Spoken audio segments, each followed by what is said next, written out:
shadows last longer than the spotlight. These mountains don't pick favorites. Oh my God! They don't care how many followers you have, how many medals you've won, or what you did last season. This is a negotiation between glory and gravity. And the terms were set long before we arrived. Oh my God! This isn't just the pursuit of trophies. It's the pursuit of truth. And this is where you prove that you are the best snowboarder in the world. 16 men, 8 women, 57 runs. Unbelievable. And in the end, only 2 names step out of the shadows. This is where you earn your place in the spotlight. This is natural selection.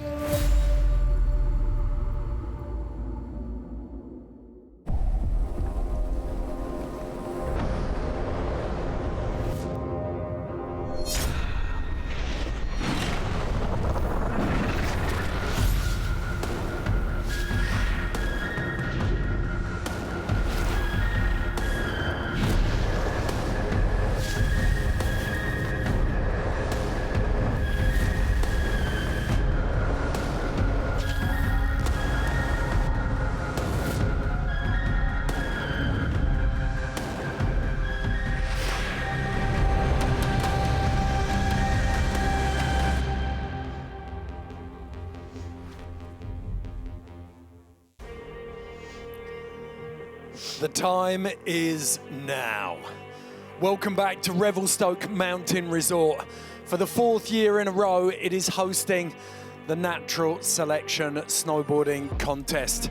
24 of the world's best riders, incredible natural terrain, and perfect conditions. Once again, we have waited almost a year, and if you're a snowboarder, this is as close as it gets to Christmas. Got to say a huge thank you to Yeti. They've been here since the very beginning. In 2021, they have backed Travis Rice and they have backed Natural Selection. We have a week-long waiting window and there will be 2 days of competition. If you want to follow all of the action behind the scenes, you can on social, across Instagram, Facebook and YouTube. Check in with those and you'll find out exactly what's going on. Right then, take a deep breath. We're ready to get this thing underway. It is qualifying day today, and as I said, this is pretty much Christmas if you're a snowboarder, so Merry Christmas over there, aka Mary Walsh and the Grinch in the middle here. What? I'm that guy. You kind of are wearing green. Yeah. Don't worry though, we've also got Buddy the Elf, Eddie Walls coming in a little bit later on as well. We've got a whole team out in the field. Plus, if you're watching at home, welcome. If you're at one of the Evo stores around North America or Japan, welcome to the watch parties. If you've got an Evo store close to you, that's I think Portland, Seattle, Whistler, Tahoe, Salt Lake City, Snoqualmie. Go and check out their website. There are watch parties happening everywhere. Please go and settle in with those. How you guys doing? You excited? I'm amped. I mean, it's like this every year. We look forward to it. But then watching the Super Sessions debut last night, the riding was so good. I can't wait to see what happens today. Yeah, it's just like fun. Like this is one of those events that I look at. It's very fun to commentate this because you don't know what's going to happen. There's no set lines. No one has like worn a groove in the course. It's just improvisation on another level. And it does feel like after what we saw last night in Super Sessions, there is a really hungry crew of kids, and all of the heads who've already qualified will have watched that last night and they know they've got to throw down now. Oh, yeah. There was no punches being pulled. I mean, Yuki's lines at the Powder Mountain Super Sessions, I mean, that was ridiculous. Miles in Japan, Bryn coming back. I mean, and then on the women's side, Billy Pelchat. Let's go. Yeah. It's ready. We always say it, but Mother Nature is the star of the show here at Natural Selection. And the selector venue over in Revelstoke is in fine form.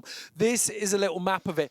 The big news today, and this is huge, opening up east and west venues for qualifying. So the entire zone is open. Yeah, and the reason for that being is that they're expecting a significant storm event to happen tomorrow and the next day. So full reset for final day. But this is like it's almost too much of a good thing. It's like when you rub your cat's back and it freaks out. Like there's a lot going on up here, and it's so much of terrain that you can kind of see people getting a little bit overwhelmed by what is on offer. Where do I go? What do I do? I mean, in its most basic form, as you check it out now, on the left-hand side of the picture is steeper and more exposed, a little more hairy. And then the right-hand side, looker's right-hand side, a little more freestyle, a little more kicker-orientated. And Mary, those kickers look really big up on the ridge. Yeah, there is a lot of snow on those jumps that we saw yesterday. I mean, they're very large looking. And then that also means the extra snow that there's some steeper runouts on some of this kind of spiny and like a freeride oriented stuff. So the nature of the course, the canvas has changed. There's just a lot of snow up there. And as you guys were saying, I think this kind of expansive terrain that we have open today, it's really going to make it more challenging, not only for the riders to pick their lines, but for the judges, because they're really going to have to be looking between those individuals that are choosing this more freeride stuff or the kind of more freestyle, slopestyle oriented kind of things. And on the other side. Something that also yesterday when we were talking about the man with the plans, Liam up there, was saying that it snowed so much that a lot of those flatter landings that were kind of over here in those zones where we saw people down where Kootenai King is, there's actually kind of landings now where last year it was just, the meteor that killed the dinosaurs off the ledges. So I think that maybe we're going to see a higher make ratio over in that zone as well. Okay, well, let's take a closer look at it. We've got the GMC course preview for you now.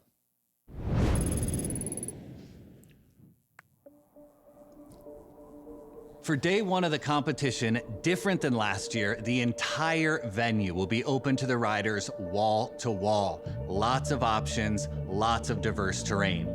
Riders starting on the east side of the venue will drop through the portal, entering Hunter's Paradise, a jump-filled section that acts as the gateway to several cliff options below, including Caesar Me, high beams, the intimidating double cliff line of the Brick and the Pyramid, and just to lookers right, a series of steep spines known as the Flute. Right in the middle of this course, we have the iconic Bar Fight, a wild ride that's seen incredible tricks in the past, and if riders can lay it down, it's going to do well for their score. Right now, we are looking at the West Venue, the classic NST start gate, the Temple of Stoke, the final passage before the ride of their lives. There's some nice kickers built on the upper ridge of a zone called Far West that have been a proven and vital part of people's runs in the past. Just to the lookers left, we have Western Hemispheres, a nice stacked butter pad leading into some eagle's nests that allow for creative trick selection and an ability to stand out in the field. Now we're looking at the upper pillow stack that leads us into that looker's left side of today's course with a couple new features built over the summer from last year. This section will be your gateway into the steeper cliff zone of the course, which splits into 3 distinct zones: Booze Cruise, Kootenai King, and Overstoke. The snow is here, the venue looks great, it's gonna be a fun day.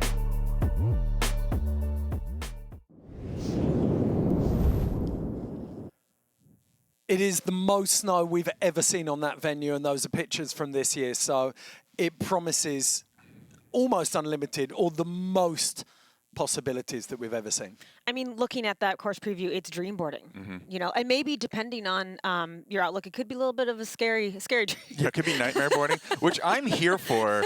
I want to see people hit jumps and be going way faster than they thought they were going to go. That's where it's the most exciting to me. Yeah, this is a theme that you've been developing through the day, isn't it? Nightmare boarding. Okay, well, we can check in now with the rest of our team out in the field. We've got Stan Levier and, of course, up at the top of the hill, our Vibe Commander, Hannah Beeman.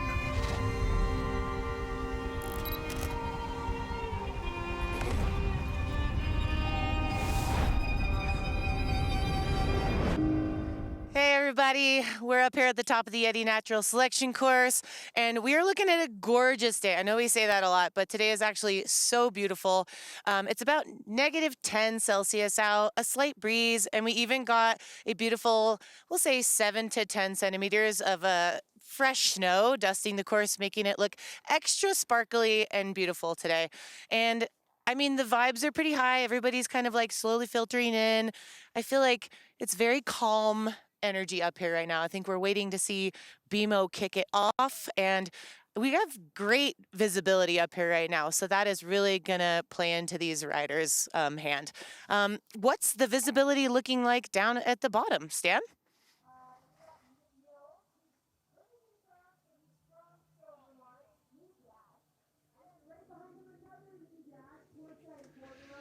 Thank you, Hannah. So excited to be here another year at Revelstoke. Visibility, pretty good down here. I decided to go for my Oakley Iced Iridium lens, kind of my go-to lens, but I'm nice and comfortable at the bottom, you know? Mons Royale hooking it up with some incredible base layers, and Arc'teryx keeping me dry and warm all day out here.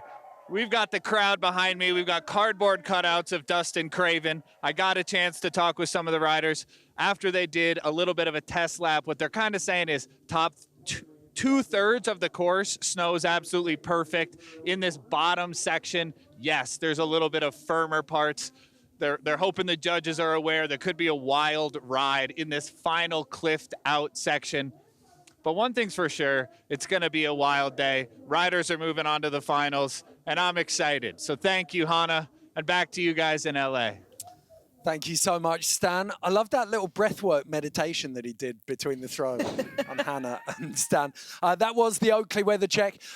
Team kitted out there with the first on, last off Mons Royale base layers. They are our official next to skin partner for the year. They've also got the Arc'teryx outerwear, and you can see that over this shoulder. I've got the Arc'teryx insulators and bibs and jackets up there. They're all part of our giveaway this year. We've got a turtle box in there as well, and check out this beauty. Rocky Mountain Watches have supplied us with this. It comes with an incredible little box as well. Unimatic limited edition watch. All of those, scan this QR code down here and you'll be in the draw to win all of that. It's worth quite a bit of money this year, so definitely get on that QR code.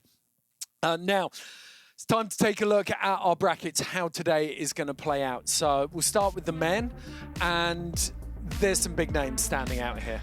I mean, this is a heavy hitter list. You know, I say it every year, but it is so true. We have Mark McMorris back this year. We have Torstein Horgmo back. And then we have the new crew coming in. Miles Fallon in his freshman year, along with Matteo Massidi. I mean, this is heavy. Craven. Yes. Craven. Yes, you can't. Craven Can't discount that guy. He's personally manscaped this course. All right, he's giving it the Kootenai manscaping. So I'm really looking forward to him. I feel like it's his time. It's Craven's time. And on the second heat, session number 2, I mean, Miles Fallon, come on, the kid from Jersey. I want to see him bounce around in there. He's on one. You put him in the backcountry and he flourishes. It feels like we've got every generation and every different style of rider represented. Same format for day one as we saw last year. It was introduced for the first time to let us see more of the riders out there on their boards. Rather than the head-to-head session, we have 2 rounds of 8 riders, and they're each going to take 3, well, there are 3 runs. After the first run, we'll take the top 2 people in each session, and then after run 2, we'll take the first place, and then the same for round 3. So 6 riders in round 2 and 5 riders in round 3. And that means we have 4 riders from each session advancing through to the final. Okay, now it's the women's, and again, a really broad spectrum of riders. Can't go without mentioning that Zoe Sadowski-Sinnott is back from this year, and after she came back in 2022 from the Olympics, she won her first event, so she's got some momentum. But we also have Spencer O'Brien, last year's champion, Elena Height, and a heavy roster coming up from research and development. Yeah, I feel like Elena's, you know, she's been one of our favorites to commentate because she's not afraid to put herself on some really nasty terrain. And that's, like I said, one nightmare boarding, man. I want people to be thinking about this stuff in their sleep. I'm excited about the 2 R&D qualifiers, Billy Pelchat and Yuka Fujimura. Women's format exactly the same as the men's, but you've just got 1 session. So first 2 place riders after run 1 will advance straight through to the semi-finals, and then first place from run 2 and 3 will join them. So we will have our final 4 for our second day of riding. But it means we have so much riding to get through today, and so many different prizes as well on offer. At the end of this session, We have the Skidoos up for grabs. So the Summit X's, Turbo R's. These aren't just prizes, they are tools that open up a new gateway for all of the riders. It's like you unlock a new level of professional snowboarding when you get a sled, isn't it? Oh, well, you have access in a way that you don't have in any other way. I mean, there's not a lot of other sports in the world where you actually take a refrigerator out into the backcountry and drag it around all day long. I mean, it's something else. You can cook pizza on the engine, yeah? Yeah, you can get those those pot things, right? People warm up their lunches in. But look at this thing. Oh my gosh. Absolutely love it.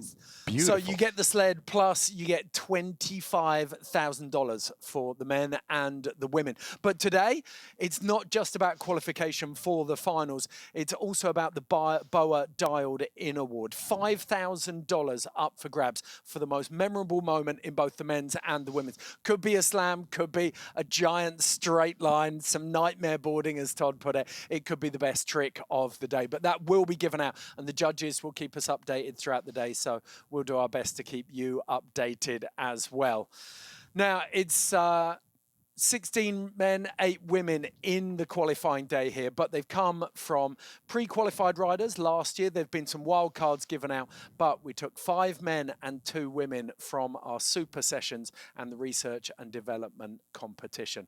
Let's check in and see how they got here. You're gonna have to find that state of flow. If you're overthinking it, that sweet hit's just gonna pass you by. Welcome to the 2026 NST Super Sessions. The NST crew took the concept of the duels and expanded it, the more the merrier. Rather than these head-to-head battles, we decided to invite a crew of riders. At the end of it all, judges take a look and decide who's moving on to Revelstoke. I've always wanted to do this competition. It's like the main deal in backcountry snowboarding. 3, 2, 1, drop.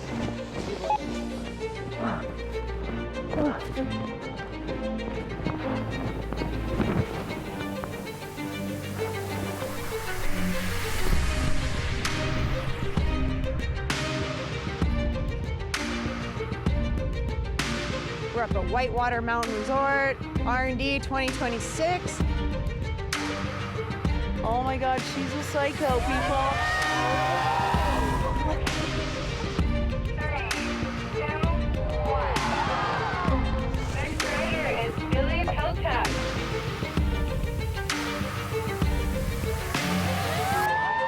This stop brings us to Powder Mountain, Utah.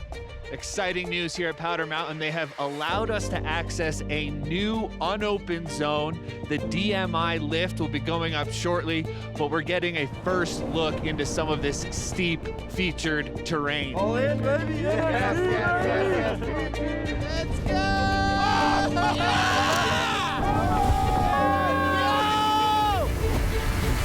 Go big.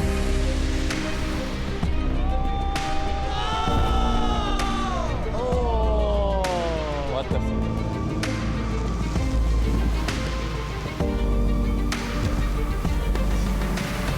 Yeah, you get.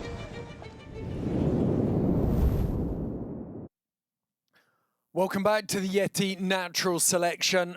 You can see there we're 30 seconds away from our first rider dropping. Rocky Mountain watches are official timing partner. These watches are meant to be worn, not locked away in a safe. So first rider up today is Blake Moller, second place last year after coming through that duel with Gabe Ferguson, made his way into the finals, got his work done quickly in qualifiers, and then beat 2 previous natural selection and ultra natural winners in Mikey Cicerelli and Gigi Ruff. I think he's looking to go one better here. Blake Moller, he made a real impression. He really did. He showed a lot of chops on both the kind of enhanced jumps as well as the natural area with like the cliff drops and stuff. I mean, he is very, very explosive. Yeah, I can't wait to get this going. Yeah. I mean, it's like torture. You know, these guys they've been sitting up there eyeing this for days. The amount of anxiety that's about to be unleashed on this course is going to be crazy. Okay, 2022 Freeride World Tour champion. He proved his big mountain smarts with aplomb that year. But we've seen in video parts over the last 2 or 3 years, He's got some of the biggest tricks, from 10s to some, what he used last year, like the back 7, the switchback 5, the front 3. He's got those on lock in any kind of terrain. Blake Moller opening up Yeti Natural Selection here in Revelstoke. Oh, this is exciting. We're going, ladies and gentlemen. So Blake, I mean, as you've seen, if you've watched Natural Selection over the past couple of years, this is that ridge line straight into these nice front sevy to get things done. A little bit of a hot tub. The snow looks really nice up there. Yeah, and as Stan was saying, like the top half of this course rides like a dream, and the bottom half is, you know, it's a little bit more challenging from what they're saying. Ooh. There we go. There we go. Beautiful. Put such a big groove in that eagle's nest. It's not easy being the first guy to go. You can hear on his mic, he's puffing now. So front 7 up top, front 3 nose tap. That little drop at the end. So judging criteria are slightly different to our traditional contests. We have credo, creativity, risk, execution, difficulty, and overall impression. And the two really different criteria are creativity and risk. And that makes a huge difference, doesn't it, when you're talking about falls? Yes, because, you know, a fall in a run isn't necessarily like a deal breaker, especially when you're trying something pretty consequential up at the top. You know, how severe is the fall? Does it really break up your momentum? And also, what was the trick that you were attempting and where in your run? It's a BMO drops in up top here. Look at his front 7 nose grab. Kind of just like he basically landed, got a little bucked. Going for it though, off the top. First guy to go. I think he could justifiably feel a little cheated by that fall. Look at this. Look at this front side 360 tap through the mushroom. That was beautiful. Such great style in that. And then just chuffing some pow here. That little drop.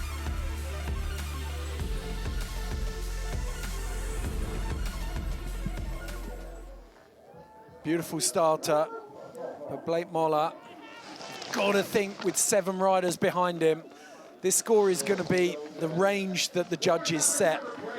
And the judging panel this year is outrageously strong. DCP, Jussi Oksanen. The snow is fire. If you're talking on, yeah, it's really good. Even like I rode through the stuff we put and it was pretty good. So. Am I good? Am I good to go? It's like, I want to get back up there. 55 for Blake Moller. So the judges leaving a little bit there, but really only 2 tricks, some really nice playful work in the terrain, but no real standout. So you were saying, mention who the judges are, because I feel like that's really important in this event. Bjorn Linus, Jody Wachanak, Jussi Oksanen, Dara Reed McLean, and David Carrier-Porcheron, aka DCP.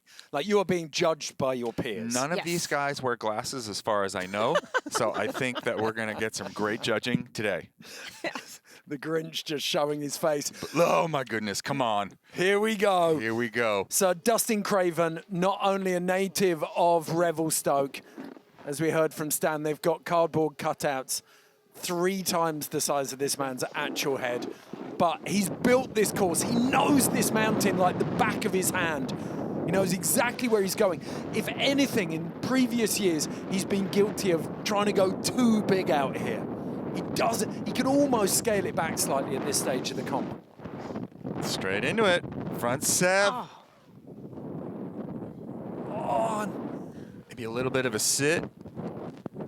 Same as Solid. Blake Moller. Yeah, solid back 3 though. Oh, there we go. Into the front 3 combo on those 2 jumps. How lazy is he?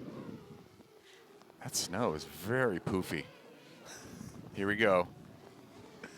Into the center section. And this is where we love to see Craven position himself on top of some consequential gnarliness. If you're watching carefully on Blake Moller's run, you would have seen the debris on the apron below this stuff as well. Here we go, Dustin chucking a little meth right there. Nice ride out. Look at that cloud of snow. Phenomenal opener from Dustin Craven. You know he's going to say something about that front seven.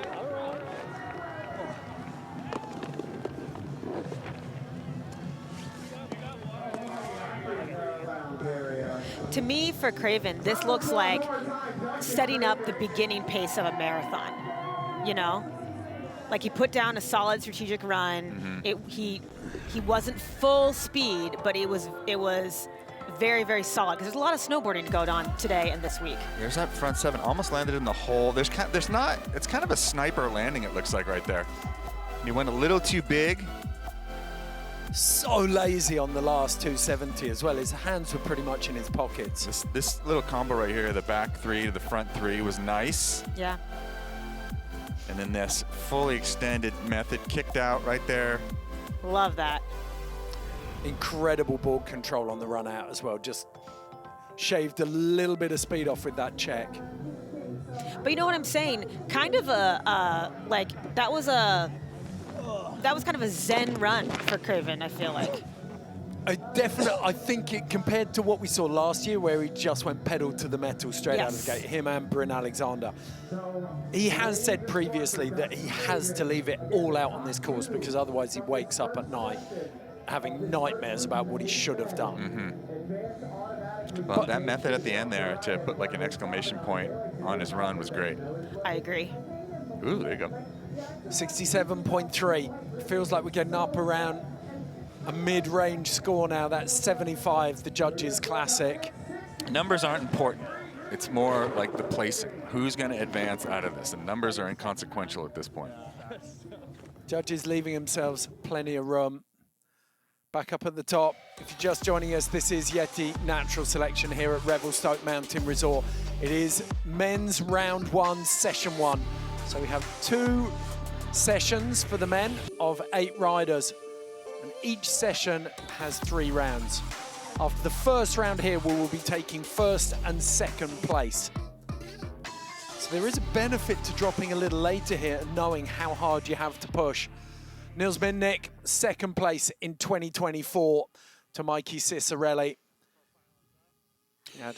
Yeah, you want to see also, too, like some of these riders kind of avoid the gravitational pull of other people's tracks.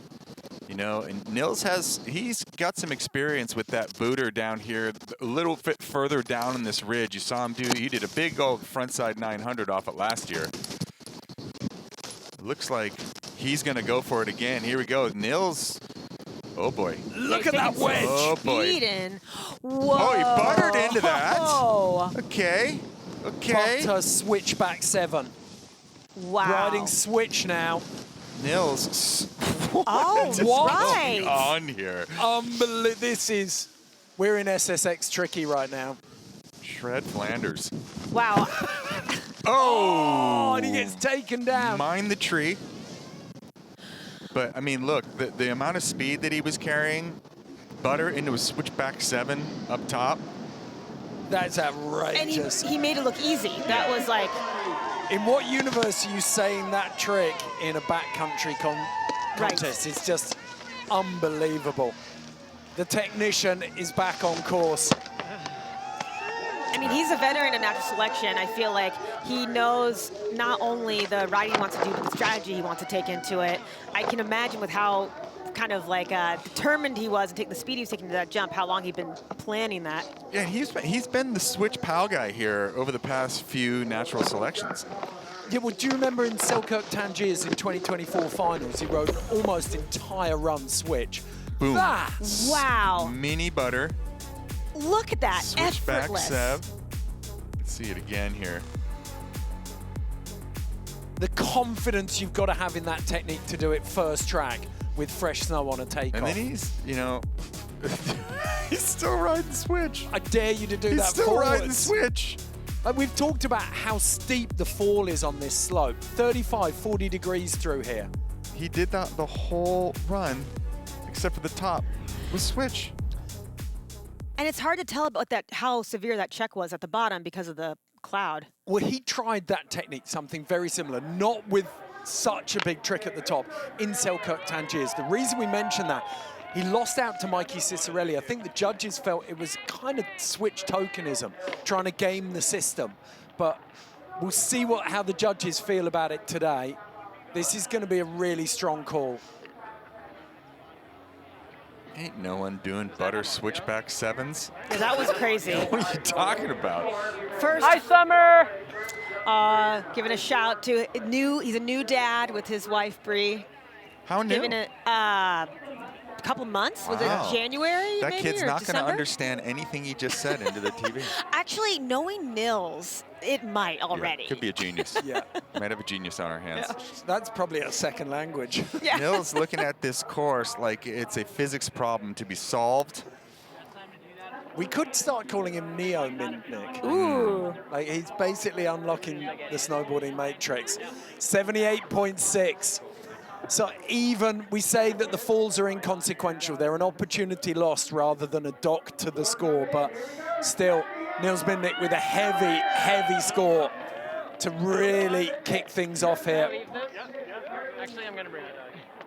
Craven and Moller slightly on the back foot there, but Nils Mintnick looking very comfortable with that 78.6. That is the yardstick that Torstein Hogmo, Garrett Warnick, Starley Sandbeck, Yuki Kodono and Mark McMorris will be chasing in these first runs. Two of these riders will get their tickets booked to the final day with this first run.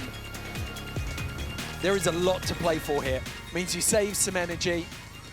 I mean, a few more runs, you could say that it's better data gathering for later in the week, but Torstein Hogmo back in an NST Dakine bib for the first time in a couple of years, responsible for one of the greatest ever events we've had in natural selection history. Alaska in 2022, when he and Travis Rice shouted over the fences at each other. A phenomenal achievement. One of the best backcountry freestylers, bar none. It'll be interesting to see if Torstein takes this ridge line that Nils just opened up. He's got to, surely. All right. Regular footed rider, so that backside hip down here, he'll be able to put his toes into this thing. Just dancing through that terrain up top. Oh, big back seven Indy. Oh, clean. Oh my gosh, yes, Torstein. Oh, will he be able to, he wants to surf up into it.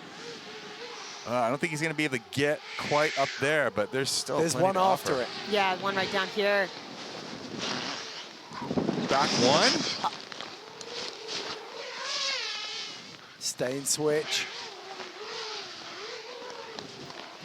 Little diving board here. Oh! Cab five. Torstein going straight. All right. That back seven was insane. That was beautiful. Back one, little bit bobble. That is a perfect opener. Like, not stretching, like, he's pushed, but he hasn't gone to the outer limits, but he's landed everything. That cab five, the way the landing met him there. But this is a great indicator as well of the range that the judges are using with the instabilities, like we saw from Nils. So you got an insanely, Nils swinging for the fences up top, but then backing, like, having that instability. So deep. I think you're right, Todd. I think he was I think he thought he'd have more speed to get back up on the ridge. But now that line's unlocked. Yeah. So someone can get in that track and maybe do a twofer off of the ridge line. I want to see that back seven. That thing was poppy and proper. It looked like, you know, that's years spent filming on backcountry kickers right there. Okay, look at this. Boing. That was big, and like the landing was so clean. The control as well. Oh, look at that. Absolutely effortless. That was so gorgeous. Butter touchdown.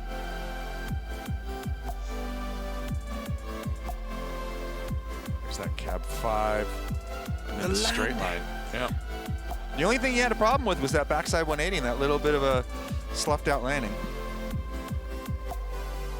That's what, he just caught a tiny feature on the landing, didn't it? It looked like the landing came up to meet him from the drone angle. Okay, so a 78.6 for Nils Mintnick. the high mark at the moment. Don't forget, we're taking 2 riders from this round. But we're only 4 in with Torstein, so halfway through this run. A lot of rad dads out here. Yeah, also new parent right here, a little bit older than Nils's baby. I think But that still adds a very young. dimension because you suddenly realize that you're not messing around anymore. You've got to put food on the table. It'll always sharpen the mind. 70.3. I think that's about right. So the technicality of Nils's work up top definitely paying dividends. Yeah. It has to. Yeah. And 70.3, it's looking like 70.3. Difficult not to judge the rider against what they're capable of instead of what they do as well. Yeah, because Torstein made that 7 look so simple. That's the judging Pandora's box, isn't it? Like, you got to make sure that you don't do that at all times. Okay, so Torstein Horgmo currently in 2nd place, just behind Nils Minnick, with 4 riders left to drop. This kind of snow, this kind of terrain, you're not going to be upset if you get a 2nd or even a 3rd run, are you? Mm-hmm. Yeah, except for if like your landing zone that you've scoped out just gets bomb-holed. Well, we've got it on good authority that we only have 2 riders who are going for the east side of this venue, who'll be dropping in from the portal instead of the Temple of Stoke, which is where everyone's come from so far. It will be Starley and Mark McMorris. Right now, Garrett Warnick came through 2nd equal alongside Bryn Alexander from that Powder Mountain super session. Had beautiful back 7, beautiful front side 720. So, Garrett, a Mammoth Park rat, part of that same generation as Trevor Jacobs, Greg Bretz, Tyler Flanagan. He's come out of the bib though, out of the park, and steadily traveled the road, less well traveled in professional snowboarding. Splitboarding, big mountain riding, repping Jones Snowboards now. And he's moved up to the mecca of epic powder and terrain that is Nelson, British Columbia. Is my imagination, or is there a mega tail kick on that snowboard? It's does look flat like that. kick as well, isn't it? Yeah. It's not a transition kick. Could be for those landings in deep snow. Did you see Zoe in the background there in the burgundy jacket, just kind of zenning out and rubbing the map? That was amazing. Really enjoyed that. Okay, I feel like the East venue, Garrett's one of the riders I would have expected to get stuck into the East venue, but it's his first time down this face. And that's the thing. I think he's been so focused in the backcountry the last couple of years, but his upbringing really is, you know, Mammoth Parks, as you mentioned, Unbound Parks, the Launch, Super Park, street filming. So he comes from that pedigree of freestyle snowboarder. Okay, well, we're sending down the bottom quickly to Stan, see what's going on at the bottom of the selector venue.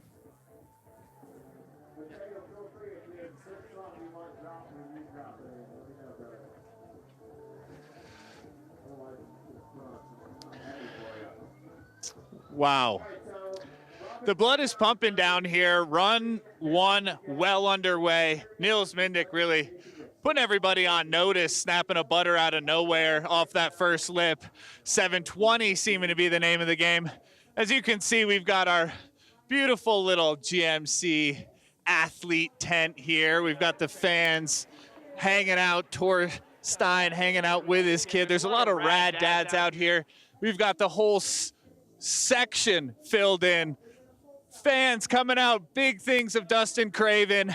Run 1, energy's good. Blake Moller came down and said, you know what, the snow's kind of good all the way through.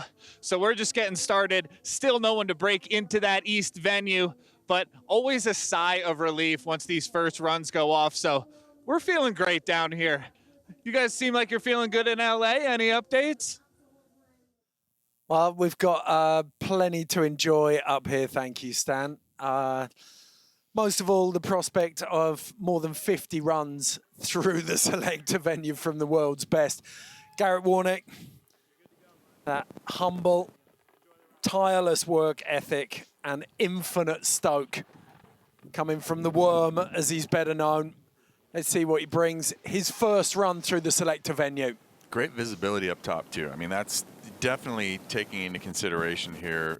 Little sun poking through the clouds. Hunting along this top ridge. Ooh, backy, the inverted straight air. People love that. It's crowd great. pleaser. Crowd pleaser. Puts a little, he's going backwards. Oh, he's switched backside rodeo. Oh. Went high into that fresh pocket as well. Now he's over. Look how good that looks. Just dream boarding. Boom, front 3 tap. That was nice.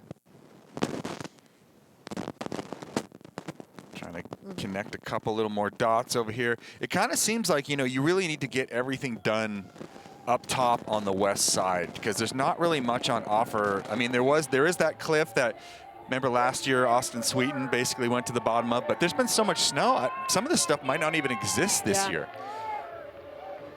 Well, he's cracked the seal on his first run. Might not have gone exactly how he wanted.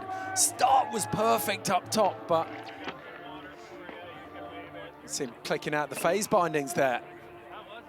That hybrid strap system.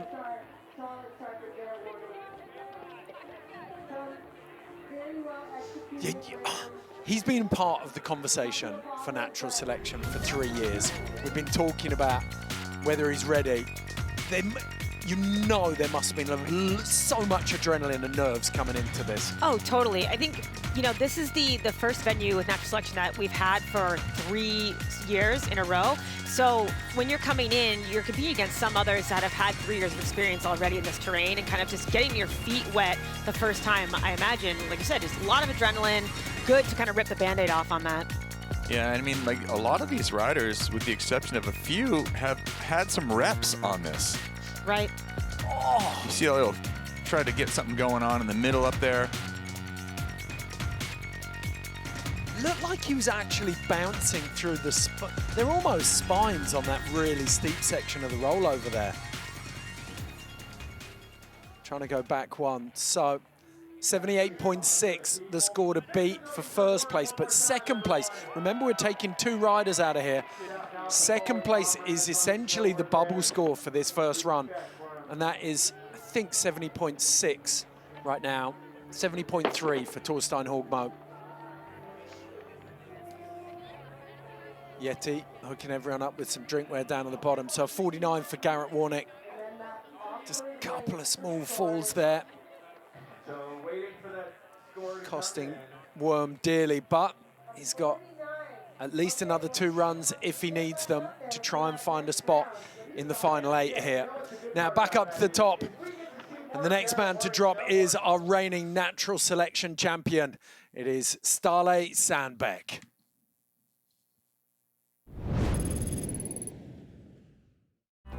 Hey, Ståle Sandbæk here. Gonna do a little gear talk about these new Roam Katana face bindings. So with the face technology, you can really get in faster. One-handed, strap in, boom, and you're ready to go. The cool thing about these bindings, you know how you have a lot of customization options, pivot mounts, forward lean, you can move the heel cup to adjust the size of the binding, the nicest toe straps and ankle straps in the market. And then, you know, you have the face technologies. So for you guys, actually, the cameraman, you'll be stoked. You don't have to put your camera on the side, you can just makes your hot laps in the mountain way quicker.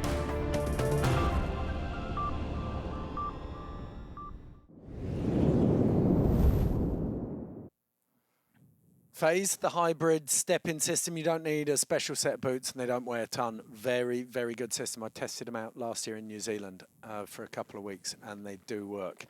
Now, Ståle Sandbæk, his first year, last year in the finals, and boy did he make an impression. This venue suits his style of riding so well.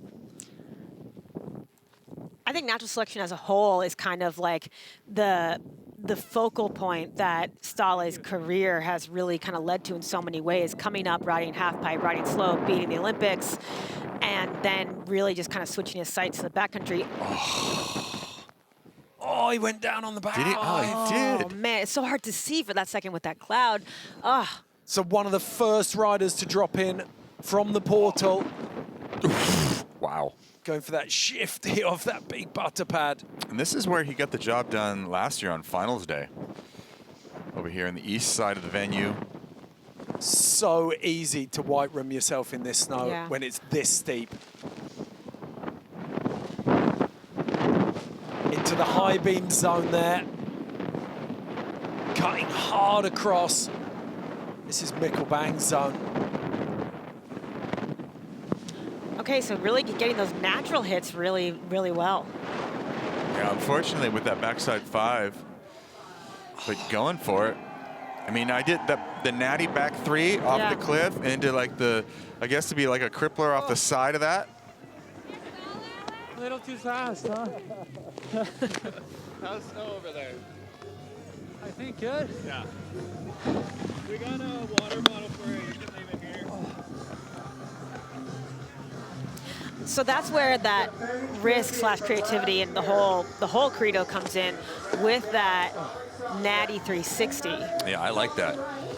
Because it's a lot harder to take off on a downhill, you know, to launch when you're going downhill off of a cliff that rolls over. Yeah. It's super hard to get rotations off that stuff. Stahle looked so relaxed, didn't he? Yeah, fortunately, that was a bummer. Yeah. I thought that he was going to lace that no problem. Switch back 5 on the top hit. Tiny bit of wind affected snow up there, but look how much is moving. That was sick. Hannah Beeman opened up that zone in 2024. That's why it's called high beams. Comes across over here, looks for that little snow nugget. All the pieces are there, though. It's like really capitalizing on that enhanced terrain with that jump at the top, going into that natural kind of, you know, cliff terrain. I mean, the pieces are there to put that together. And no, we know only McMorris is the only other rider going into the East venue out of this session. Yeah, feel free to hit this and you can leave it here. Thank you. So the question is, was that better than Torstein's? I mean, Torstein did a big back 7, cab 5. So I think this is... Yeah, but you've got a natural takeoff into high beams. That cliff drop, you haven't got that manicured, raked, parked style takeoff. There's got to be some more weight. So a 63 drops him down a little bit there. Below Craven on a 67.3, below Torstein on the 70.3. So at the moment, our top 2, Nils Minnick and Torstein Hogmo, with 2 riders left to go. And as is always the case, anyone can change the deal at natural selection, but these 2 especially. Yuki Kodono coming in here with an axe to grind, a point to prove. And Mark McMorris, the winner of the first ever natural selection at Jackson Hole in 2021. So Yuki, after his slopestyle days and time in the bib, he relocated to Jackson Hole, and he has invested so much time in filming and learning his craft, moving through the mountains. He absolutely destroyed the Powder Mountain Super Session. Yeah, he's took good. First place in emphatic style. Such a good set of landing gear on him. Unbelievable stomping legs, and he's coming straight out to these kickers. Okay. They're going to be happy hunting grounds for him. Yeah, he's kind of like a snowboarding Terminator, I feel like. When he sets his mind to something, it's just like big going upside down right there. What do you think this is going to be? Do you think he's just going to lock in and... He's struggling for speed. Yeah. Just a nice back 3. I would imagine he probably wanted more on that for sure, but the speed compromised him. Whoa. I don't even know what happened right there. It looked like he hit the tap and then it kind of came down. You can just see how steep it is, because when they start rolling, like, you lose about half of the course. There is so much snow moving with them, isn't there? Ooh, there we go. Tree tap and then out through that debris. So, I think that was a rangefinder.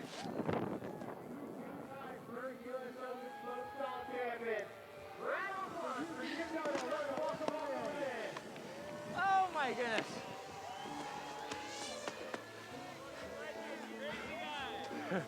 Dude. Oh my God, I lost a lot of speed. Dude, no speed get in. Oh my goodness. Oh my God.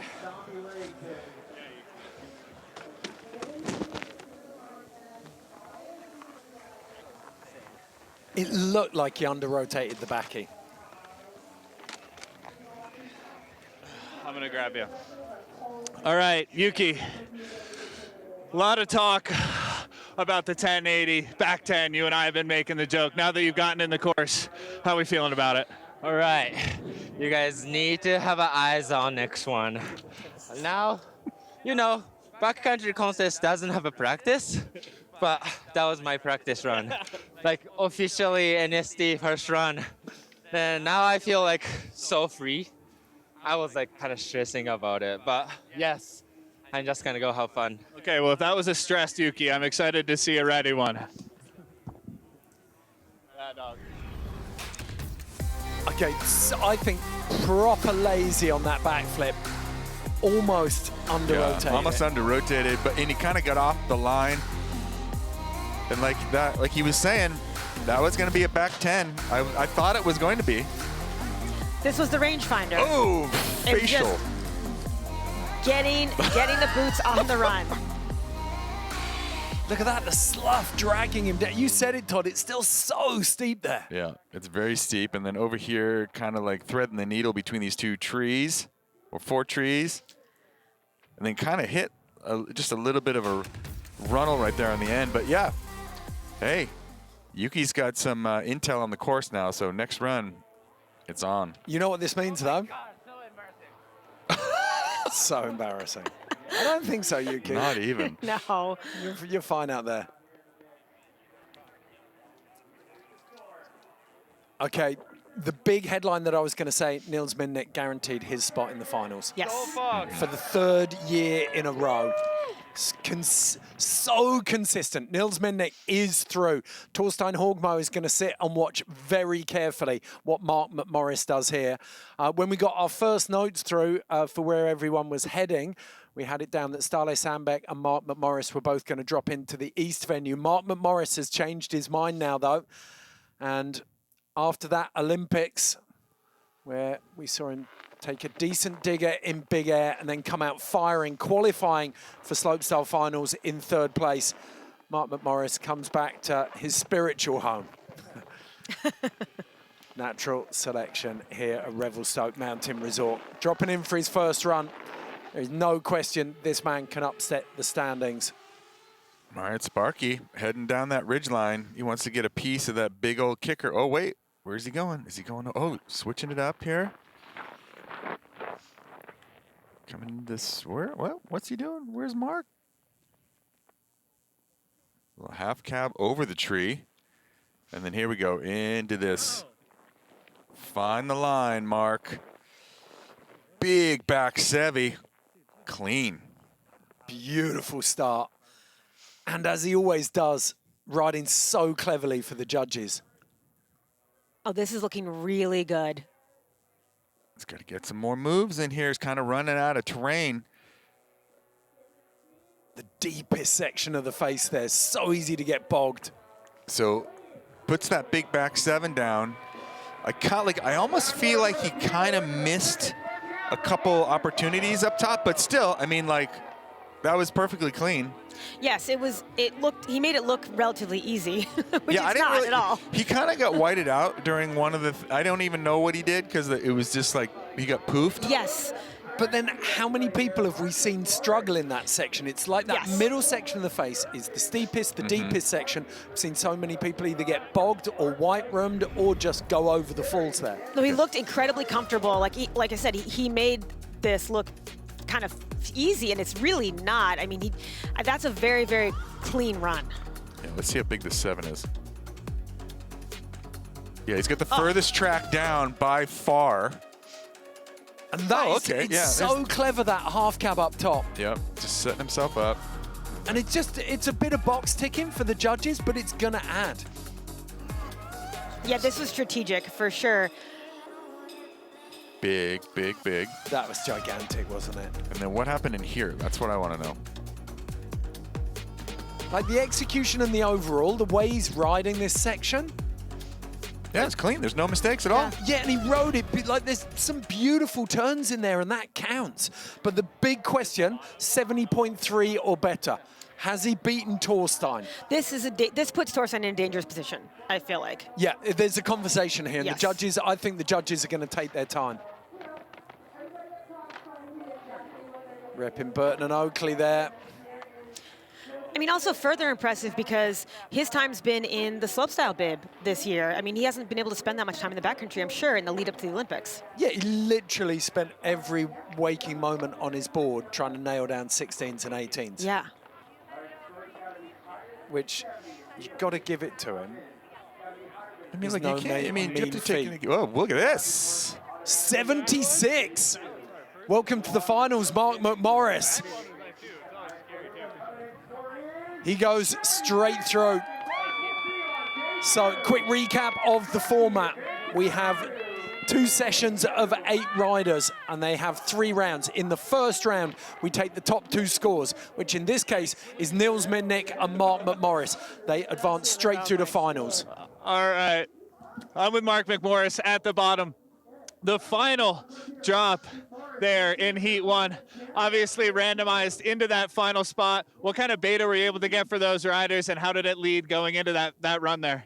Oh man, I was like, first heat's gonna be a hard one, but luckily I got the last drop, and I watched and I competed. You know, I was like, there's been no full pulls. I should take some risks, but tone back in some areas, and really happy to put one down. And yeah, the goal is just to be on finals day, so I think I'm chilling.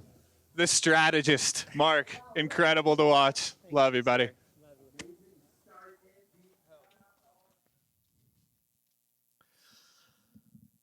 Okay, we'll be back very shortly with the women's round. 8 riders vying for those first 2 spots in the semi-finals on the second day of competition. But before we get there, we're going to take a quick look at bridging the gap.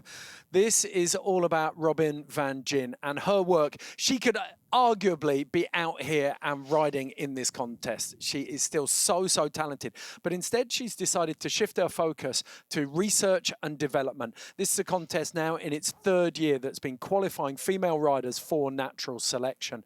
She has put all of her energy into mentoring the next generation. In particular, she's looked at the young rider Ellery Manning. Let's take a closer look at what Robin van Gyn's been up to.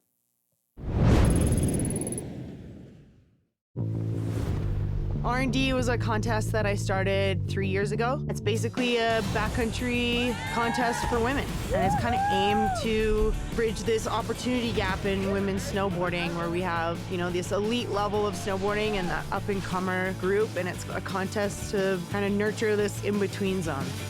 Yeah!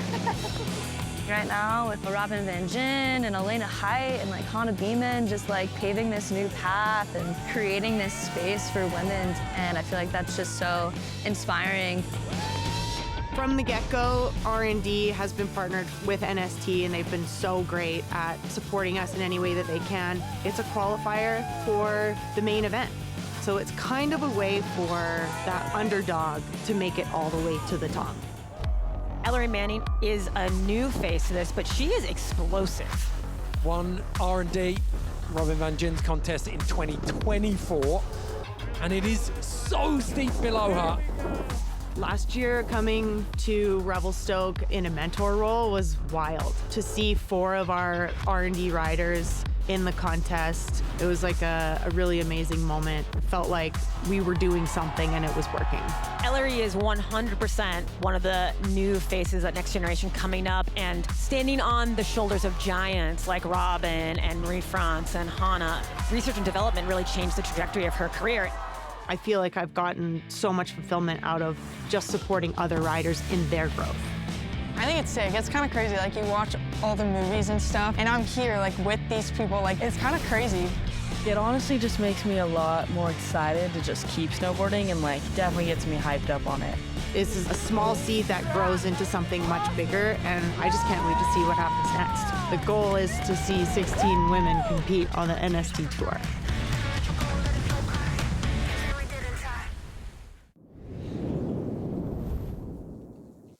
Huge shout out to Arc'teryx for supporting that. If you haven't seen R&D from this year already, go and check it out. Go and get on their socials. Unbelievable contest, and it qualified Yuka Fujimura and Billy Pelchat, aka Amalia Pelchat.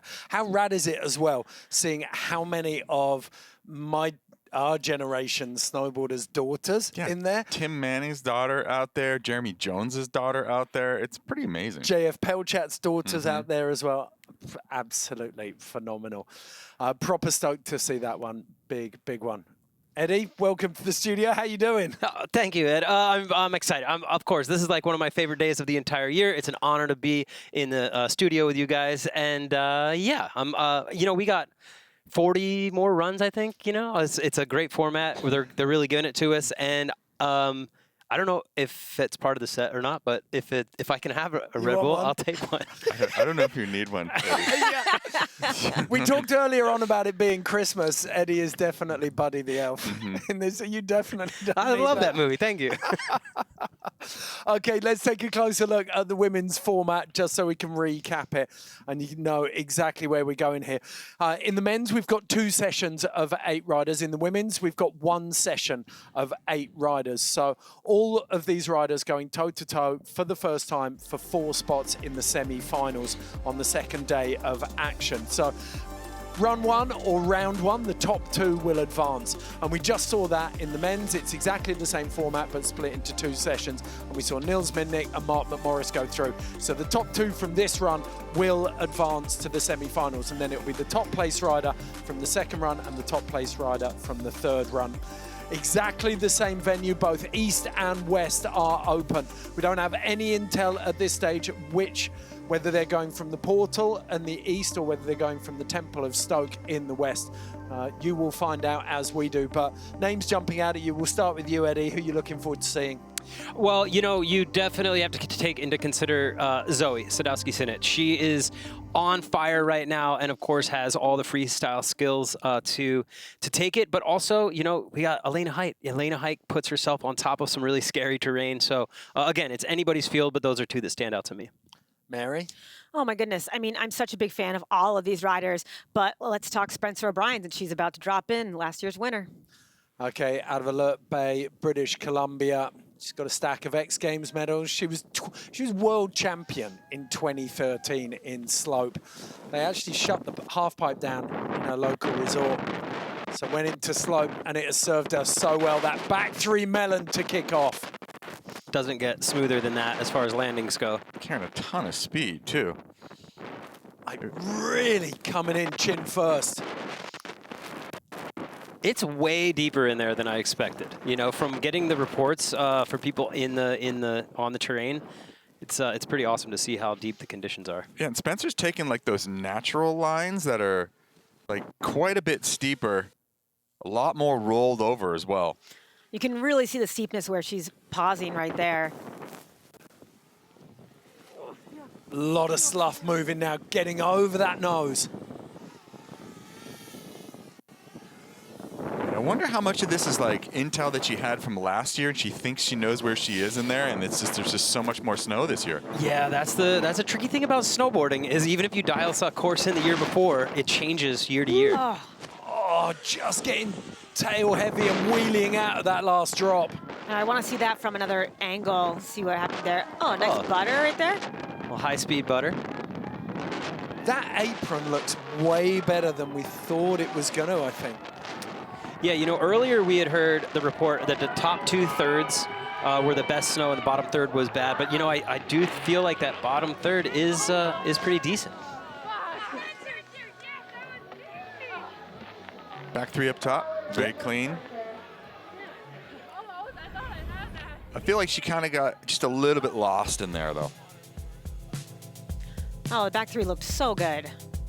So, yeah, riding with intent straight out of Yes. it. There was never a question that she wasn't making that. And the straight air, I mean, she was carrying so much speed in that top section, riding like just really with authority down the course. Oh, and that's, okay, that's what happened. I mean, just wheeled out a little bit, just barely after landing. Kind of like one of those visibility falls where you can't really see the terrain. Spencer O'Brien, your reigning champion. All hail the queen of NST last year. Guarantee you Brian O'Brien's down in the crowd there somewhere. The legend. Well, we got one down. You know, I think he's 70 now and he's still smashing up the Whistler Park. Makes you look like a spring chicken. Judges taking their time on this. First score comes in. This sets the bar for everyone else. And I think Spencer followed the fall line on that west venue, which does lead you into that way steeper terrain. It's definitely a ballsier move. Yeah, I think that's where she kind of paused and was trying to get her balance there. 61.6. So judges keeping their powder dry with that one, but still a decent score on the board. As we go back up to the top for the rookie, her sister, Juliet Pelchat Jubes, made an impression at the Olympics 3 weeks ago. But Billy Pelchat not taking any prisoners. As you can see, drone making its way up to the east venue here. So this is the more freeride orientated side of the venue. And the 18-year-old out of Whistler is going to make a statement with her first run. Billy's been, really good at snowboarding for a really long time. Obviously, it runs in her blood. She's got her sister and their crew in Whistler to ride with. But in the last couple of seasons, she's really, really coming into her own. Oh, there we go. perfect backside 360. Way to start things off. That was casual. That was so casual. And making her way out right onto the edge of the ridge here. There we go. Keep the flow. Oh, nice. Great straight air off that pillow. This is looking really good. And managing that white room really well up there. Yes. I just feel like at only 18 years old, she rides with the wisdom of someone years older. And authority. Yeah. Here we go, coming into this is where Stale. No hesitation. The back 3. There it is. This is a hammer run. The 2026 R&D champion just making her name known, run 1. That is a big statement, a proper statement. Wow. I think one of the most notable things besides the backside 3 at the top that was so buttery is the speed she carried through the entire course and zero hesitation heading into the final feature. Yeah, I mean, it honestly looks like that's an innate route finding sense inside of her. I mean, that was really cool. That was like a golf handshake at the bottom from Stan. That was ripping. Great first run. There's such a difference when someone isn't hesitating and it doesn't look like they're so concerned of looking for the next diving board and they're just kind of riding the terrain as it's coming to them. Definitely, you can tell there's a big difference in the riding. So see that backside 3 at the top just started things off so smooth, very casual, like you said, Eddie.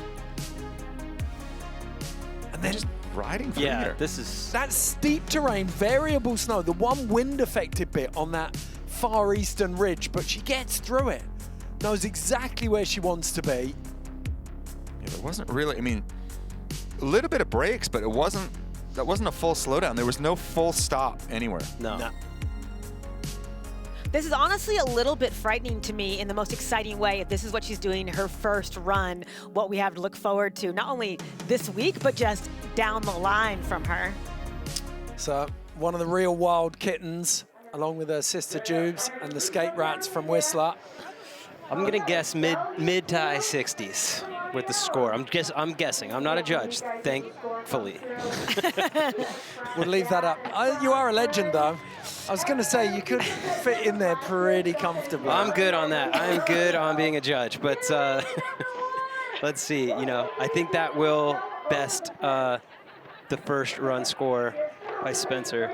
After that run, there is no question that JF has cracked the fireball. There's no shirt there we go. around. Yeah, 75.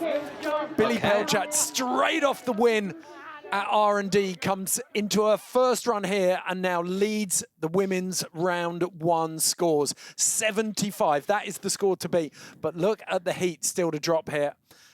We've got 2 former champions in Zoe Sadowski-Sinner and Elena Height. Elena getting ready to drop. The goofy footer took out the tour in 2022. Won Yeti Natural Selection in Jackson Hole in 2022, and then consistent performances through Baldface and Alaska delivered her the overall title. Had a scorching performance here last year as well. Oh, that's cool. Kind of like duck under to go through a little tunnel. Oh, opening up some new terrain here. Here we go. Oh, getting hooked. Going front 3 with an unintentional backside rodeo. But again, opening up a new section, which takes a lot of guts on this course. And back up, not really compromising a lot of speed or anything that you need for the next hits. So much snow. That's what she said. There's so much snow. Listen, she's a talker in her. She's in the overbang section now. This is Mickle Bangs. And there is some serious exposure below her. Anytime the crowd starts cheering. You know, that view as she rolled over really puts into perspective how blind it is and how little you can see. Now she's cutting round to pyramid here. You got the brick just up to her left, top right of our picture. That is not the easiest way down. That's what you asked for, Todd. Yep.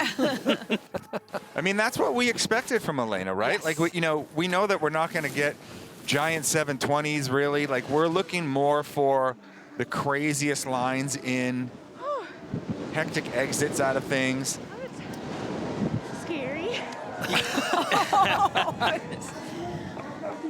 I mean, catching that snow on the first platform up at the top there, that must have been quite unnerving.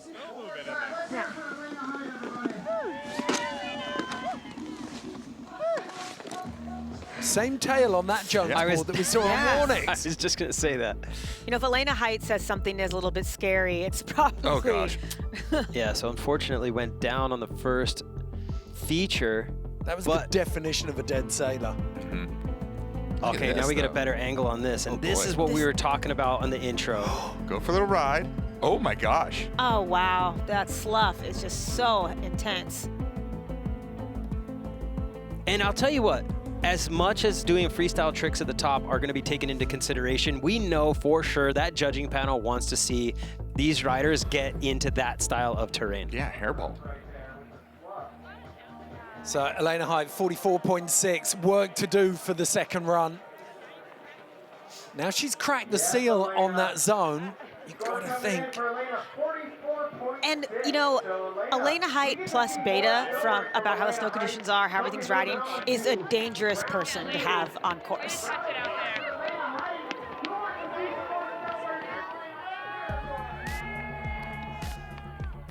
Okay, 3 riders down. Madison Blackley next up. Came 4th last year, came through with automatic qualification. Utah native, and she can ride it all. Came up through the streets. She even wore a bib for a little bit. She's got some proper film parts under her belt as well. But she has unfinished business here. Went down to Spencer O'Brien in the semi-finals last year. She's going to want another bite of that second day. Liam Griffin setting her off. West side of the venue, down the ridge line. I'd say the conditions on the west side really suit Madison because she's got that slopestyle background. Before she was filming street parts, she was competing, you know, at dew tours and things like that. Here we go, first kicker. Backy. Oh, there we go. Oh, nice. Excellent. Stomped. Coming into a second feature. Front 180, landed switch. Okay, combo platter. All right. There we go. Front one, cab one. That's nice. Getting a few switch turns in there in these deep conditions is definitely challenging. Now we're just trying to figure out where the next obstacle is going to be. This is like, weren't we calling this lost in the woods before? Like you get in there and you're just like, oh, wait, I want to go over there. No, I'm too low. And then you want to go to this other thing. But there's still a couple features down here at the bottom. Breaking trail.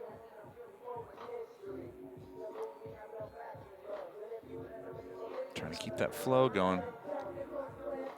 Final steep, slightly cliffed out section here. Is it cliffed? Spined. Kind of spiny I think cliff. under there are some cliffs. That was a good run. Yeah. All right. There used to be cliffs. Yes. Right now it's caked. Okay, clean run from Madison. Yeah, big backflip up top. Yes. Little molasses flow at the bottom, but still, like just kind of trying to scope out the way those things roll over.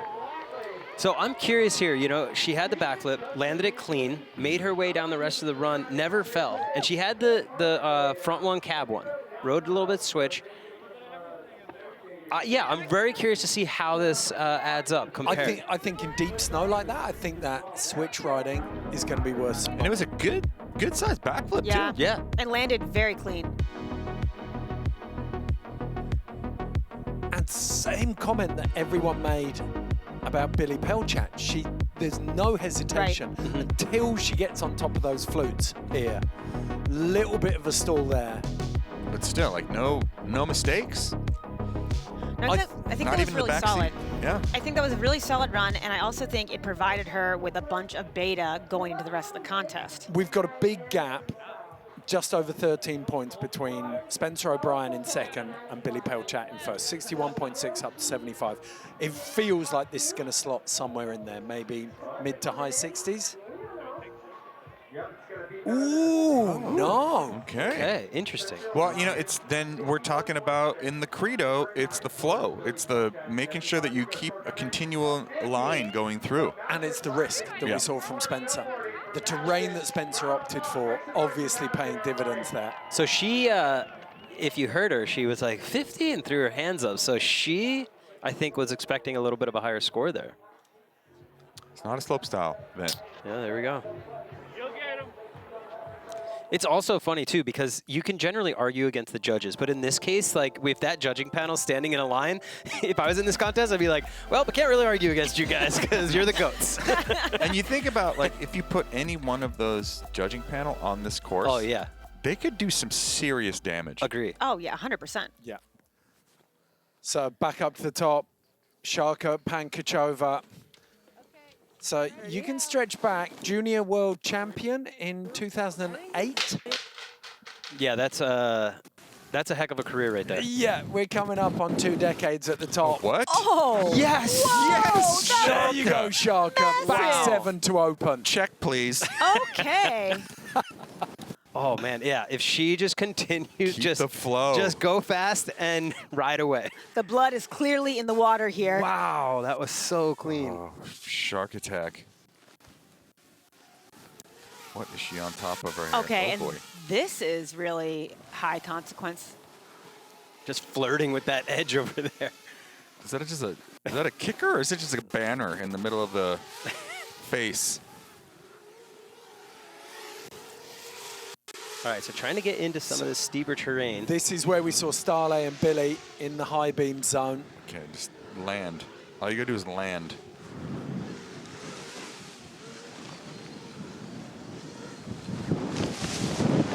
Oh, there it is. Okay. Okay, this is a hammer run from Sharka. She's still going. One last snipe off Here we this, go. isn't she? There you go. Hey, back 7 up top. Super clean.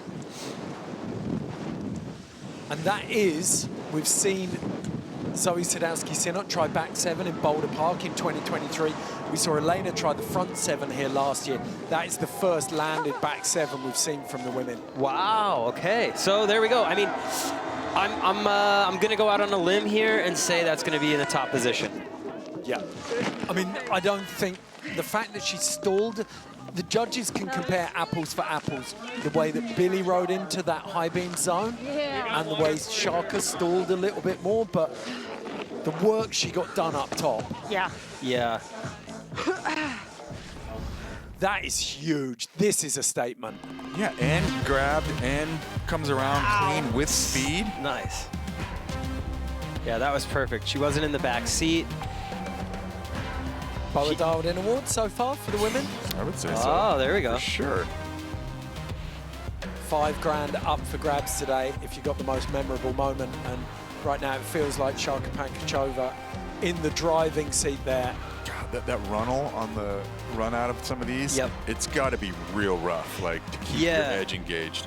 Yeah, I mean, I think you guys mentioned it earlier, but that's something to take note of. In the bottom, there's some pretty big death cookies down in there that you got to be aware of. Absolute froth goblin. Loves snowboarding more than any 12-year-old grommet you can show me. I promise you. I mean, she's been through the ringer. Like Olympics, she got buried by at the last natural selection qualifying event last year. Oh yeah. And I still think hers and Elena's semi-final was one of the tightest head-to-head matchups we saw last year. She put down that beautiful cab 5. It took Elena opening the throttle up and pinning it over Mind the Gap to take her down. Well, what are we thinking? I'm going first place here. Me too. Yeah. At the moment, Billy Pelchat sat on a 75. I'm gonna go low. I'm gonna go high 70s, low 80s on that. Maybe even like an 84. I never like to actually say the number What we got here? What we because. Oh my gosh, Eddie Wall, ladies and gentlemen, Eddie Wall. Eddie Wall, He's ladies not a and gentlemen. judge, but he knows what he's doing. Give it up, 84.6. Wow.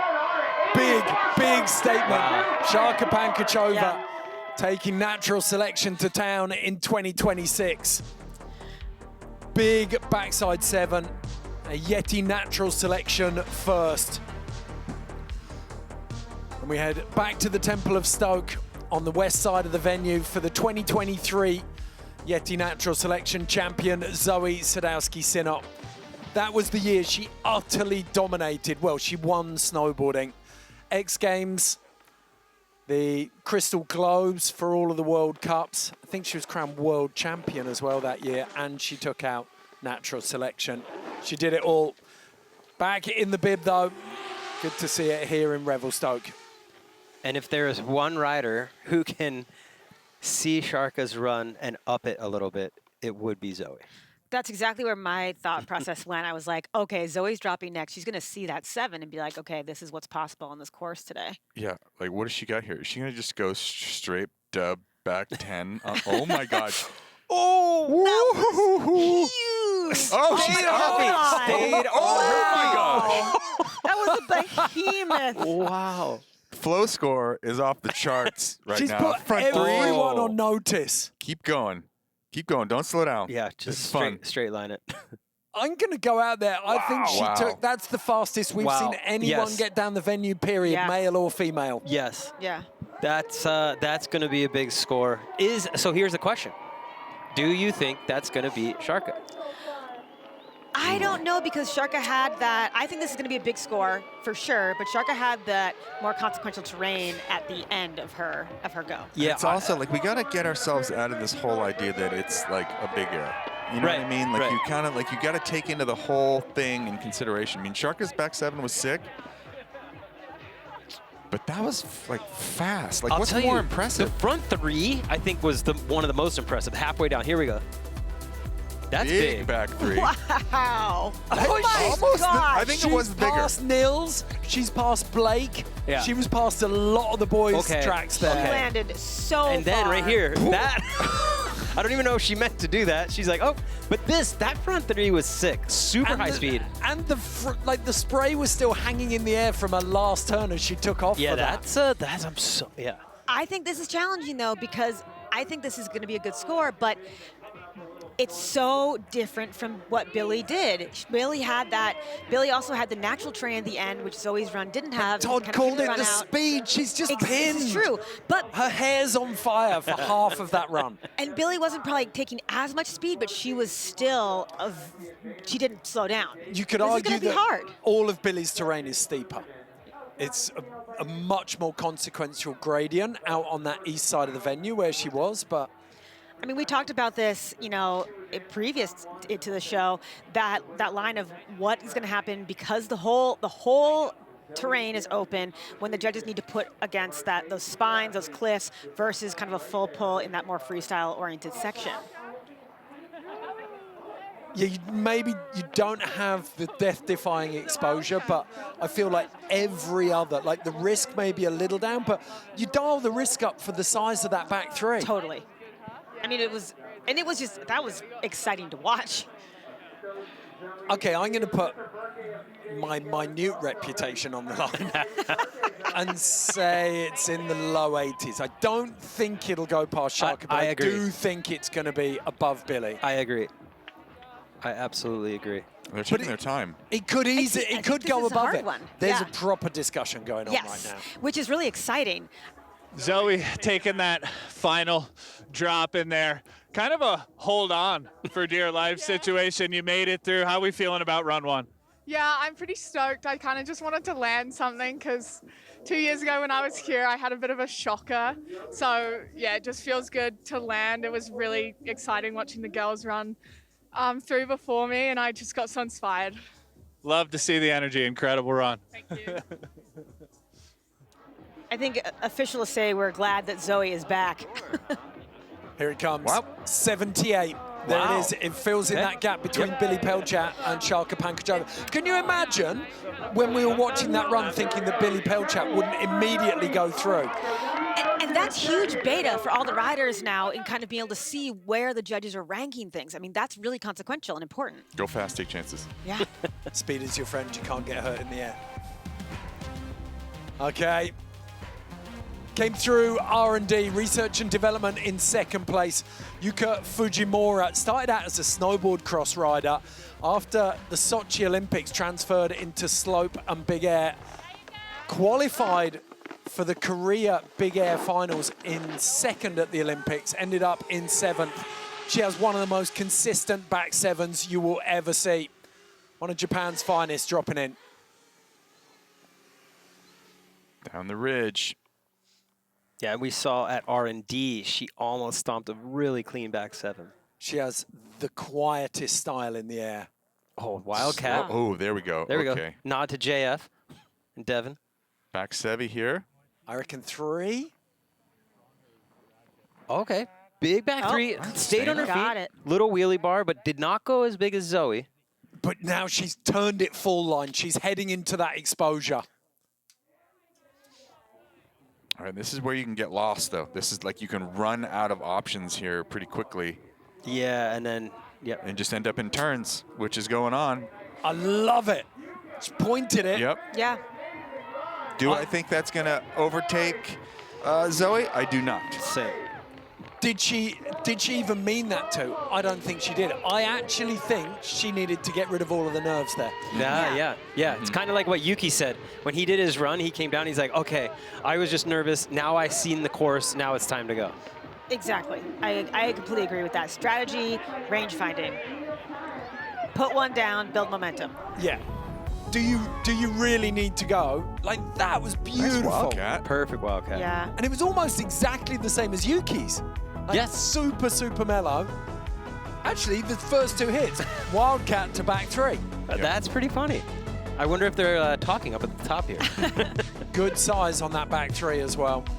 And we got to point out, too, talking about the rad dads, but she's a rad mom. That's really, really cool. She's out here competing. Her husband, also a notable individual in snowboarding. So you're telling me that Henry Jackson is in charge of a young human life? Yep, right now, a 2-year-old, he'll be watching this. He'll have Emmy in one hand and this broadcast on. No doubt, if you haven't come across Henry, he is the voice of snowboarding around the world. He'll be yelling at the screen, commentating for himself. Yeah. Imagine he'll in be multiple languages. Yeah. He's the only person who doesn't need a mic because everyone could just hear him. Oh, has Yuka got a lucky penny? All right. Yes, Yuka. Well, we know she's got that back 7. This could be the year of the 720. I thought that was an air tag, just in case I'm lost. Just you can find me. I'm lost in the woods. Okay, so the scores at the moment getting quite a bit of pressure above 75. Sharka Pankachova on an 84.6. Zoe Sadowski-Sinner on a 78. Yuka Fujimura on a 55. So she comes in just above Madison Blackley on that 50, just below Spencer O'Brien on that 61.6. Billy Pelchat, Zoe Sadowski-Sinner and Sharka Pankachova. Some big, big runs at the top of the standings here. Only the top 2 will go through as we come to our 8th and final rider. Out of Narragansett, Rhode Island, it's Mary Rand. Second place in 2024. She's got that dependable backflip as well.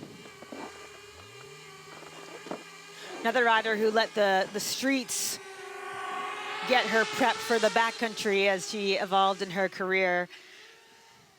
Well, streets of Rhode Island are a lot like this. They are, it's true. You know, when she was here in 2024, she rode so amazing. Huge back that three. was sick. Oh. You know, it's when she came in second, her riding was so on point. Really excited to see her back this year and kind of getting to attack this course again. Coming in here to this middle section. Ooh, okay, she's on some of the steeper terrain in the middle. See, that's where you don't know if you're on top of like a 10-foot cliff or a 40-foot cliff. Mm-hmm. And you don't know if you're going to get sloughed over it. A little exposure underneath there. This angle really doesn't hide the steepness. It's so gnarly. Uh-huh. I would call that indecent exposure, Eddie. And Mary Rand, one of the... Okay, oh, that's yeah, now it's getting... See, that's what I was... significantly steeper. Oh, boy. That was just like a slow, like a bury the lead on what was They're going like, on. oh, that's really scary. So the booze cruise. Crowd getting behind her as well. Oh, Lord. This is You not... can see how steep it is when you're standing up, but you're still sitting down. Yeah. And your chest is nearly in the snow as you're traversing. So what do you do? Do you just like point at fall line and just close your eyes? Here we go. Jared Elston. Yeah!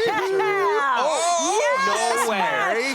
Mary! Wow. Wow, I just got chills. That was insane. So sick. Wow. Okay. Wow. That was the riskiest line we've seen any of the women take so That far. was epic. Oh, that was, seriously, I have chills. That was so sick. That was gnarly. Wow. Big air reward. Big air mare. Jeez. That was just like a set it and forget it exit. Todd, you literally called it. You're like, what do you do now? Do you just close your eyes and point it? And Pretty much. Big back three. So big back three kind of struggled a little bit, but at the bottom, totally redeems herself. And this is the thing, the fall itself is not going to dock her massive points, but it is a lost opportunity up there. Yeah, I mean, I'll tell you what, the judges are going to love that line at the bottom. Love that. That's a shots fired situation, I feel like, to the rest of the field, too. I'm going to go to the gnarliest, scariest piece of terrain I can find and just point it. I don't think that's going to jump into the top 2, though. I think that we are, you know, like you said, Ed, that opportunity up top was lost.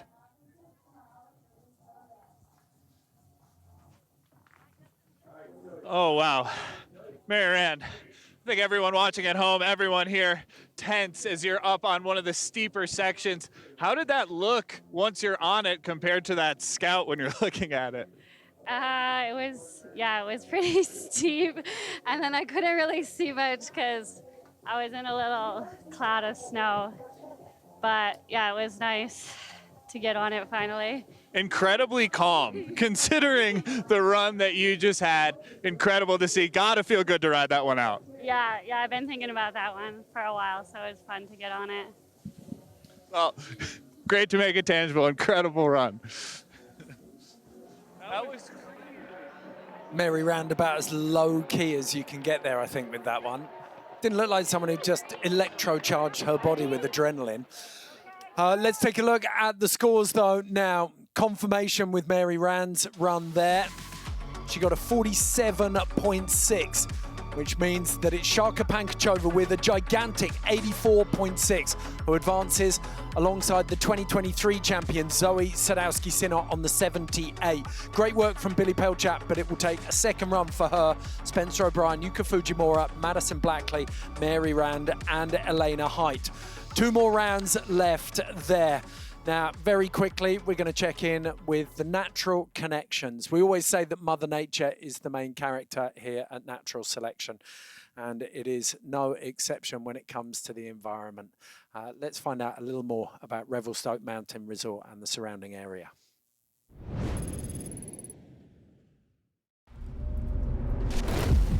In British Columbia, water is more than a force of nature. It's the pulse of the land. Revelstoke is nestled in the Selkirk Mountains. Fueled by deep snowpacks and heavy rains, this range creates the conditions for one of the rarest ecosystems on the planet, the inland temperate rainforest. The annual precipitation here falls below the average of what defines a rainforest. However, winter makes the difference. Storms off the Pacific travel interior and collide with the mountains, stacking snow in Revelstoke and high in the surrounding Selkirk Range. Snowpacks average up to 18 meters or 60 feet per season, making Revelstoke one of the snowiest places on Turtle Island. The annual snowpack seeps deep into the earth, feeding the underground network that sustains the fresh water long after winter has ended. Snow is the magical element that keeps the ancient inland rainforest alive. The Columbia River system collects the runoff that the land surrenders and returns it to the Pacific Ocean to begin again. This cycle is a connection between mountains and communities. It carves canyons, sustains forests, and fuels cities. Water doesn't just move through the landscape, it shapes it.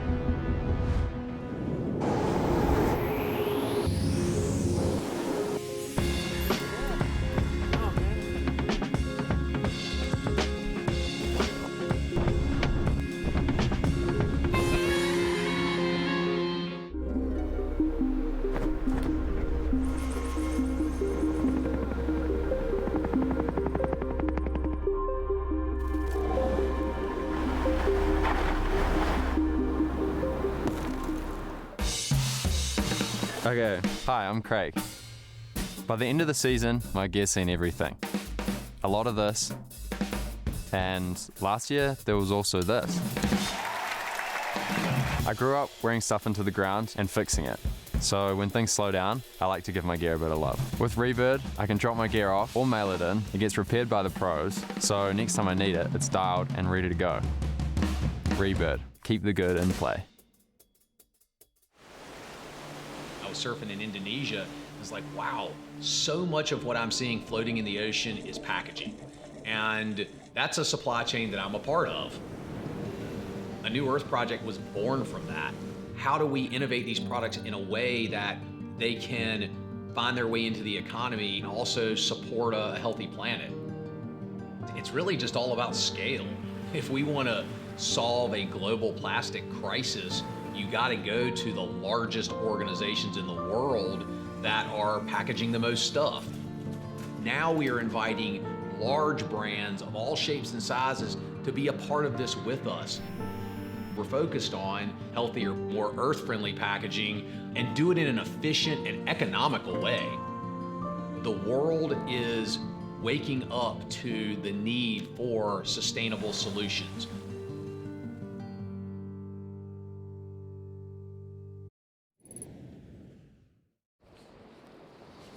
I live about 5 minutes from the ski hill, just far enough from town that I don't eat out all the time. And it's just far enough from the ski hill that I can drive with my snowboard boots on. Not only is he a professional snowboarder all winter, Dustin, he's been the foreman on the build here in Revelstoke for the past 3 summers. Yeah, earlier this year, like the wind lips were like head high when I came splitboarding up here. Yeah. Cheating. Oh, there's been other people out here cheating. He's taken Travis's vision from Jackson, from Bald Face, and applied it to the Selkirks. I want the riders to walk into the bottom of the course every year and feel like it's the opening scene of Jurassic Park. We were able to add 2 more birds' nests and 3 platforms down a bit of a steeper section. Kind of a line that was probably one of the gnarliest tried last year. This year it has the opportunity to also be tricked. The terrain is so grand, and so via sled is how you get to access it. You know, I could build this course with a pipe wrench, but we use a hammer, and somehow I feel like Ski is my hammer. That looks so much better than last year. Having a local who can really look at a piece of terrain from an athlete's perspective and go, this feature needs to be here, this landing needs to be cleared. Dustin is the guy who can build it and potentially win it.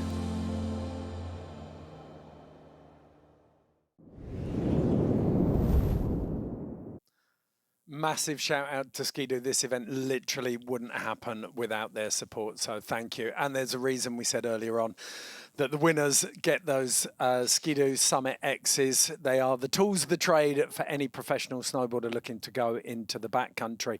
Now, we're not going to mess around. Let's get straight into men's session 2, round 1. Another 8 riders, some of the best in the world, ready to throw down and try and get 2 more spots on the final day, our second day of competition, which will happen later on in the week. We can head back over to the selector venue at Revelstoke Mountain Resort now. See what's going on over there. Look at the crowd. A couple of access issues to get that big a crowd up there today. Truly, truly phenomenal. There's a big, big crowd. That shows how many people want to get out here. It's a proper hike out to the venue today. Yeah, isn't it like it's like an over an hour split board, right? Yeah. Yeah, either your verts, your touring skis, or your split board on, and you're walking out there. This is our second session, though. Gigi Ruff, Jared Elston, Bryn Alexander, Torgeir Berger, and Matteo Massiti, Travis Rice, Mikey Cicerelli, Miles Fallon. I mean, it is all of your favourite snowboarders, essentially, in one hit. Torgeir Berger stands out to me. I always like to think of him as the David Bowie of snowboarding. Kind of creative, beautiful. There's nothing he can't do. But we're going to kick off with this man, age 44, doing it all for the middle-aged shredders out there, out of Au in Vorarlberg, Austria. I always like to think with Gigi that he's managed to protect his inner child well into his 40s. Wait, I got to pull back. 40s are middle age now? I thought that was like 60s and 70s. No, I'm afraid it's fully middle-aged. Gigi repping as well for Mons Royale, the business class of base layers, merino wool out of New Zealand. Gigi dropping in, and it's the chicane to kick us off. What a start. Gigi, almost a signature trick for him at this point. Back 3 nose butter on the eagle's nest. Unbelievable. And again, we're seeing that really direct approach through very, very steep terrain. Yeah, he is Mach 10 right now. Narrowly missing that tree off that small drop. Oh, and just butting into that wind lip there. He's all, let me hip check this cliff real quick. So that was one of the fastest top to bottom runs we've probably seen all day. That was and so well put together. Oh man. And a proper butter. Wow, okay, so Gigi coming out with a lot of energy. Shit! I missed one of the jumps. Fast. You were fast. I cannot see that uphill on the photos. Oh, it's fun. Interesting. So if you heard him, he said he missed one of the jumps. So he He probably got lost. There's that chicane. Wow, just right off the bat. That is so gnarly. That back three Wow. high-speed nose butter. Properly That little nose twatting tap. that little Yes. bird's nest. And then here, there's the hip check. So he thought, he hadn't seen that that was that uphill. He thought it was just another diving board he could ride into, probably. Yeah, that's a good example of studying this and then actually being on it. And especially someone with Gigi's experience in the mountains. Yeah. Love that board graphic. Little nod to the old Jamie Lynn LibTech. And the DJ checking out the Cinnamon, Nina Simone. Oh, yeah. Epic part. Bonus prize if you can name the Absinthe movie. Pop? I thought it was Future Proof. Oh, it is. They just confirmed it. Oh, yes. I'll tell you what, he has one of my favorite parts in Happy Hour. Kingpin. Me too. Oh my gosh. Epic part. That's one of my absolute favorite parts too. Yeah. Destroyer, his first part in Kingpin with Whitey in 2000. I mean, and you can't talk about his parts without talking about Never Not. I mean, absolute beauty in there. One, I was doing my little notes. Oh, here we go, score. 84.6, they like that number today. They gave it to Shaka Pankachova and it was enough for her. That is a big, big score, a big statement for the range the judges are using here. He's stoked. Gigi is the best. I mean, watching him ride this terrain is such a joy. Well, not least because it gives every 30, 40, 50, 60-something snowboarder out there hope that you're still relevant. Gigi Ruff doing it for the middle-aged crew. Now it's time for Jared Elston, one of the most consistent men for finals appearances since he first turned up at Natural Selection in Jackson Hole in 2022. Came second to Sage Kotzenberg then. Now breaking trail. Nice front three, holds on to that, and he's picking up some speed into some very steep terrain. Yeah, Elston is not afraid. I'll definitely say he's one of my favorites in this session. Look at the slough coming down on him. Did well not to get buried there, but he's on top of a stack, make no mistake. Ed, you and I were talking about this over breakfast, and we were like, Jared Elston's gonna put himself into some hairy situations. I can hear the crowd. I can hear his dad, Simon. Here we go. Oh, there we go. There we go. Just threading the needle on that one. Throwing up his arms. This is this is the second year of his Arbor El Camino Pro model. That is beautiful work there. He did so well in that debris as well. Yes. That's the first zone where we've seen the apron absolutely littered with old hot boulders that have now frozen up. Yeah, super sketchy down in there. And again, can't stress that enough. It's almost like there's just white, invisible rocks in the outrun of those high-speed lines. I mean, that's such an important skill in itself that I would imagine the judges are taking that into consideration as well. Got to. Jared, I feel like it's one of the original dark horses of this competition, too. He always is attacking, like you guys said, the hairiest terrain. Yeah. Beautiful work there. And he keeps it nose down for most of this. Knows where he is, how steep it is, chest in the snow. Needs to find that transition over that little lip. Wow. Got a little bit of a transfer there, Yeah. kind of. It navigates that lower section really well. Beautiful work. So the Arc'teryx athlete has been working with those guys for the last 3 years. Alongside Elena Height, one of the key ambassadors. He really is such a force of nature on a snowboard, and I think watching him the last couple of years in Natural Selection has really shown that. It's like you never know exactly where he's going to go, except that it's going to be really gnarly. Yeah.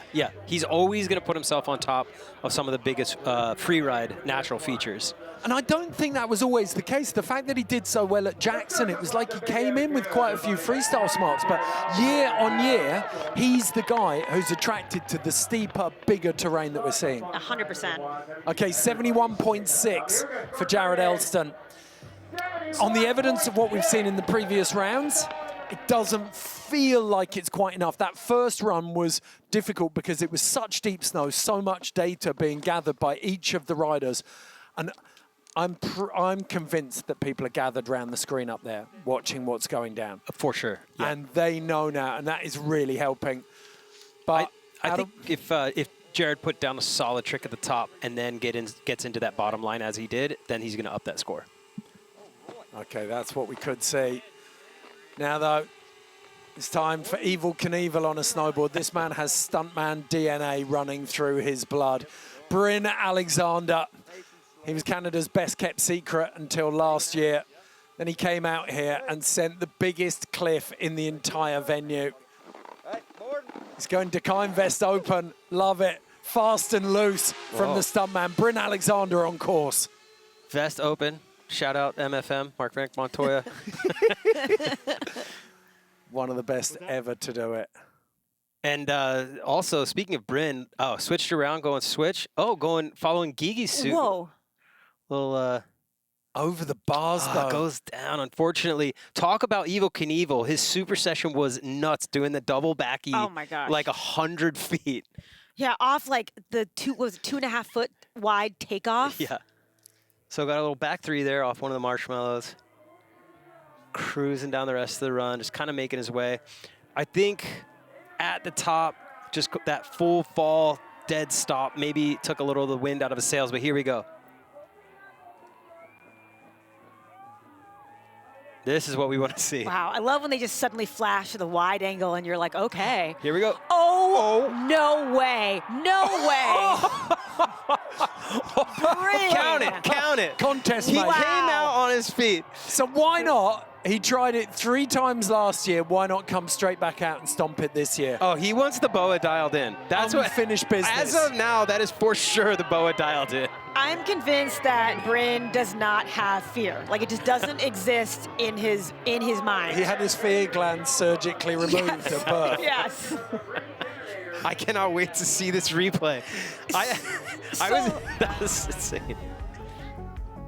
Oh, do you think, because he had a bet with his mates last year and he said, if I fall up top, I'll send the big cliff. I wonder if he did the same thing this year. The fact that he dropped this, he was like, you know what, it's kind of a throwaway. I'll just go back to it. Oh my God, that is huge. That is so massive. I think it's got to be north of 80 feet. Here we go. Just the inclination to go upside down. What did off Todd of call something. it? The meteorite hitting Earth. Yes. It is not a steep landing. Making the dinosaurs go extinct, like a very specific meteor. I love the crowd went so loud. It was rad. There's probably some rare species of skink that's just been annihilated by that landing. Managed to time that perfectly as Mary took a sip of her drink. I nearly got a tea spit then. So Bryn Alexander, absolute send fest out there. He's not messing around. I love to see it. 60 points for Bryn Alexander. I love the stunt, but more than anything else, I want to see the incredible finesse that he's capable of in the second and third run. Because we know that's not going to get him through. Jared Elston, Gigi Ruff in the top 2 positions. We'll be taking 2 riders from this first run. Then there's a second run will take the winner. A third run will take the winner. So 4 from each session. Now, Torgeir Bergram, illegally good-looking human, but he's also got stunningly stylish snowboarding as well. He'll make you swoon on and off the board. Oh! Flawless. Oh! And then under-rotated the crippler. Yeah, that's unfortunate, but still continuing down. Pops up. Back 3. And it gets steep here. These are the high 5 shoots. Oh, wasting no time, no hesitation. Oh, look at that. He's wedged himself into that pillow. He wants off the front of it, doesn't he? Yeah, it looks like he was trying to traverse up a little bit riders left into this zone here, but I think he wanted to get in a little higher. It was so steep. It was like bouncing between down bars. Oh, Nose bump double.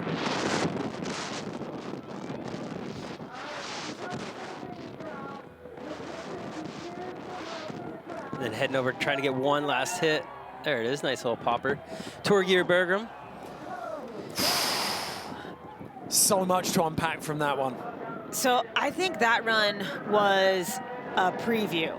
That's a little bit of a preview of the intensity that he's bringing. And we knew he would. Like, that's what we expect from this guy, of course. Same thing we saw from Yuki Kodono.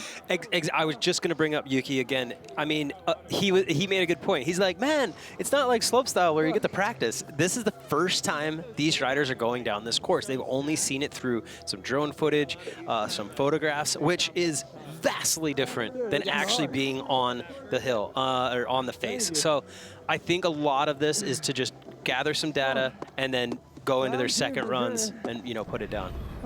Yeah, I agree. And like looking at that second hit too, it could have just been mired in too much snow on a takeoff. That cap 5 up top was just outrageous. So nearly over-rotated it. Wow. Somehow managed to kill the rotation in his shoulders and then got bucked on the crippler. Almost like Elena Height, just caught out by how much snow has stacked on the platform. Yep, exactly.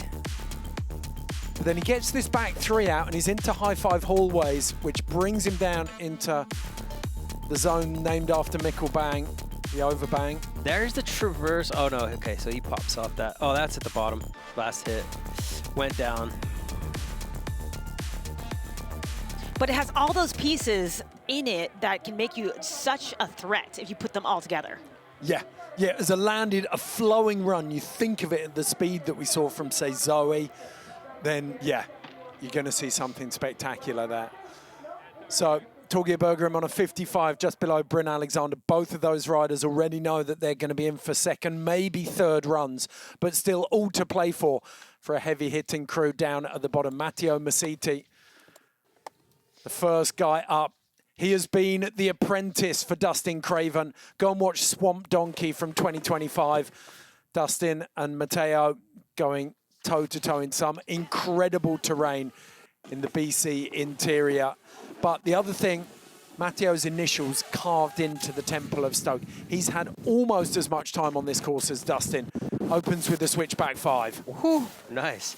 Just scooting just past that tree. Switchback 5 was solid into a back 3. Keeping his speed up. And like Dustin, he'll have mind-ridden every inch of this face. Same line we saw from Billy Pelchat. This is where it's a little wind affected, you can see up in there. Oh, and he's dropping out to the far east. Huge air down there. Now this is the other side of the venue. He's out of sight from the crowd and stand zone.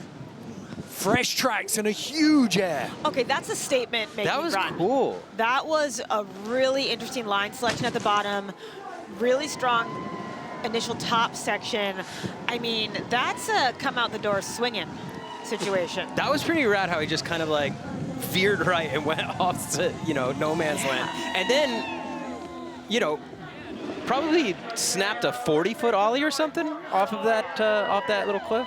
Yeah, I'm excited to see the second angle to see kind of like literally how far that was because it looked massive. Yeah, if there's a drone following him down there. So you sneak into that venue through Mind the Gap. We saw Elena Height ollie that last year. The switchback 5 up top. So clean. He's so centered as he lands. And then here we go. This is where he kind of takes everybody by surprise. And when it goes hard riders right, and then whoop. I mean, taking that as a double line, that's pretty ridiculous. Yeah. That reminds me of in Aspen Extreme at the very end doing the powder 8s when TJ Burke goes off the right-hand side of the mountain. It might have been Ellery Manning or Estelle Pensiero went back there last year and they had a sniff around looking for those unique lines. It's definitely not as exposed as some of the exits we've seen. Like you think about what we've just seen from, I mean, Jared Elston, for example. So that's absolutely going to be higher than Bryn, but is it enough to break into the top 2? That's the question. And I don't know. It's tough. The top section was beautiful. Yeah, because, I mean, he had that switchback 5, and then at the bottom, you know, he cruises riders right and pops a pretty big... Switchback 5 into back 3. It's steep terrain. He kept his flow up. No hesitation, and it does seem like the judges are really taking that into consideration today. Yeah. This is when they earn their money. Yeah. When you've got such completely different runs with it's entirely different flavors. Yeah. Yes. Yeah. I'm really curious to see where this ends up, because I think in a lot of ways it's comparable to Jared's run, but is it just above or just below? That's the question.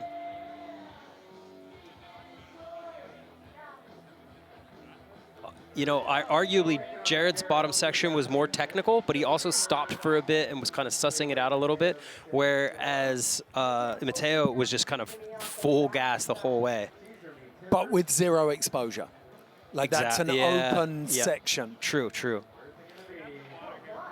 But then the switchback 5 at the top. So and he's breaking, like, it is worth something when you're not following tracks. Absolutely, yeah. 87.3, judges absolutely love it. Wow. So that creativity, it's one of the criteria, creativity, risk, execution, difficulty, overall, the creativity working for him there, and the risk with the switchback 5 up top. So Matteo Masiti, one of our rookies, moving straight up into the top spot, 87.3. But he will know better than anyone that the most winning rider in natural selection history is waiting to drop behind him. Repping Yeti, Libtech, Union, BOA, Vibram, Ski-Doo, and Red Bull. It is Travis Rice. Is this an up-and-comer? Is a new guy here, rookie? New guy. He's from Jackson area, Wyoming. Okay, good to know. Okay, yeah. Young gun, just making his mark. All right, Keep your eye on this kid. Yeah, big potential. He has a lot of potential, this one. Oh, yeah. Travis Rice, the GOAT. You know, we've been throwing around a lot of names today, right? We've been throwing around a lot of names about favorites, but, I mean, you can never write Travis Rice off. Oh! Because he is the GOAT. Clung to the landing of that cab 5 with his toenails, didn't give it up. And right into a backflip. Unbelievable. Laid out backy, halfway down. Front 3, nose tap.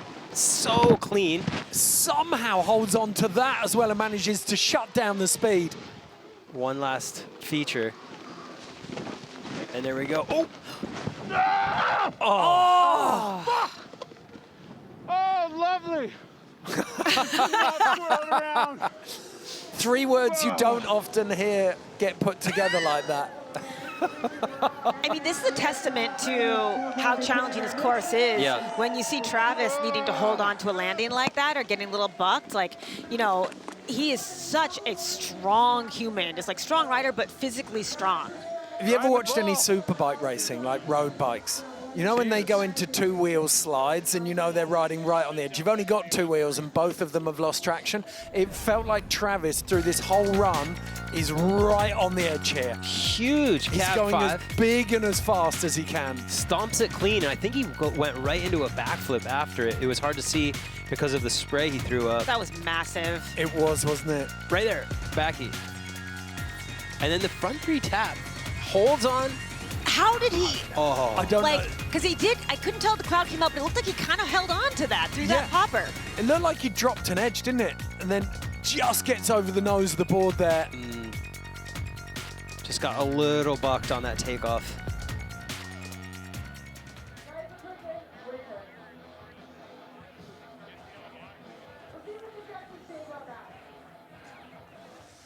All right, Travis Rice, the man who wears many hats, the reason all of us are here, putting on a clinic and simply holding on there.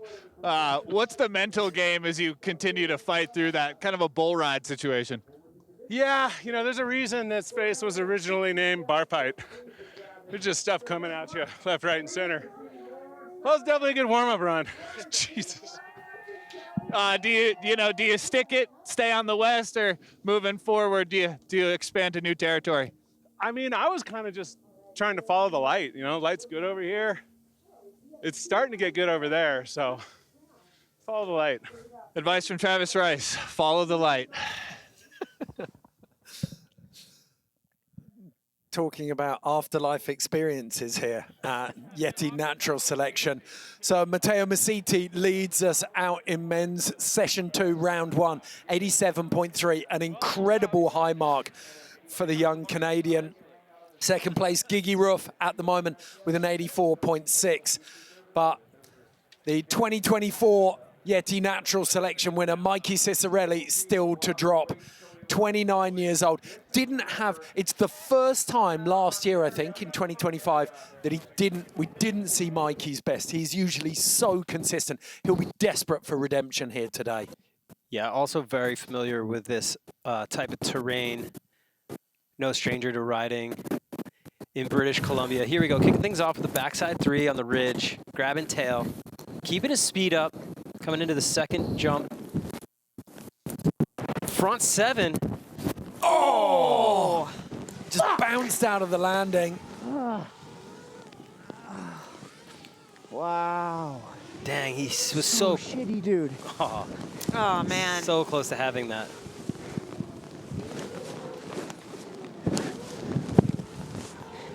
So continuing his way, went down on the front 7. He like stomped it and rode for a little ways and then got bucked. I like that ollie kind of down into the steeps there. That is beautiful transition finding. Close, dude. Yeah.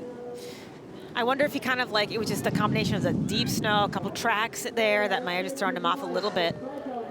Yeah, I'm curious to watch the replay.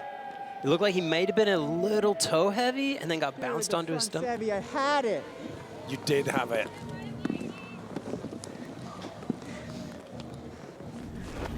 He was there. Yeah, starts it off clean. So smooth, almost effortless looking. Back 3 tail is a classic as well. The back 3 gets a bad rep as a safety trick, but with the tail grab on it. Yeah, a little, like landed heels and got shifted to his toes and then went to his belly. Ah, that's frustrating. But he had it. It was right there. Here's another view. And it looks so nice in the air. Almost maybe a slight over rotation. I don't know if we've seen a front 7 put down, because Dustin dropped his as well, didn't he? And Blake Moller dropped his. All 3 of the front 7s we've seen have gone down so far. So Mikey Cicerelli, we are seeing some very good riders getting backed into corners here for the second run in this second session. Jared Elston, Travis Rice, Torgeir Bergram, Bryn Alexander, and now almost certainly Mikey Cicerelli going again. That is a heavy hitting second round. Yeah, when you read the names off like that, it's like, sounds like ridiculous. Yeah, it's fantasy snowboarding, yes, isn't it? It really is. So 47 for Mikey Cicerelli. No surprises there. Would have been what he was expecting. But it does mean with 7 riders down that Matteo Masiti, the rookie from Powder Mountain, Utah Super Session, is guaranteed a spot in the finals. That is huge news for that kid. Can this man join in? Miles Fallon, he was part of the Miyoko Japan Super Session. Had an emphatic ride there, came through in first place. Sorry, Matteo came through the Miyoko one as well, didn't he? I got that mixed up. If both of these riders advance from here, it will be official. The next generation are coming. Yeah, absolutely. I mean, Miles, one of the youngest competitors in the field, which can work double-sided, you know? He has the energy, he has the stamina, he has the tricks. There you go. Like, ho plant in. And he's got this ball of energy, but at the same time, he's a contradiction. He's riding so smooth and considered. Yeah. He reads terrain remarkably well for kind of being in the early stages of his backcountry time. Just a huge backflip right there. Laid out as well. No wildcat pretense to it. There you go. Double. Oh! Not anywhere near as much speed as he thought he had. Laid out the second flip. He did a 1.5 backy. Huge butter pad bounce there. Oh, what? Oh my gosh. Oh, hold on. Front 7 mid-face to speed check. That was wow. so sick. Oh! Oh my gosh. Man, if he can get the top part and then do that front 7 halfway down. Yes. Listen to the crowd. I love that. That was a human lightning bolt at the bottom of the course there. Yeah, that really was. He was moving faster than he had ground for at that point. Wow.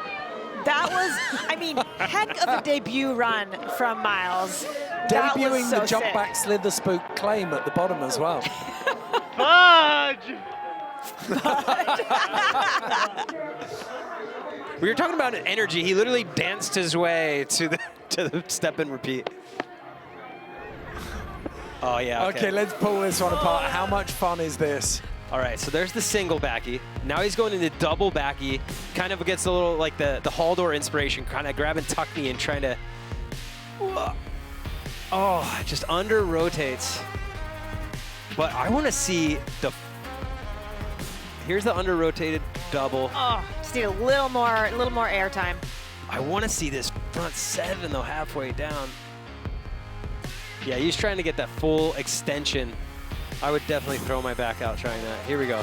And this was really sick. Just the quick straight air over the tap. Yeah. There it is. That was so gnarly. And that landing is not smooth at all. There's like some small spines located in it. Yeah, that was insane. Look at this.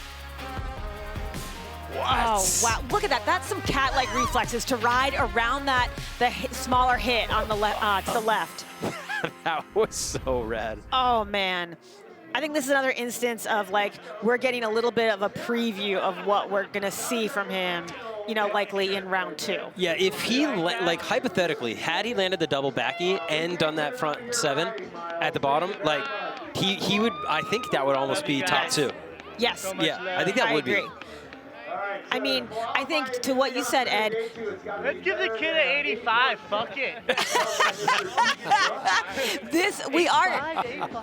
We're seeing it. This is the next generation. Even if he needs to advance the next round to try again, between him, Mateo, like they're statement making right now. Yeah, but look at the way Travis rode. It wasn't like Travis held back. He knew what was coming. He'd already seen Mateo.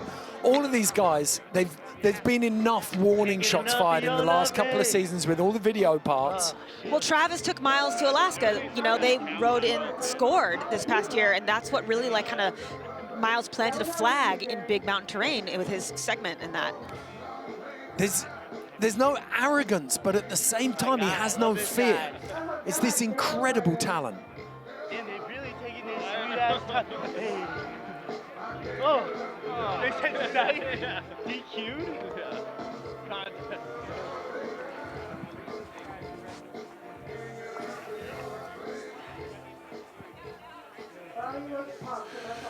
All right, Miles Fallon, really just like enough energy to fill this entire arena. Went for the double, kind of got a 1.5 there, busted one of the kind of craftiest 7s I've ever seen. But you got one done. You're coming down to the bottom. Just give the kid an 85. That's what you said. Yeah, hook a brother up, you know. But nah, seriously, dropped last, didn't really know what to expect. All the riders, I should say, are legends, goats. It's literally a God squad out here. And just blessed to be out here, put something on the feet. 4th place. I'll see you later. So Miles Fallon is in 4th place. That means that he will run again. When we look at the overall scores, it is Matteo Massiti, 87.3. Huge statement run from him to claim his spot in the finals alongside the legend Gigi Ruff. But look at the 6 left behind. Jared Elston, Miles Fallon, Travis Rice, Bryn Alexander, Torgeir Bergram and Mikey Cicerelli. All of them back in action for round 2 of session 2 very, very shortly. Wow. That is the first round done. We'll be back for all of the second rounds in just a moment. But before we do, let's check in with Vibram. They're one of our most unorthodox partners here. But back in the 1930s, Vitale Brahmani, an Italian, set out with the idea of making mountaineering and life in the mountains that little bit safer by creating a rubber sole. And ever since that time, the yellow octagon has been the benchmark of safety in the mountains. Let's find out a little bit more about it.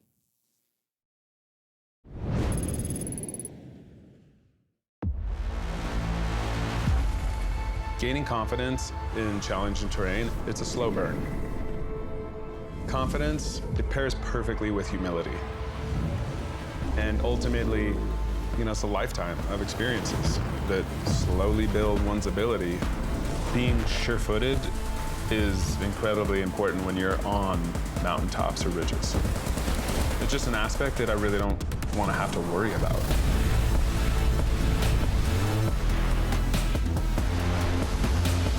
From the root to the fruit, from the ground up, it matters.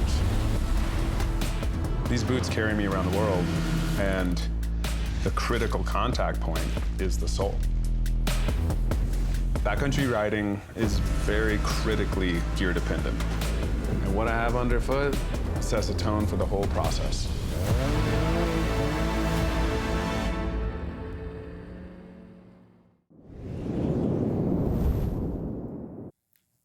Have either of you ever followed Travis up a boot pack? I can't say that I have. I have. He forgot that I was immortal.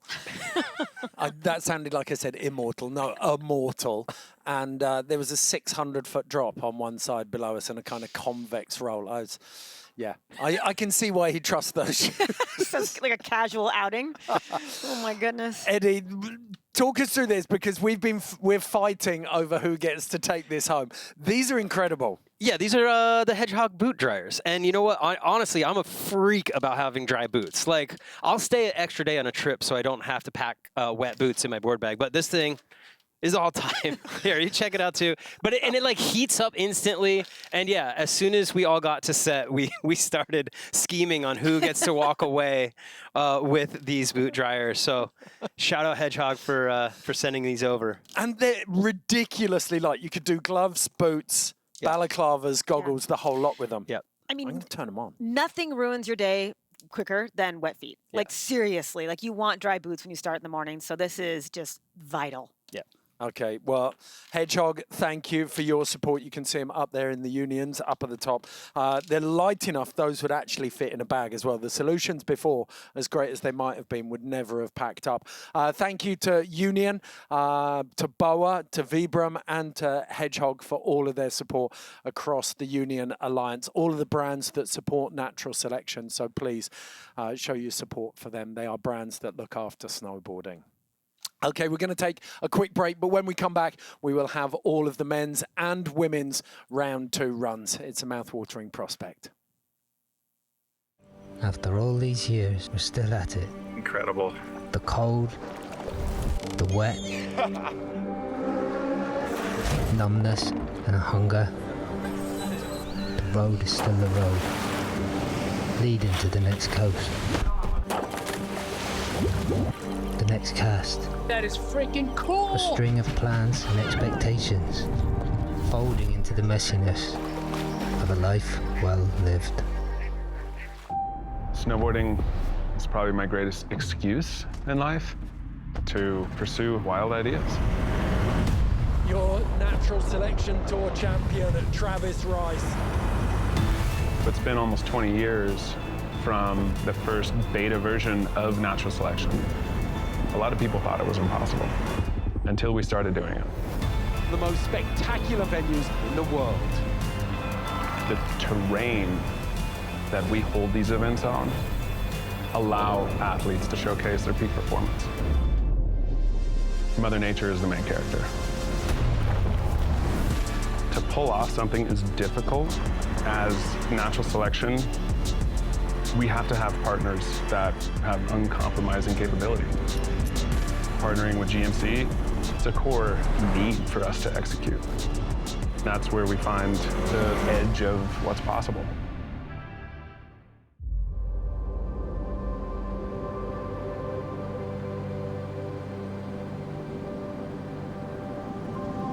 This is what it feels like.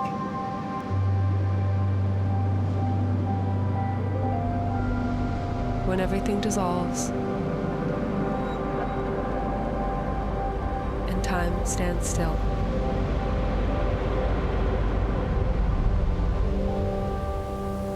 Arc'teryx. Bit of Arc'teryx there. Time stands still. Love to see it. That actually, like all of the action we've seen today, has made me want to go snowboarding really, really badly. Wow, the action carries on. East and West venue are open here on qualifying day at Yeti Natural Selection at Revelstoke Mountain Resort. Going to get a massive shout out for all of the Evo watch parties around the world. If there is an Evo shop, then there is a watch party happening in it right now. Can I get a whoop whoop from all of you out there? Looking forward to hearing from them. If you want any, you. If you can get any, if you want any Natural Selection merch, then head over to Evo. They have got collections from Mons Royale, from Natural Selection, and a host of other brands who've partnered up with us. Here is the bracket so far. So we know that Nils Minnick and Mark McMorris have already advanced from session 1. So now it is the turn of Blake Moller, Dustin Craven, Torstein Hogmo, Garrett Warnick, Starley Sandbeck, and Yuki Kodono to fight it out for the final 2 spots. The winner of this round will join McMorris. And who's the other one? I've forgotten already. I'm too excited. I've got it there somewhere on the scores. I'll work it out in a minute. But yeah, phenomenal lineup once again. Blake Moller, they're going in the same order, so we'll see Blake Moller first. Rocky Mountain Watches getting us stuck in our official timing partner. Blake Moller, I know, coming in with a mild knee tweak into this. Okay. So I think he was hoping it was going to run a little later in the window, but that kind of suggested to me it wasn't a problem that ibuprofen couldn't fix. Yeah, there's nothing that you can't throw a big pharma at that it won't clean right up.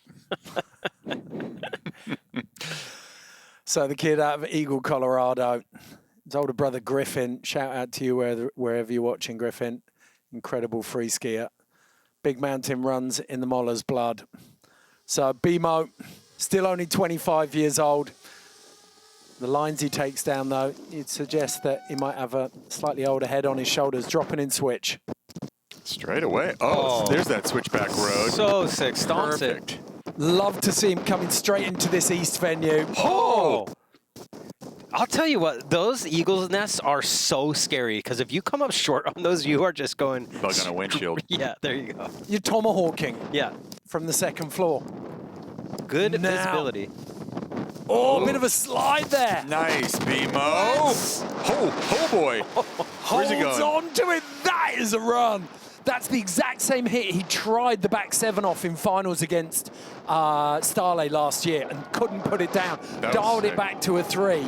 Yeah. BMO giving a great example of how pro these guys are. 99.9% of snowboarders right there. That slough would have just taken their board out and they would have gone over that cliff on their stomach. But he just laced a back 3 into a perfectly steep pocket and kept his speed out of it. I think that's one of the best 3 or 4 runs we've seen so far. Combination-wise and speed-wise, I mean, that took no time for him to come down. Switch backside rodeo, straight into that bonk over. Yeah. Yeah. Let's the watch line this. selection as well. And honestly, switchback rodeo is one of the most technical freestyle tricks. We've seen a lot of 5s and even some 7s, but switchback rodeo and then this gap tap. I'll argue that, Eddie, for the sake of arguing. I feel like any trick that you have to set an edge into and spin, those are harder. I feel like switch backside rodeos and rodeos, you can make those happen in the air after you clear the lip. But this downhill takeoff on a 3, trying to spin off a downhill takeoff, that takes so much skill. Yeah, I think this is going to be a very high score. Oh yeah, for sure. I think he's going to be in the lead right now. We're thinking it. Todd taking risks on the big calls out there. You think 80s, you guys? You think mid-80s? What are you thinking? They got to leave room. I'm saying like an 80 would probably be fairly sufficient for them to leave enough room. I think it could push a bit higher. I do too. So Nils Minnick and Mark McMorris, it suddenly came to me who I forgot There you about then. How could I forget about the butter switchback? Try to keep up, Ed. From Nils Minnick. Try to keep up. I will. Must try harder on my school report. Yeah, so Nils Minnick and Mark McMorris already through from this session. But Dustin Craven, Torstein Hogmo, Garrett Warnick, Starley Sandbeck, and Yuki Kodono still to drop behind Blake Moller here. Oh A my 91. goodness gracious. A massive statement from the judges. DCP, Jussi Oksanen, Jody Wachinak, Bjorn Linus, and Dara Reed McLean showing their appreciation for an incredible run there from Blake Moller. Wow. That is going to take some beating. Big, big score, first out of the draw. And Dustin Craven will have heard the cheers up at the top here. And the Temple of Stoke is a lonely place. Look at that wink, though. He's got something in store for us. Yeah. So relaxed. The man who's built this course. Oh, gets hung up on a half cab up at the top. I'm thinking that Craven's going to have to rely on that third run. He can reset from here. Yep. That was a tiny little setup. It wasn't the, it's not the fall, it's the missed opportunity. And to me, that's a setup trick. Yeah, I think at the bottom, if he puts himself on top of something big, he can make up for that. You know, it's the mental thing, though. Like, once you know, if you're a competitor and you're used to putting yourself in a position where you need to be perfect, any little bobble like that kind of takes away. But, oh, boy, what's he on top of over here? Look at this terrain. Oh, he keeps going, too. What? Oh. It was hard to see from our angle if he was able to stomp that. Let's. Craven just has an insatiable appetite for gnar, doesn't he? Oh, yeah. It can never be big enough. I love front threes like that as well, where you kind of upper and lower body separation. Body language says it all. That is a man who's lost night after night of sleep thinking of what could have been at natural selection. Yeah, he just got kind of buried on his heel into that. How many good riders have we seen do that now, though? Here we go. Here's another angle of this. Sits down a little, but then is able to get up and get his way out of there. But yeah, Craven's he definitely needs to re-rack and reset for his third and final attempt to make it in. Similar zone where that, I think the snow is actually deeper in that middle, the zone between east and west. And we saw Elena Height get snagged in there. We saw Torgeir Bergrim get snagged in there. And then Dustin on those platforms are just so loaded. Yeah.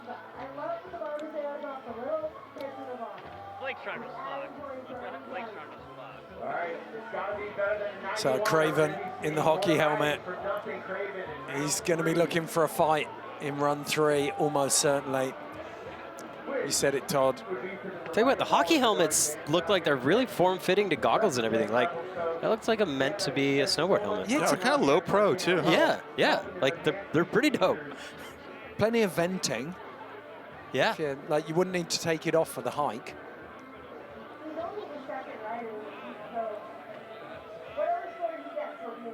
I mean, it's not going to be he already knows. Yeah, this is a throwaway run for him. 45 flat for Dustin Craven. Comes down to run 3 for the Kootenay quad. So look at this venue. Still a lot of canvas left up here. So much. And we're putting less and less riders through with each round now. So 6 in each of the men's sessions and the women's session. Torstein Hogmo had that silky back 7 up top on his first run.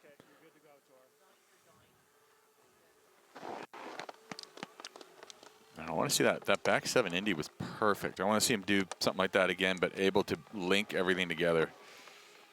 Yeah, that one of the most mindful riders out here. You know that he'll have settled himself.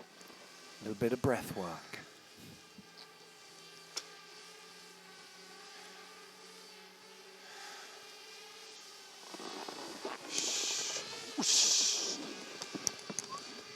Okay, Torstein Hogmo on course, west venue. Back 7 again. Is he going to try and take that high line again as well and make both kickers? Yeah, that's a very good point. Here we go. What? Oh, 10, just a back back 10. 10-y. Wow. Just slightly under-rotated, landed on the heels and sat down. But one of the first 1080s ever seen. There are very few 10s ever thrown at a natural selection. He John came around. Jackson, 2012, Supernatural. Yep. But in Torstein's defense. Oh, God. Wow. Oh, that's scary. In Torstein's defense, John's was on that essentially park-built, cat-built kicker at the Yeah, bottom. exactly.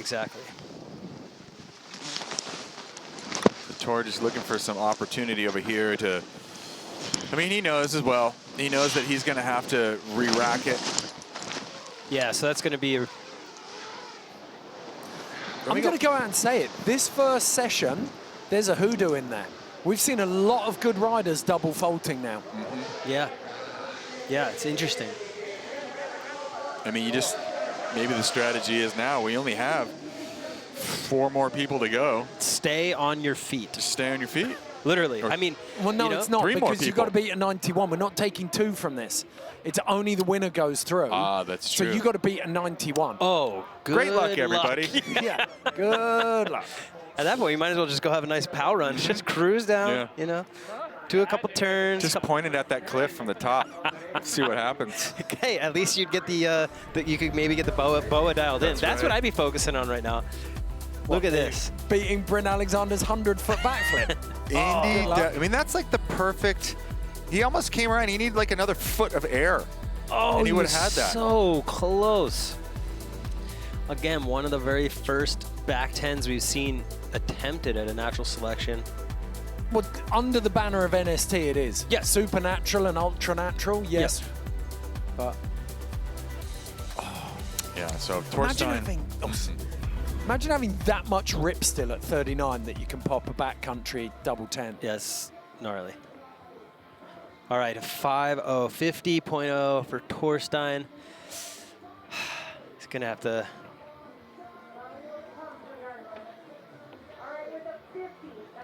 So 50 flat.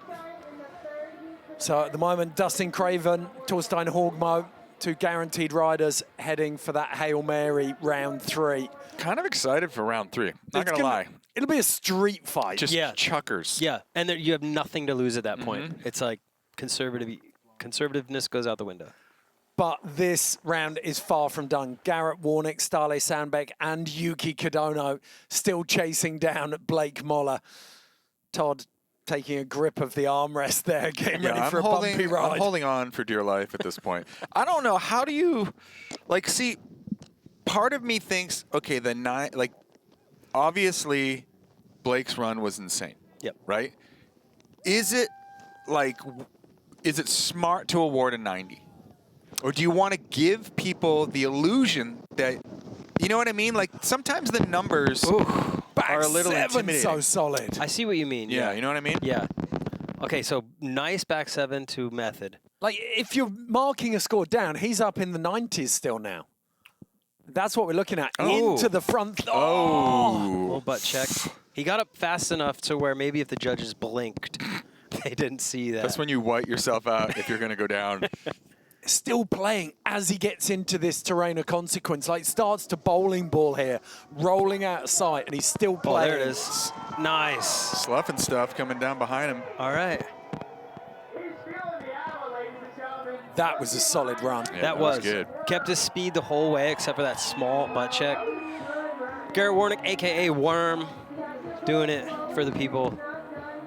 Little bonk 180 at the bottom there. I don't think it's a 91. No. No, I don't either. The question, but I don't feel, critically, I don't feel it would be a 91, even if you hadn't dropped the front 3. I also agree with that. I think, yeah, you know, this will be above Torstein, obviously, but I don't think it's enough to best Blake. BMO's was all about speed. Yeah. And you know, if that's the differentiating factor, I would hope that everyone, you know, takes off the governor, you know. Yep. Shoves a little golf tee in the golf cart engine, you know what I'm saying? This is in again, kind of similar to Blake. You see in a downhill rotation. Yep. Takeoff. Yep. Yeah, back three, kind of cross-courting it. I like how people can see right now, though. Yeah, the visibility is high, which generally you get a lot better snowboarding. Okay.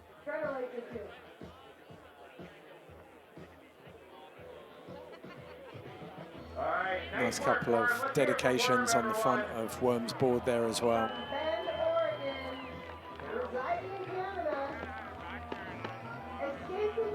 So, is there another? It's not done yet. Like we've kind of dismissed it in the booth here, but this could yet go. Yeah, remember, we are simply commentating. We are not judging. Yeah, that's the judging is left up to the legends. Jussi Oksanen, Bjorn Linus. 64.3, Jody Wachnak, DCP, Darrell Reed McLean in the booth. But the 64.3, still 25 points of daylight between Blake Moller and anyone else with 4 riders down. That's some impressive math. Some quick math there. But last year's winner, it's kind of getting painted into the corner here. And if anyone can throw down a 91-pointer, it's this man, Ståle Sandbæk. The Norwegian has so many credits to his name. Silver medal in Sochi with that outrageous mohawk. Went away, filmed some parts. Kind of one of the first. Ooh, that was nice. Off the toesies as well. It's hard when you to put. Oh boy. Somehow saved it. Nicely done. Improvisation. Give the man a medal for creativity. Yeah, I think I'd give a little bonus points for that save right there. Oh, taps the tree. I like that. Cruising down on this ridge. Here we go. Keeping his speed, keeping his flow, which again, I know the judges are looking for that. Oh, that was nice. Into the hot pocket. There we go. Holding on. Trying to cross court, get one last hit here. What's he got?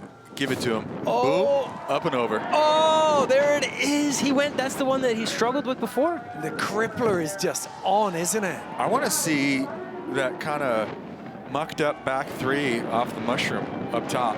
Because if it wasn't, it didn't look that great from where we were looking with the drone angle, but it might not have looked that terrible from a different angle. I think it looked like he kind of got off balance and almost got thrown into the front seat, but then he whipped his legs around and actually rode away from it. But yeah, we'll have to see if we get a lead cam on that. The Cap 5, putting your toes into a powder takeoff, that ain't easy. Here we go. Yeah, off the toes, nod to Kevin Jones. And the style, he had the grab instantly. Oh, that's so dope. Really good style. What's he got here? Oh, actually, no, that was terrible. Well, he landed. It wasn't. I mean, look. He didn't fall. I'm just. I think he was planning on doing about a 30-foot air down the hill. Well, at least he didn't fall. He stayed on his feet, and he did tap that one tree too. Yeah, where's the tree tap? Oh, I thought the crippler's sick. But he took a note from your book. He'd obviously watched how Blake scored. Yeah. And thought, pedal down. Yeah, totally. You got to go fast, and I think like I said, technicality of putting your toes into a powder takeoff in the backcountry is, you got to appreciate that. But you're going up against Blake's switchback 5 up top. I think we're in a similar scenario as the last run. I think he's going to bump up above Garrett, but I think it's going to be hard for him to bump above BMO. Yeah, there's a big gap there. Cleaning out the Oakleys. Did their job in there. Ståle waiting to see. I mean, Blake didn't put a hair wrong on that run. Yeah, that's the tricky part about beating that 91. I feel like it's the combo up top. If you can get that. There we go. Yeah. You called it, Eddie. Your crystal ball on the judges' scores is working today. 73.3, second place for Ståle Sandbæk. But right now in these sessions, second place is first loser. Only the leader goes through now in the second and third round. So Blake Moller in that spot at the moment as we come to the last rider. So Yuki Kodono, he called it on the way out. He said, that was my warm-up. Now watch my second run. What do you think, Crystal Ball Wall? What's he got off this jump? Well, I think he's going to go for a back 10. Okay. Yeah, well, he claimed it, didn't he? He and Stan have been having that chat. Shh. Yeah, everyone be quiet. There you go, Murder Hornet in pursuit. Look at his... no! Oh. It's okay. It's all right. We're good. We're good. Okay. That was a speed check. I was like, wait, what? Okay, there it is. There's the Wildcat. Oh. No! Still Yuki. plenty of speed. Still plenty of speed. He's still got plenty of speed. Got mown down by the snow snake. Oh, man, he's going to miss it. Change of plan. Dang. Oh, he's distracted by the snowcat. Rerun. Front 3. Clean. Coming down here into, like, this is... Oh, nice tapper. Oh, and using the tip of the tail to control the speed there. Beautiful precision. Oh, nice. Thread the needle into that bottom pocket. Yeah, Yuki Kadona. Man. Okay, well, we're back on the if question. If he can put a, like, it felt like the bottom of that run was what he was looking for. Yep. If there's a back 10 up top? Yeah. Oh. It depends on what everybody else does. I mean, they got one more round to get this done. You got to have the high score in that. If Yuki can put down a back 10, but then you're thinking about, okay, well, Stale. What the if he fuck can, is that Vaki going on? I can't believe this. What the? Heliante, right? Ah! Oh, I love that they're mic'd up. That's great. Can we talk about the hedgehog in the background, just affirming everything he said? So there's the Wildcat backy. Went down and missed the second jump. That was almost like a sloppy back roll. Yeah, that was like a barrel roll almost. Yeah, it was not a Wildcat. Front 3, solid. And it's heartbreaking watching him drop the setup trick, essentially. Yeah, yeah. I do, Ed, I feel like if he can put, because the rest of this run was pretty good. Like there was a bunch of stuff happening, like little taps. He has the method between the trees. You know, he's got the backflip, and if he just dumps a back 10, that could potentially take out. You know, Stale would have to have like full flow up top. Yeah, it feels like if that was fully landed on the judging scale we're seeing, I reckon that's somewhere in the high 80s. This bottom line right here, I love this. Watch this, threading the needle and just catching that perfect small transition in the bottom there. That's like 30 likes. If you could get a good shot of that from below, that's like a guaranteed 30 likes. Okay, the biggest battle for Yuki now is not against the slope, it's about resetting after those 2 dropped runs. Yeah. I got to hang out with Yuki for the first time in a while out in Aspen, and he was actually talking about natural selection, how hyped he was to come to the event. And there we go. It's been his main focus since he saw it. Yep. Like, come to fruition in 2021. A 54. So Yuki Kadona, like Stale Sandbeck, like Garrett Warnick, like Torstein Hogmo, and like Dustin Craven will be looking at that third and final round. Blake Moller, an emphatic 91 from the Coloradan, means that he will advance to the finals alongside Nils Minnick and Mark McMorris. Ooh. This is exciting. I mean, again, it's still so, like, you look at who's left in there for third round. That is going to, well, you said it, Todd, a street fight. Yeah, and I think it makes for great viewing for us. And I think for all snowboard fans, it's kind of cool to watch a lot of like the heavies be pushed up into the final round. I mean, makes for great riding. You know, you never really think that you're going to see Travis Rice in a fight back position, but it's just awesome. You want to see that. Yeah, and on final runs, I mean, we said it before, you have nothing to lose. You have nothing at all to lose, so it's like you might as well full send, full throttle, and you know, put on a good show. Okay, well, that was session 1 from the first of our sessions. We've still got the women's round to go and then the men's second session for these second rounds. Still all to play for. But we've got the BOA Dialed In Award that we can take a quick look at now. $5,000 up for grabs for the most memorable moments in both the men's and the women's competition.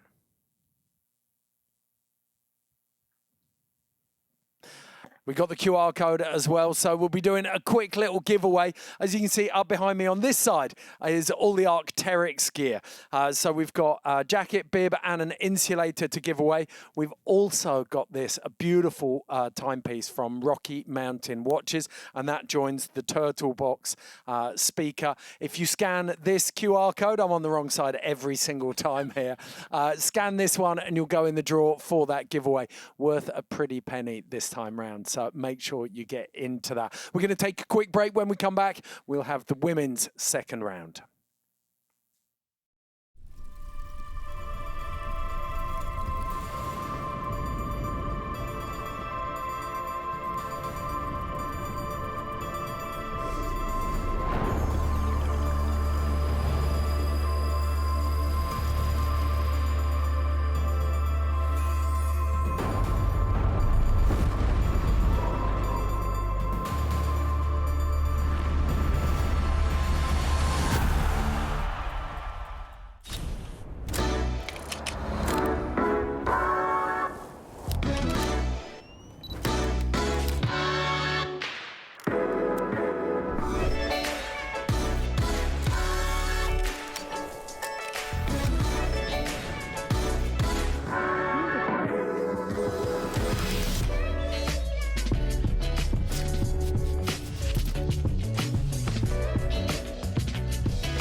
Yeah, g'day. Bottom of the world here. New Zealand. 5.5 million of us. More sheep than people. Which means we know wool. Like, heaps. Our merino farmer lives down the road. We call him Willie. He'll tell you synthetics aren't built for out here. Merino is. Obviously.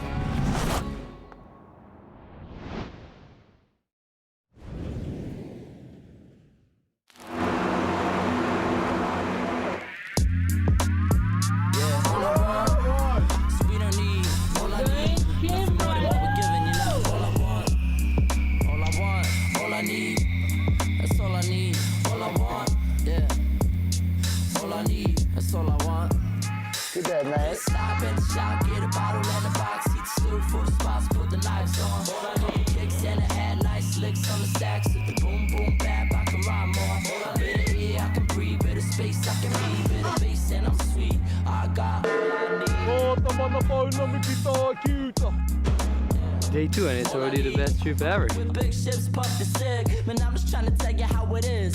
Shit, greed is $1 million business. Everybody wanna be up on the rich list, but I ain't out for everything that glistens. If you ask me, true happiness is.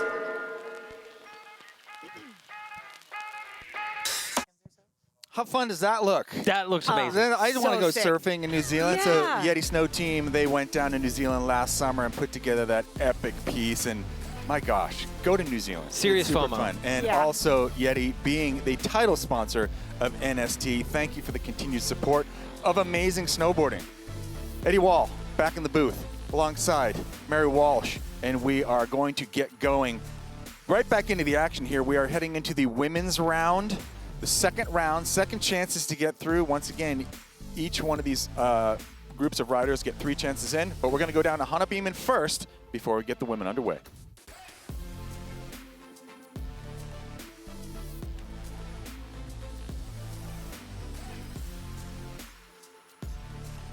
Come on up to the top, Todd. It is super chill vibes up here. You know, the riders are kind of hanging in the tent, kind of talking amongst themselves, figuring out strategy for their next runs. It's been pretty mellow all day. I think everybody was just excited to get those first runs out of the way and kind of see how the course is riding. And now I think it's kind of like a, you know, do I rebate my run? Do I try a different one? We're seeing a lot of like thinking, a lot of deep thoughts up here. And it's pretty, you know, light vibes. Everybody's rooting for everybody. You know, we're all friends up here. We all just want to see everybody put down their best runs. And it's, you know, it's been a pretty mellow morning, to be honest. For all the like radical runs that are going down, you would not know it sitting up top here. It is so chill, just like another day out on the mountain ripping with your friends. So maybe we'll see it elevate a little bit more for these second and third runs, or maybe it's just going to stay chill the rest of the day. I don't know. The light's kind of coming in and out. We're seeing a little more light down on the course, so that might affect people's runs. But I think everybody's just taking it as it comes. Thanks, Beeman. We would love to be there, but you're burning up all the budge, and we're stuck here. So we would love to be there with you one day. I look forward to one day when we can be in the snow. So we're getting underway with women's round 2. We've already seen some crazy riding go down. Shaka Panchakova, I mean, are you kidding me? Probably one of the best tricks we've seen. Mary, I mean, that's got to be in the running. Oh, yeah, that's definitely in the running for the BOA award, 100%. Yeah. And Eddie, what have you been thinking of what you've seen from the women so far? What's your big takeaway? You know, like you just said, I think seeing Sharka's back 7 was amazing. And again, I love seeing Elena get on the top of those scary lines. But I think here we go. I think our first rider's ready to go. All right, we're going to drop in. Spencer O'Brien is going to lead us off for the women's round 2. And then we'll take the top score from this, and then the rest of the women will get another run in round 3. It's interesting, you know, what Hana was saying at the top, because a lot of times, I mean, in all the years that we've been fortunate enough to commentate this event, usually at the top, it is very tense. It's very stressful. You know, it's like you can cut the tension with a knife, you know, and it's kind of cool to hear that at the top, it's a little bit more light. It's a little more, fun. Again, you know, that might change as the day progresses. Look, Beeman doesn't even know it's afternoon. She's claiming it's morning, so the vibes are definitely pretty high. Oh, Spencer kept 5 straight away. It was so close. It looked like she was just riding away from it, and then Snow Stake just jumped up and grabbed her binding. So it just went down off the second pillow as well. So unfortunately, a tough start for Spencer O'Brien. But still making her way down. There's still a lot of really good snow in there. Yeah, and a lot of really, really solid terrain. And this looks like she's getting into something right here.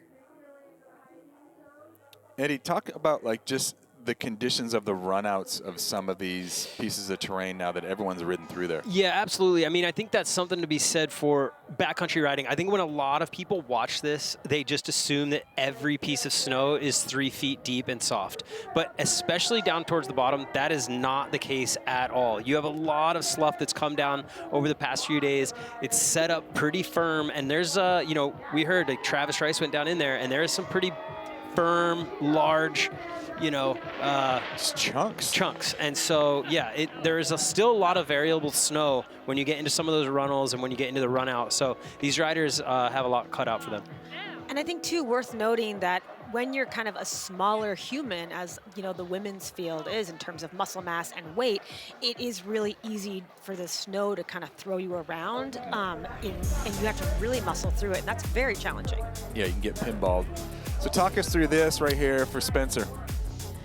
So going for a really, really solid move on the first jump, high consequence because it's the beginning of the run. Unfortunately, looks like she kind of just like hooked her a little bit of weight on her toe edge. Yeah, she did that. Like that's how she won last year, is that big Cap 5 off that top jump. And then down here through the bottom, unfortunately with those 2 mistakes up top, Spencer's going to be looking at that run number 3. But it's not that bad. Like, you get to ride this course a bunch. Yeah, and by run 3, you're starting to get your bearings a bit more and understand the terrain even better. 39.6 for Spencer O'Brien. I'm going to go ahead and say that she's going to be taking another run for the third round.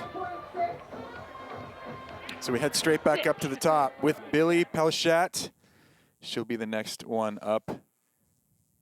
And she held on to that lead for quite a while on the first round. She really did. I mean, she came out swinging. I mean, I feel like that goes without saying that her surname would belie the fact that you would come out swinging on your first run. It makes sense.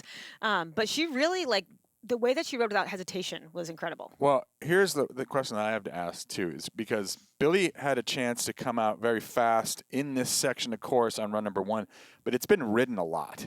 Like, it's pretty paved in there in some of these sections. Yeah, absolutely. And that's, you know, that's something that is easily able to just throw you off of your feet very quickly. But again, we saw run 1 out of the gates, like no hesitation, as Mary said, and also just that flow. And you know, this judging panel, their experience, their collective experience is literally, you know, like over 100 years of snowboarding.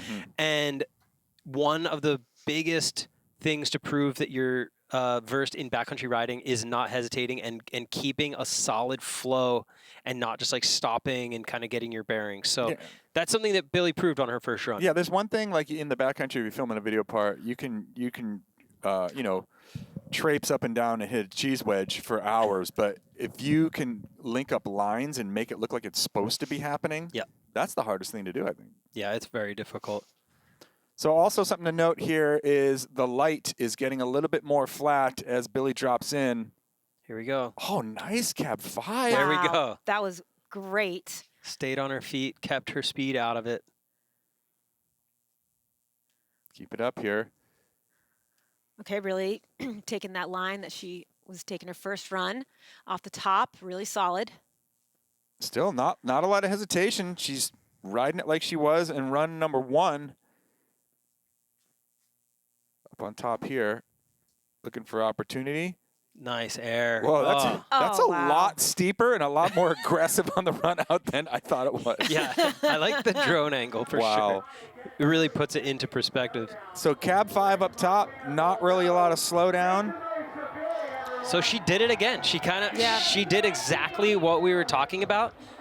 Kept the flow fast and clean the entire way down. You got to be strong to stay up in all that bumpy terrain in the middle. That's the thing. It's like she didn't have any issues coming through that tracked area, which is so much harder than it looks. Where is her dad? Exactly. We should have a Pelchat cam. A Pelchat cam? Yeah, Yes. and it's just on him because you know he's there, really stoked. I'm really, really impressed with her riding, though. To come out as a natural selection freshman, you know, and ride with this lack of hesitation and this kind of flow is really something. So this is the middle of the course. Up top, of course, that big 540 to start off her run. And then, oh, wow. Yeah, that's a cool angle of that. Oh, and staying, like you said, Todd, staying on her feet through that bottom chop and then traversing riders left to kind of get one last little hit. So I think this is going to be a solid score. Is it in the 80s? That's, you know, that's a cool. They just need to, if she gets, you know, it doesn't matter what the score really is. They just need to make sure we're getting the right person to move on. Yes. Out of us to set the scale. But Billy riding with such strength and poise. There you go. All right. Crystal Ball Wall strikes again. That's a good nickname. All right.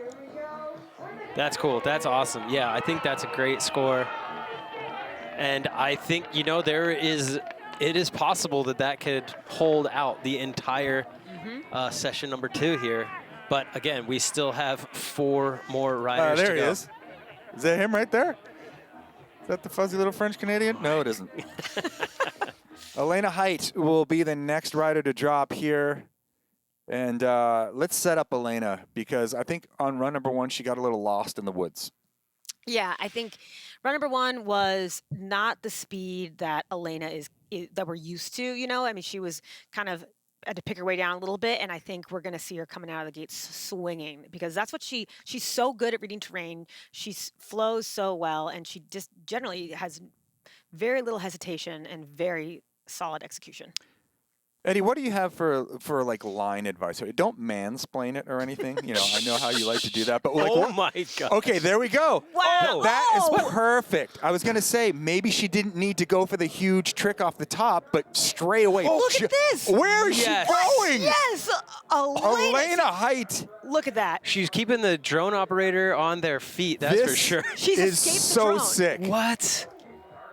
Yes. Yeah, Elena What? just like. Oh, going down But that's a bit. okay. Yeah. Butt check, but then pop back on her feet. Oh man, that was Beautiful so turn. rad. Did she duck a rope? Yeah, she dropped without us I even think she knowing. ducked a rope. I didn't even realize that was in play over there. That was so sick. Yeah, that was very That was- unexpected. I think that had all of us Yes, like, wait, dude, what that just was happened? amazing. That's the Elena Height that we know. What at the top, I was going to say, you know, she doesn't need to go for that big 360 because Elena's skills are really in hunting out terrain that no one else wants to mess with, and she does it right there. And Don't no, wanna underestimate. no hesitation too. None? Like, Yes. Just boom, just riders right, send. Yeah, that was a sick line into that cliff. Holy macaroni! Like, I can't wait to see. What's so funny is that the drone was like, you could tell the drone was like, I'm just gonna follow her down this, and then it was like, oh wait, we got to pivot here. The drone 100% didn't expect the drop. didn't even think that was part of the course. I was just like, where is she going? That was awesome. This okay. is so sick. Boom, big front three, puts her exactly that. on that line. That was so good.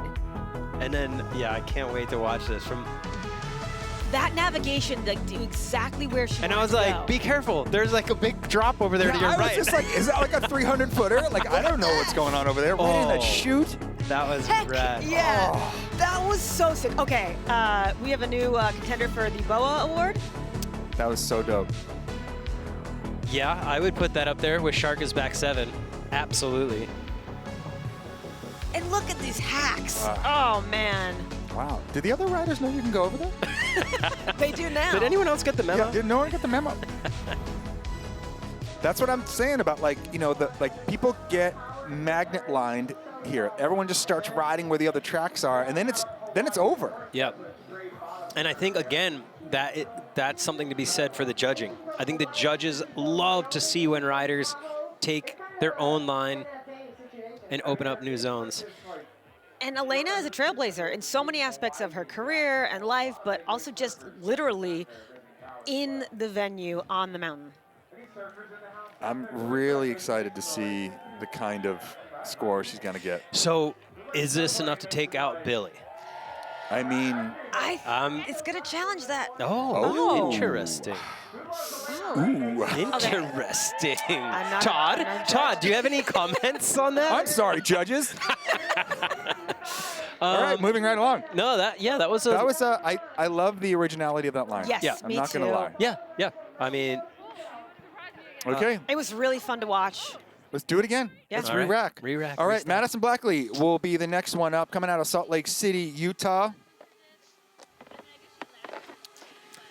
epicenter for professional snowboarders. That's right.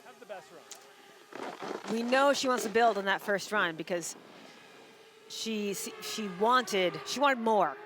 We heard it down the corral. Here we go, Madison starting in here up top, looking for that opening wedge. This would be my favorite part of the course to ride. Just saying. Until there. Yes, Oh! Madison. Oh. Big backflip, little bit, but still, that looks great. I'd ragdoll in there, no problem. Yeah. No problem. So now what happens too, if you go down on that first jump, it kind of forces you to drop in riders right. Okay, 180. Now she's switch powing. Looking for a way to pop back Ooh. around and forward. Still doing some switch turns.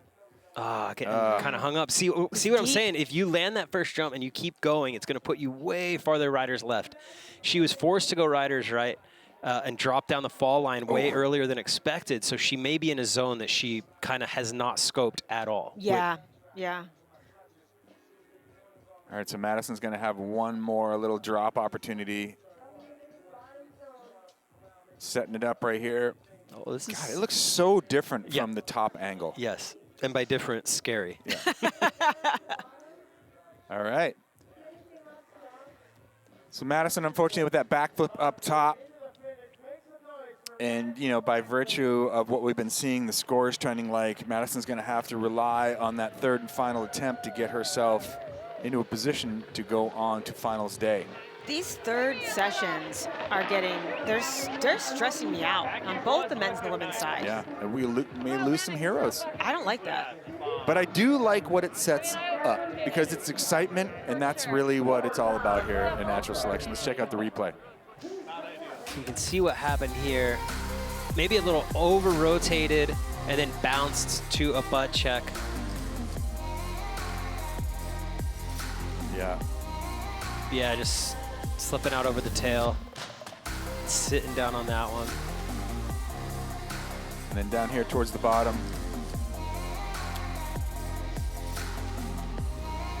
It's really easy to be, you know, on the couch and saying, well, you just point it, but then you see that above view and you're like, no, thank you. Yeah, that's a very good point, yeah. No, it's rowdy in there, all over the place. All right. So a 38.3 is her score in round number 1. Where will we go from there? Madison is really good under pressure, though. She can lock into focus and get things done. So I think, you know, she's got still got a solid chance in round number 3. And I think, Todd, I think you bring up a good point. What do they call it? An armchair quarterback, you know, where you're sitting at home and you're like... The dude with potato chips on his chest being like, lame. Sorry. Yeah, it's very easy to look at this terrain on camera and think, oh, I would do this and I would do that. And the reality is that these are the best snowboarders on planet Earth. Yes. And it is scary and it is difficult. All right. Yeah. Yuka Fujimori about to drop. Tell you what, if there's someone who can bump up into that top position, Yuka is one of them. Smooth style, perfect backflip on run number 1. We know she has a back 7 if she needs to take it out of her bag of tricks. Now I want to see if she's going to kind of turn the heat up on that. I'm saying go for it. Yeah. Yeah.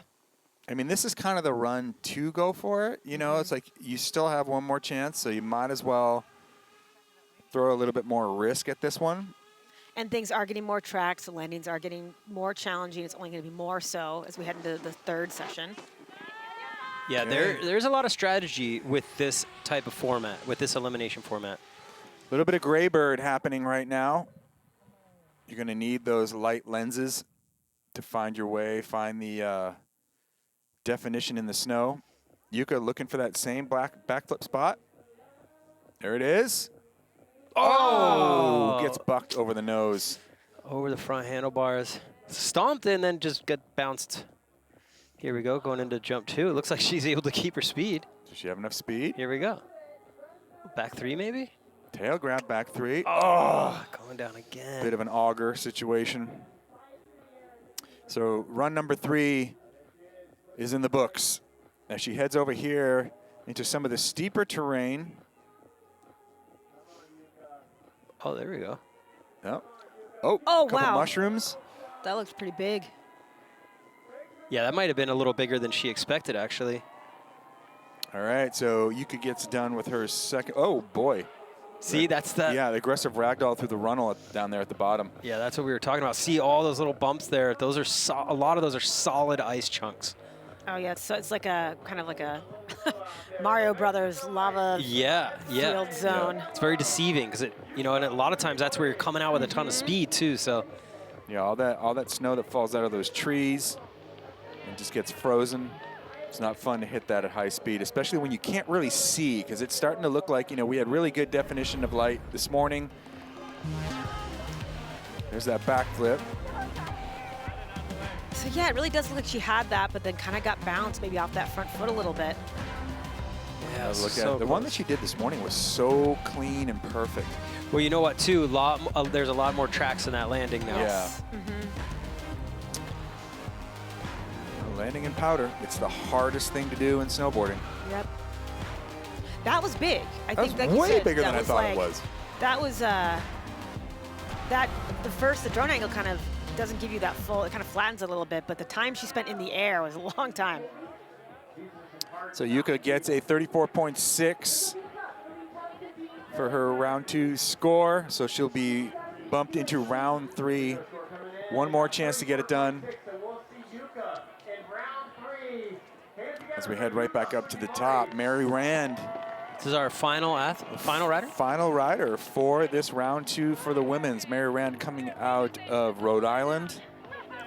Not typically a place you associate with big mountain snowboarding. Well, you know what's awesome about Mary Rand? She was like a threat in the streets, you know, hitting handrails.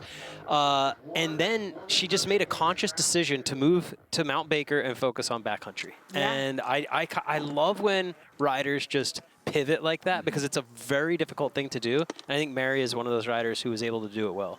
I think so too, and a lot of it too should be said. She really had mentorship with like Hannah Beeman and Robin and Leanne, who really took her under their wings to kind of show her the ropes, which is so cool. Hot take, but I think the streets kind of prepare you for taking beatings in the backcountry more than anything else. That is true, but speaking from experience, the thing I love about snowboarding in the streets, and this is dead serious, is that you're close to a hospital. No, it's true. It's a really good point. When I'd film in the streets, I'm like, I'll try anything. We're like 5 minutes to a hospital. In the backcountry, you're like, hey guys, let's take it a little more easy out here. You know what I'm saying? Like, Maybe, you know, we have research and development. Maybe we need an uninvited natural selection Yeah, I'd qualifying hate process. to be, like back in the day, like relying on the people that we would snowboard with in the backcountry to help you at any point in time is ridiculous. Yeah. We're like, beacon? What is that? Yeah, what's a beacon? All right, Mary Rand on course. Okay, I'm really excited to see where she goes this run because her first run, she went into such high consequence terrain. Backflip up and over. Oh! And then kind of gets bucked out of that again. Oh man, I thought she was gonna under rotate it and she brought it around perfectly, but again, maybe she just landed in an existing track and just got bucked. Just a little bit of a swim. I get, like, sometimes when the riders like hit those backflips that are really open, you can almost see the tendency to over rotate into the back seat. Yep. Oh, opening up a new line. Oh, this is nice. Nice soft snow. That's a bonus. First tracks down this zone. Oh yeah, that's a great area. God, if you didn't have so much pressure on you, you could probably enjoy this. Look at those turns. Yeah, that is so fun. Yeah, those are some nice turns. Oh, is she gonna pop off this? There we go. Nice. Nice. Solid. That looked like it felt good. All right, so a little high speed at the bottom. So Mary, maybe doing a little recon work for run number 3. Yeah, but again, I don't think that that's going to be enough to get above Billy Pelchat. So I think it's fairly safe to say. Yeah, Billy's going to move on from this round and force all the other women to take a third and final. You know, research and development has a pretty solid track record so far of sending the invitee into finals day. Oh, yeah. Unfortunately goes down right there.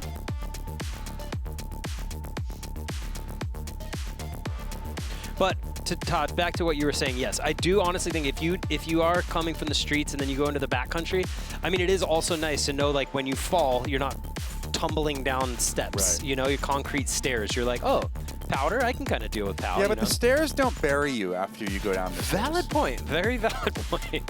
Do you think going from the streets into the backcountry is a little bit like growing up on the East Coast and moving out west? You're like, oh, not everything is hard concrete. There's soft snow. For sure, for sure. Mary Rand awaits her score, but we know it's not going to be enough to pop her into that top position. So she will re-rack for run number 3. 36.3 is what she takes away from the second round. And she comforts her shoulder right there. Maybe she Yeah, okay. I hurt herself a little bit. think that happened on the backflip because she took a minute to get up and kind of compose herself, and I saw her kind of rubbing that left shoulder. So hopefully she's going to be good for her third and final run. All right, well, as we wrap up our second round for the men and the women's, we push towards round number 3. But before we go there, we're going to give you a little bit of information. GMC has come on as a major sponsor for the Natural Selection Tour, and we're going to take a little bit of a look at a piece called "We Are Professional."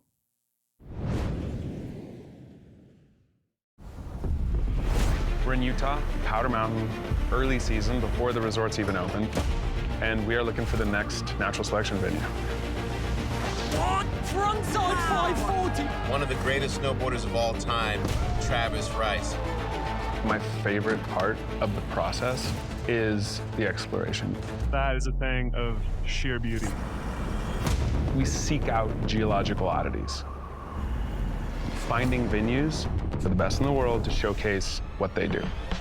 And for us, it's by any means necessary. It's so imperative to have the right equipment. That's GMC's DNA, professional grade. When you come across a spot where all the variables come together, the hydrology, the geology, the topography, it's such an overwhelming feeling of infinite possibilities.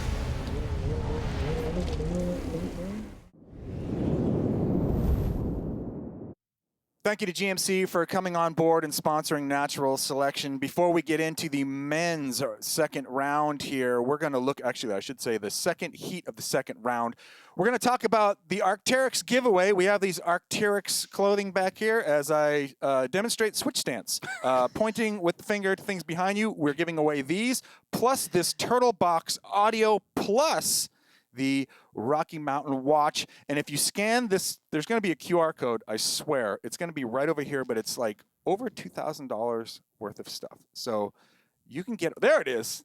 There is the QR code, but you scan that, you can be entered to win Turtle Box, Arc'teryx, and the Rocky Mountain watch, and that's awesome. So we're going to get right back into business here because you don't want to see us in the studio. You want to see snowboarding. So we're going to start off here with the session number 2 here, men's round 2, second round. We saw some heroes kind of go down, Eddie, in run number 1. Yeah, I mean, that's what's so cool. I mean, we've been talking about it all day, but this format is pretty awesome. It starts narrowing it down and things start getting heated, and you see people that you wouldn't even expect in this round. So speaking of the devil, Jared Elston, just absolute powerhouse. Here we go, Big Air Jared dropping in. Mary? Let's go. Let's see Jared get into some crazy stuff right now. Okay, he fell on his first trick, I believe, in run number 1. Here we go. Huge. Big backflip. Oh, stomped it. Beautiful. Straight into a little frontside air. So he's looking over here into some fresh terrain. Oh, nice back 3. Okay, this run is looking awesome. Yeah, so far so good. And now he's getting into that that kind of a little bit of gnarliness down here. Yeah, that's what, we talk about it every year, but Jared is always willing to put himself on top of the scary stuff. Oh boy, little butt pucker chucker right here. What's he got? Oh, hello. My goodness. Let's go. Big Air Jer. Just look at that snow. There's a lot of snow moving around in that Point zone. it. Get it. Oh, yes. Big Air Jer. Yes. There we go. Yes.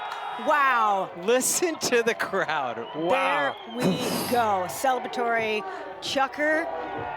And we've talked about it. That's what the judges want to see because they know how blind that is and they know how scary that is. Dude, so he's got game face. Did you see that Yeah. game Oh, yeah. face on display right there? That was a hammer run. I mean, that was dropping first of the session.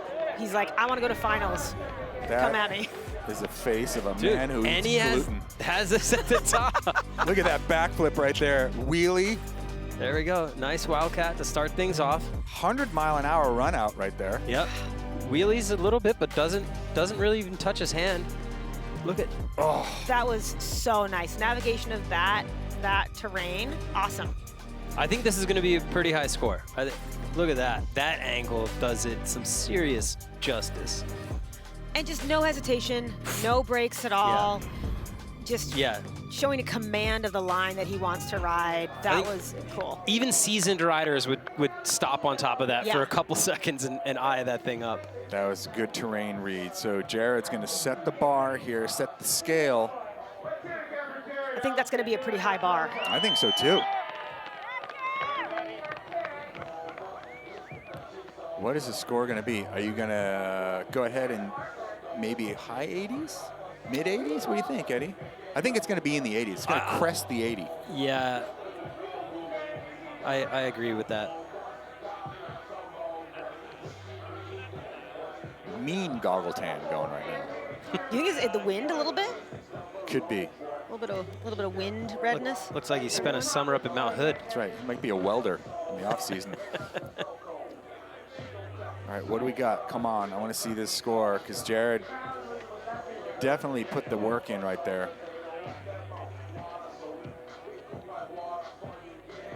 Now, see this, judges deliberating, if you will. When they take a while to get a score, that means they're really thinking about it. Well, it's tough when you're the first person to go to set that whole tone for the round. Yeah. So I'm sure they're kind of like, okay, where do you want to place this? Yeah, and you don't want to pigeonhole yourself because if you give too high of a score, you have to remember you have quite a few more runs that you have to fit in there. Exactly. Jared representing part of the industry alliance there, riding for Arc'teryx. Smart choice, Arc'teryx. This kid's a ripper.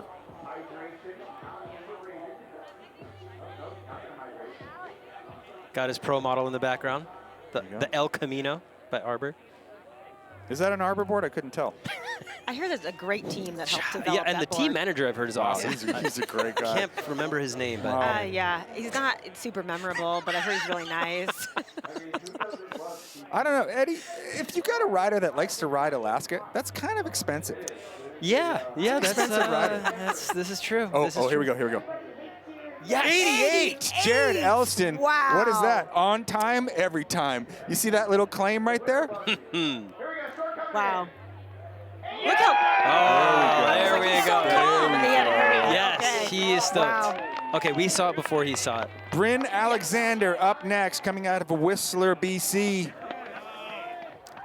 Bryn so far maybe winning the what is it? Spit it out, Eddie. Super The BOA? sender. The BOA? Super Yes. sender. A dialed in award. Yes. BOA Yes, dialed in yes. award. The I don't care what happens to me award. Oh, my 900. We got a niner. We've got a niner, folks. Okay, fourth in Whoa, NST his history. speed. Dude. He did the gap. Vest Okay. open. This is kind of a Elena Heights second run vibe right now, Whoa. just going. Vest open is definitely a statement. I love that gap, the ollie That over. was so sick. That was big, too. This run right here, he Wow. is riding like a guy who has unzipped pockets. Doesn't care. All confidence, trying to get himself into something aggressive. Oh, he's still trying to traverse Ryder's left. Ooh, Oh, here we go. He's some trying to get in. Exposure. Oh, he did. Yes. Oh, okay. Dang, that's a cool line. A lot of people usually avoid the exposure if they're just out snowboarding, but Bryn's like, I got What? this. Oh my God. Oh! Yes. Thank you. Whoa. That was Okay. nice. Bryn Alexander. Uh-oh. Okay, What? So we had a niner. Oh, wow. no. We got a threer. Oh, well, Wow. okay. Well, speaking of niners, if that's not in the That's a 90s, 90. that is in the 90s. Dang, Okay. that was insane. These guys are not, they're like, judges, we know you've been working hard all day, Oh. but we're going to put you through the ringer right now. Oh, that this is not easy. For sure Wow. up Oh into the 90s. My Wow. gosh. You know who's not happy about that? Jared Elston. Damn. No drywall Wow. is safe right now. That was gnarly. Look at this. Just, hey, Oh, man. I'm just going to chuck one. So, That looked like such like just a casual, like, yeah, I might go throw a 9, like Yeah, whatever. he opened up the niner. The niner's in play now. dude, didn't touch a hand, didn't lean back, didn't wheelie bar. And then He gets himself, even just getting himself into that zone was pretty impressive. He kind of had to billy goat himself over there, and like, I just didn't even know you could get into that zone from where he was. So that was real impressive. And then just, let me just do a quick high-speed 360 right here real quick. That run was sick. Well, it's good that he has the vest flaps to kind of like act as, one of those like parachutes behind a car to help slow down on landing. I think he should ride with like a denim vest. Yes. It kind of adds. Oh man, that was an insane run. Oh, and they didn't even show the replay. He did mind the gap. Yes. That's true. Yeah. Yes. He ollies this super crazy gap that's up on the ridge line. 93. There was too I much agree with that, gnarliness to Todd. show it on the replay. Okay, let's see. Oh, come on. Look at you Stepping guys. into the game. Oh Todd my Stradamus over Oh here. my God. Okay, so Todd Stradamus. when we were talking to Hannah Beeman before, and she was like, vibes are chill. Do you think vibes are still chill? Vibes are definitely not chill. No, the vibes are not chill Not at the chill. top. All right, here we go. Let's keep pumping up my the volume. goodness. Torgeir Borgrum. Man, this is insanity. Right on. Yep, have fun. We good? Starting to snow a little bit, as you can see up there. Or as you can't see. As you can't see. Yeah, hopefully this incoming snow isn't affecting visibility too much. I'm going to go ahead and say it is, Eddie. All right, But now no you one can say a really little bit. seems to be minding, judging by the first two riders. Torque gear. Okay. Double cork 10. Oh Wow, my okay. gosh. This he is- ordered the spicy salsa That's today. right. Yes, he did. Backy. Someone's an angry elf. Wow. Backflip in there. A little butter off of the pillow. Oh, So a little bit going- of a slowdown. Going but- for the back 10. So these are the first two 1080s we've seen since it's become the NST, the Natural Selection Tour. Okay, so I think that Torgear is setting himself up. I mean, he's got to be taking. You can't help but to hear the joy and elation of the crowd down below. And Yeah. it forces you to do things. The Things that you may not Things that otherwise do. may the not wanna beauty do. of an audience of peer pressure. All right, Torgear Bergram. And it is awesome to have the crowd down there because, you know, for people tuning in who have been watching this for years, this is only the second year that they've allowed a crowd back there. And before, you know, someone would do like the gnarliest line and they'd come down and just be crickets. Just you know? runky. And now there's so much energy down there. It's awesome. Dude, All right, here we go. Back 10. Double 10. Full commit. He had Dude, that. he was Actually, so- that's. I mean, he didn't sit down. I'll take he that. Just You know was what? tail wheelie. I'll take that. That's a backcountry last. A backcountry contest maker. Yeah, there we go. That's a 2010 ender. Yeah. Take that all day long. Wow. So, but I know that he can clean it up a little bit. But that was, I mean, pretty dang impressive. That was sick. Torgear is like easily in my top 5 snowboarders. He had a Cab 9 from Japan this year. I think I talked about it earlier. Yep. With that hot stab of the leg Oh, poked yeah. out. He's got tricks on tricks and style to boot. So much style. I mean, they kind of like the styles in the water, I feel like, in that country. Norway, specifically, is what I mean. Sorry to the sound guys, I got really excited with that. I'm curious what how the judges will view. You know, I think they'll be pretty critical of the back 10 double cork because he laid back pretty significantly, but he didn't like stop. You know, he kept riding. It's 64.3. That tracks. That tracks. Yep. You know, I agree with that. you got to have some spices to make a good soup. All right. Soup. Mateo City up next. He's already in. Oh, Remember, excuse me. I'm just reading off Yeah. a list over here, Mary. There we go. Just reading off a list. Travis Rice. You heard of this guy? I've heard of him. I He's have. the Sounds familiar. up-and-comer that we were talking about. Yes, That's right. Yeah. Yes. Kid could go places. I hear he's a Places, dad, cards, right. two kids. Two kids. Lives in Jackson, Multiple Wyoming. mortgages. My God, huge crypto portfolio. NFTs up the wazoo. You know, past U.S. Open Rail Jam winner. This guy, 2003. he's done it all. Something like that. Yeah. You know? Yeah, he's pretty As much far as won accolades. every contest you can possibly win and then went out and filmed every best video part you can film. Yeah. For anyone tuning in who hasn't heard of Travis Rice, he is he's the GOAT. There's basically no.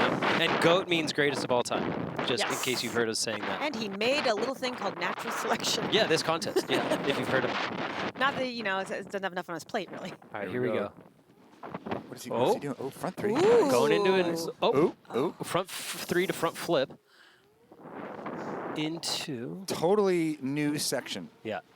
Not one track over here. Back 3. Wow, that was a big back 3. Wow, And- into just kind of a closeout. Oh, There's trees there. Yeah, that's so scary. trees and a lot of not flat landings. It's a lot of poppers. That's one of the things that I've only really ridden Scary Cherry that's like this steep with features in it. You go a little too big and you're going so fast as Travis puts himself on top of a big piece of meat right here. Looks like he might be looking to drop into that rider's right zone. Let him eat. Here we go. Oh. Oh my! What? Wow. Valiant effort on that, though. Yeah, he was kind of going cross court, rider's right, and he was trying to catch that little pocket that people have been airing off, and he basically did it. I think he just overshot it slightly. Leave it to Travis to find a line like that on that face. That's exactly it. He's always kind of finding the hidden gems. Let's throw down to Stan, who's with our man, Travis Rice.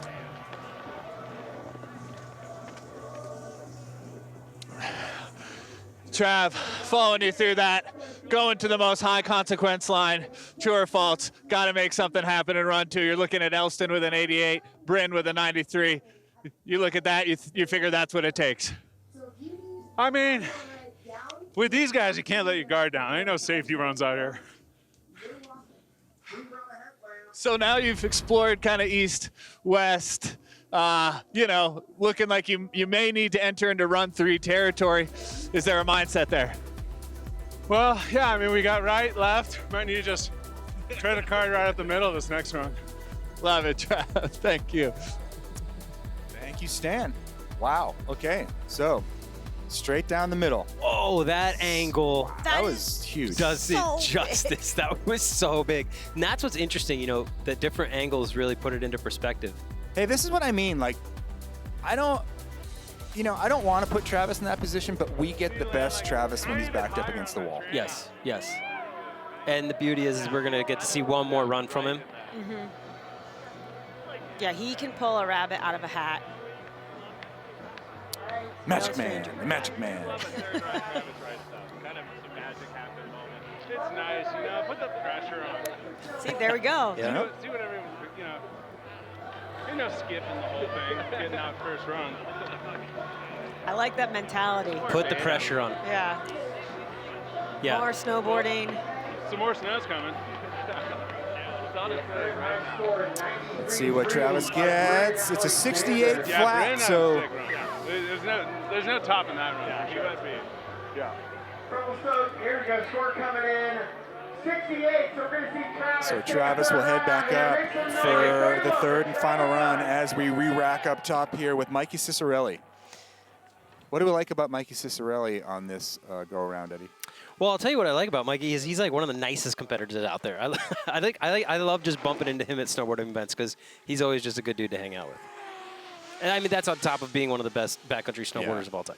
Air awareness is crazy with Mikey.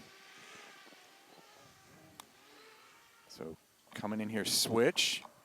Oh, there we go, niner. Oh my gosh. Oh, Mikey. Man, going for the 9. He saw Bryn. He's like, I gotta step it up. And he had that. He brought it around, put it to his feet. I think that landing must just be pretty difficult with all the tracks in it right now. Oh, yeah. Yeah, he definitely had that. Yeah, I think general rule of conduct in the backcountry, if you're hitting a backcountry jump, you generally have 3 riders, and usually each rider gets about 5 hits, right? This is a whole other game. You have like so many landings in there.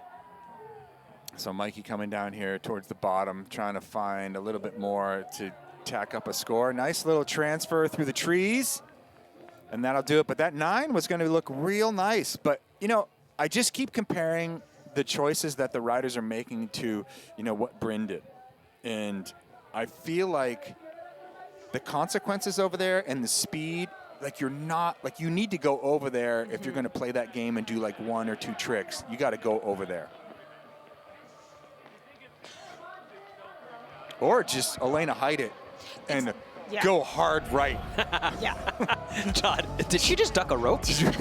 But look at this 9, cab 9, Indy the whole way. That was flawless. Yeah. So perfect. Yeah, it looks like he just got caught up with one of those other landing marks. But Mikey is one of those riders that has an incredibly high make ratio. Yes. Yeah. Yeah, very consistent. Being consistent in the backcountry is very difficult to say the least. Previous winner of natural selection, Mikey Cicerelli. And again, another guy that, like, when he's backed into a corner, he really comes through. So having to be in that 3rd session, not ideal in terms of pressure, but, you know. Well, and also we heard Travis say, because he's mic'd up, he was at the bottom and someone mentioned Bryn and Travis was like, Psh, yeah, he's like, nobody's going to beat that score. So when Travis Rice says no one's going to beat a score, you're probably in a pretty tough position. Yeah, in this round. In this round, you're right. Here we go. Cicerelli dropping a 61.3. He's going to hear that in a second here, but he already knows. Had to go for it, dude. That was crazy. All right, so straight back up to the top. Our final rider in the men's second heat, run number 2, is going to be none other than Johnny Tsunami himself, Miles Fallon. Hey, you know what I just thought about? We've been talking about the big backflip off of the bottom jump as the BOA dialed in. But his front 7 on his first run to me was one of the most gnarly technical tricks we've seen of the day. I agree. I think that's a really good point. It was just, it looked like cat reflexes. Yeah, Also, okay. the style was so fun. When you watch Miles ride, it's as if his like hips are on a different hinge. Ooh, nice man. His upper body quiet, his lower body is all over the place. Yeah. In the best possible way. Here it is. Get it. Oh, man. Auger. So same thing, Oh, lost and his a goggles. goggle blowout. Uh-oh. He's probably going to have to wipe those goggles down. So as we sit here, looks like a little bit of a retcher right there. Yeah, looks like he's okay, but he probably can't see anything until he clears out his goggles. No, back and a half is not good. Yeah, darn. So exact same thing that happened on his first run. Opting to go no goggles. But man, like I said, I don't know, man, that front 7 on his first run basically into those that weird little spiny area was really cool, and he stomped it, you know? Yeah, I'm still not ruling him out. We're only going to take one more rider from the 3rd and final round, and I still feel like Miles is one of those wild cards that anything could happen. Yeah. I agree. He's got this kind of like Austin Sweeten kind of Exactly. like magic quality about his riding where he can kind of bounce off things. I think he left his goggles mid-run up there. It looked like they popped off, but Hype in the crowd. He's got the most fans. There you go. Also, I think we got to give credit where credit is due. Oh my God! Look at those brows. Those look like fake eyebrows. But I was actually gonna, and the sideburns covered in snow. I'm gonna go some of the best head of hair in snowboarding. Some herbal essence hair right there. He comes from a great family I'm gonna need those. as well. It's just fun because Miles is just I've traveled with him so much that I feel like I've watched this kid mature from being picked up through a competition called Quicksilver Young Guns back in the day, where it was basically he showed up at this event and was talent scouted, and now he is who he is, and he's you bring him anywhere, he's a great time. I think I know what's going on here. If you've ever been to High Cascade in the summertime, you've probably seen him rolling around on a hill. He always has a giant speaker with him. He needs the speaker, obviously. That's right. He needs his hype music. All right, at 36.6, as we're going to go to commercial right now. When we come back, we're going to have some more action here from the Yeti Natural Selection from Revelstoke, BC. Stick around, more action yet to come. 3rd and final runs.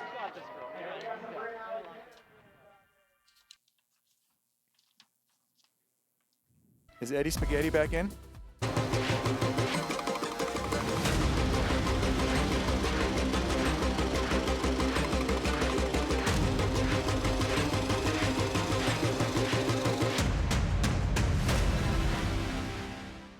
After all these years, we're still at it. Incredible. The cold, the wet, numbness and a hunger. The road is still the road, leading to the next coast. The next cast. That is freaking cool! A string of plans and expectations, folding into the messiness of a life well lived.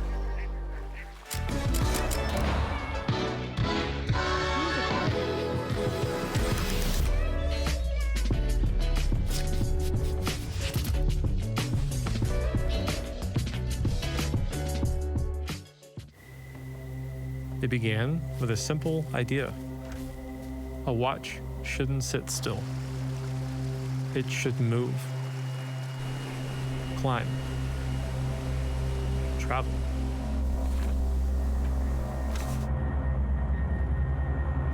It should live on your wrist. Rocky Mountain watches, meant to be worn.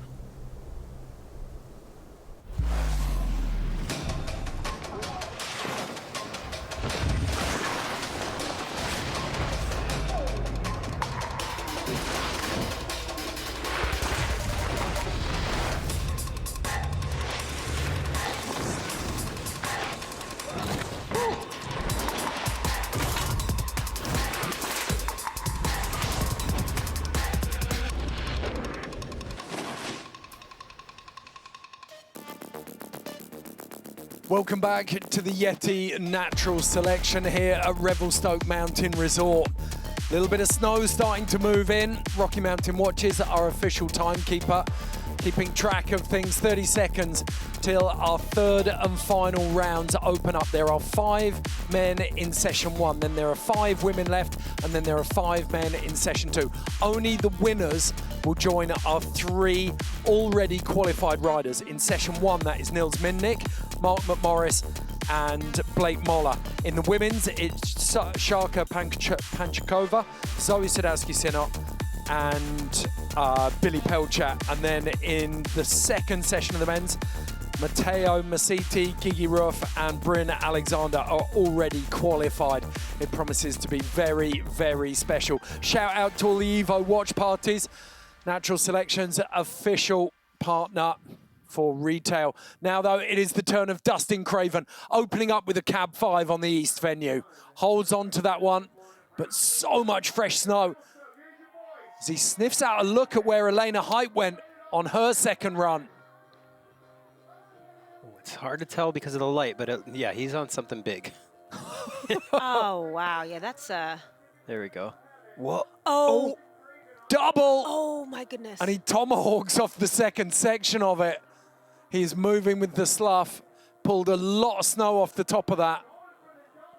Okay, he's Wow, back. And okay. he's popped up. On Good. his feet. Okay. I mean, that kind of shows you how steep it is. I mean, he was Yeah. on his back just like cruising half the hill. Looks like maybe his shoulder might be... He's going to take a second there. Oh, Oh, he's good. That's the universal sign for being okay. Love The to see that.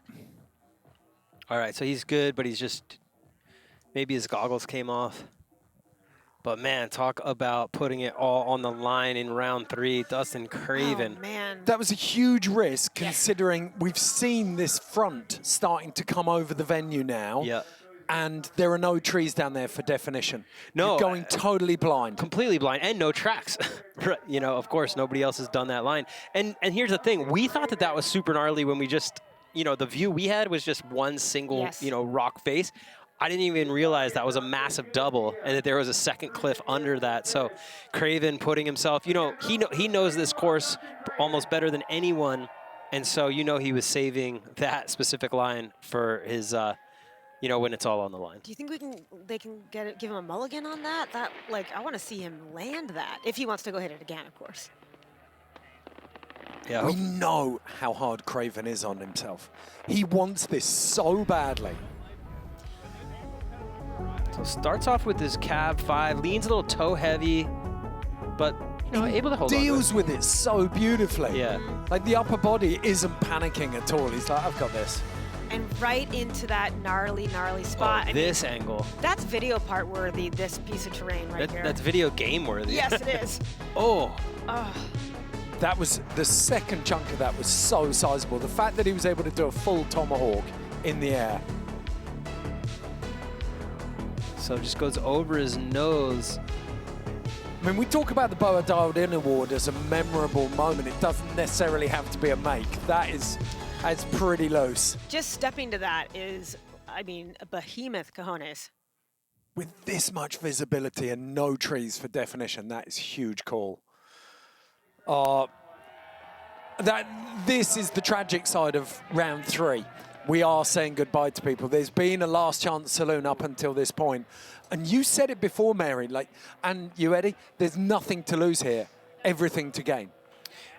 Yeah, this is where you could just lay everything, as they say, leave it all on the mat, right? There's nowhere, you know, this is it. Okay, 51.6. And with Torstein Hogmo, Yuki Kodono, Garrett Warnick and Stale Sandbeck still in this, you can take absolutely no chances here. But you've got to wonder, you might get to a point where everyone swings and you get left with the middling score. It's not unthinkable. That's a very good point. Yeah, yeah. One thing I love about this, when the pressure is on, right? And we talk about this when we're watching, you know, half pipe and slopestyle competitions, is there's riders who break under pressure and there's riders who excel under pressure. Oh, Torstein, I'm going to put him in the excel category. The more pressure, it's like if you have 3 runs and you fall on your first 2, he's the type of rider who can come out swinging, and he rides better under pressure. Well, whenever you're around him, when he's riding in a contest or in like a shoot, he is so focused. You can feel his focus throughout the entire area. It's pretty incredible. What did Miles Fallon say about Terrier in the Super Session? It's just immense aura. Oh, yes. Oh, huge. Oh, my God. Huge Wow. back Oh, seven. that was stomped. Time slowed stunning. down for the Yeah. last 360 of that trick. That was outrageously controlled. That was, yeah, I think I saw some time warp stretch even here in the studio. That was wild. Back 180. That's the back 180 he struggled on before, and he stomps it. This is a heater. Yep. This is everything you want from Torstein. And now he's going switch. And now he's opening up a new line. Cab 180. Back 3. Oh, Okay. my gosh. This is shaping up to be a solid run. Tiny bit on Get the it. brakes there, but There we only go. to set up Yeah. for that double at the bottom. All right. Wow. That's what I'm saying. Torstein performs under pressure, and he just proved himself. You know what's wild too is like his riding is so dynamic, but he reads as so calm. Like watching him snowboard through that, it's snowing. There's very like visibility is decreasing, and he is just flowing with this calm. And you've got tracks. How many people have we seen get some very, very good riders have come undone in that landing? Yeah. And he made that look like a paved highway. And also, I can't wait to see the replay of the back 180 because that's where he fumbled before, and that was huge on this run. All right, here we go. Back 7, grabbing Indy. He was so patient as he came in to land there. Perfect. Half cab straight into a back 3. So nice. And he's got to get it under control. This section, even though the West venue is seen as that mellower side, it does roll steeply there, and killing speed and actually having that under control. And it looked like he kind of white roomed himself right before that last little double. So, I mean, that was great execution. I think this is going to be a pretty solid score. He stayed on his feet the entire time. Yeah. That's something to note. And he was busy. Yeah. There wasn't that, sometimes on that top section, you can see a long gap. He kept himself, he had the back 1, which was strong. It was a good size. Yep. Switch through the face, half cab, back 3.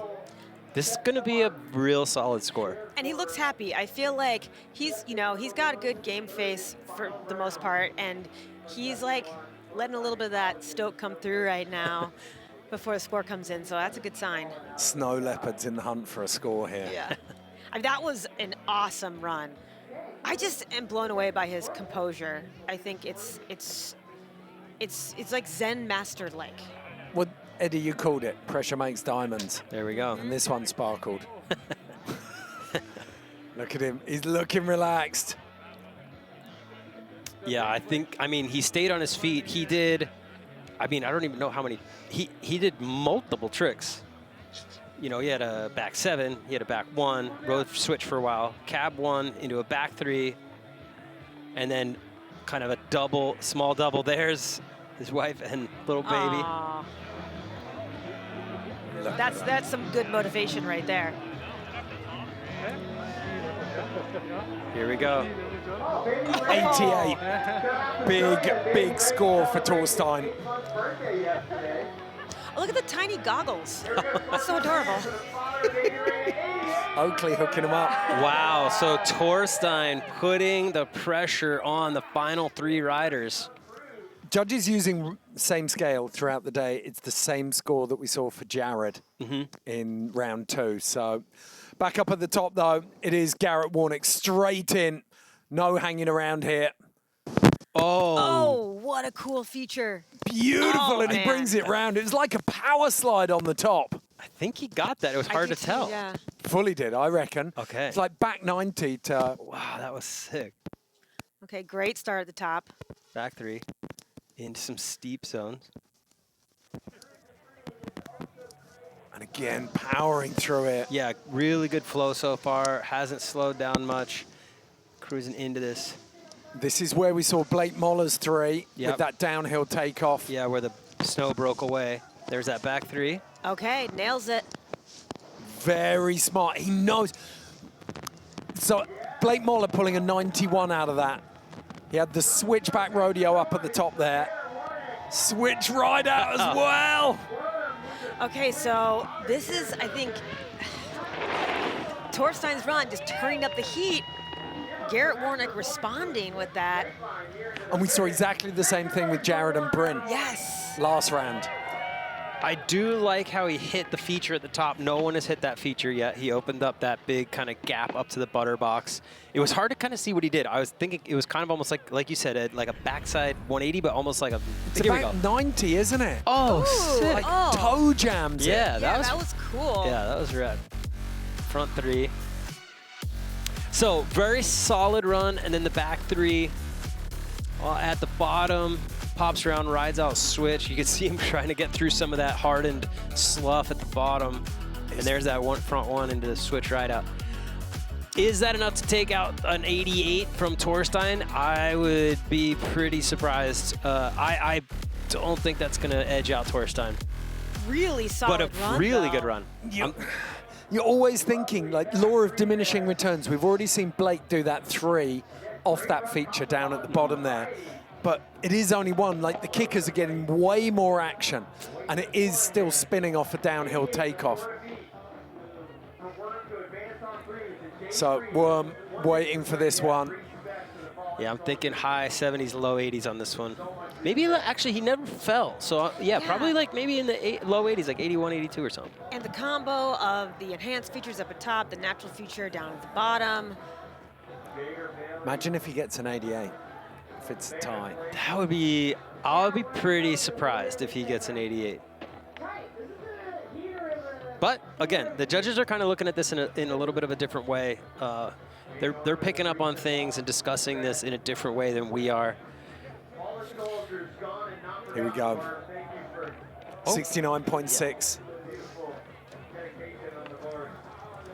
Yeah, that's actually quite a bit lower than I would expect, because he stayed on his feet the whole way, kept up his speed, but again. You say kept up the speed. There were 2 features that were a little bit slower, not quite as direct maybe as the lines that we saw from Gigi, that we saw from Bimo, that we saw from Jared. Now, last year's winner, we've said it before, Travis Rice backed into a corner, and now Stale Sandbeck backed into a corner. One of the heaviest hitters, one of the most stylish riders in snowboarding. Off the toes, cab 7, and he goes down straight away. I was thinking that was a 5, but he upped it to a 7. I love a frontside spin off the toes. It looks so cool. Yeah, said it before. Shout out Kevin Jones. Yeah, and Spencer O'Brien. There we go. Stale Sandbeck, one of the most winningest snowboarders of all time, if that's a word. Yeah, it is, yeah. Okay, great, cool. That's a real thing. So coming down. Look at this, in putting himself. Overbang, fellow countryman Mikkel Bang pioneered this back in 2024. And these were happy hunting grounds for him on his way to the win last year. But he's not where he wants to be. Oh, you can hear that variable snow. Okay, now he's found the pegs. Oh! That was insane. That's a really cool, like, to even be able to see the mountain and find that line is really wild. Back 7. How did he do that? Oh my That was out of nowhere. Oh. You can hear him laughing. Okay, this is the heartbreak of natural selection. You have the 2025 champion. But there are no, like, You know? we look at the lineup every year and there are no sacred cows. This is so Anyone true. could win here. Yes. Yeah, it's anyone's day on any given day. You never know. Yeah, if I was a betting man, I would not want to put money on this competition. You know, it's so hard to tell You may who's going to do it's well. pin the tail on the donkey. I think you called it, Mary. It's like, do you lock in that morning? Does your first turn go right? Right. Do you start flowing? Or is it Bryn Alexander? Do you need 2 knockbacks? Look at the size of that. That line too, it's like Craven's line. It's like, you know, you want to see that landed. You're like, this is so crazy. That is a crazy line. You know, it's funny. He landed in the same landing that Travis kind of cross-corded into from Looker's right. And Travis and Mikkel both hit that in previous years as well, that wild double. Yep. Amazingly, I think it's actually bigger this year with more snowfall. There's more stacked up on top of that middle section. Stale doing his best impression of coming off of that pillow. Wow. So We know now officially we are saying goodbye to Dustin, Craven. We are saying goodbye to Starley Sandbeck. We are saying goodbye to Garrett Warnick. The only person who can unseat Torstein Horgmo now is Yuki Kodono. Came through in first place from the Powder Mountain Super Session, and he had his stomping legs on in Utah. So far today, though, it hasn't gone his way. Didn't have enough speed for what he discussed with Stan at the bottom. Could have been a double 10. Is he going to go back to the well, try and hit up those kickers? There are some serious tracks in those kickers now. Second run was a throwaway, dropped the first backflip. He needs this to keep his natural selection dream alive. Yuki's got that focus from being reared by slopestyle competitions, from being put in that pressure cooker and coming out on top time and time again. So he's in his element. You know, he's just putting down holding on to that back. There he is. Perfect. That's where he struggled last run. Here we go. Is it going to be a back 10? Back 7, big. Stomps it clean. Okay. Well, he knows what Torstein's done, so he's tracking. He needs some work. Heavy work through this mid-face, though. Exactly. He needs to hit every tiny thing he can hit in this zone. He's got to get something big down here. Okay, that's sizable. Yes! And he holds on. Okay. Whoa. Oh, you heard it right there. Let's go. So he's high. There is a discussion happening now. Props to the drone crew and the camera crew, because they do such a great job of really bringing out the drama on those cliffs. You're like, oh, that's pretty big. Oh my God, it's enormous. Whoa, that was... It's like theater with Yuki, isn't it? You get a bit of everything. Wow. Talk about the... No, that thing was like... I got lost. If that was him getting lost? Yeah. Okay. That's amazing. Improvisation Jim Carrey would be proud of. Yes. Here we go. So up the top, classic Yuki. Back 7. That one's in his wheelhouse. Oh, yeah. That looked like he landed it on a park jump. Craig Kelly would have been proud of that turn. But here we go. Fish. Two riders, you know, from different generations, from different parts of the world, but very similar kind of paths through the traditional contest circuit, branching out into the backcountry, built with that stoic focus in their riding. The fact that he held on to that bottom line is blowing my mind. Yes. There's no question there's some P-Tex missing off his tail. Like how that didn't grab him and pull him over the bars. Dude, I feel like the judges are going to need a minute with this one. This is a nail biter for sure. Rewind to 2015. This man is the first slopestyle rider ever to link 1620s together, backside to switch backside 1620. 76.3. It isn't enough. A valiant effort from Yuki Kodono. But he cannot go past Torstein Horgmo. The 88 from the Norwegian will stand the test of time, but you've got to give it up to Yuki Kodono. He got his rundown. That was what he wanted. So Torstein Horgmo, the last man to advance from the men's session 1.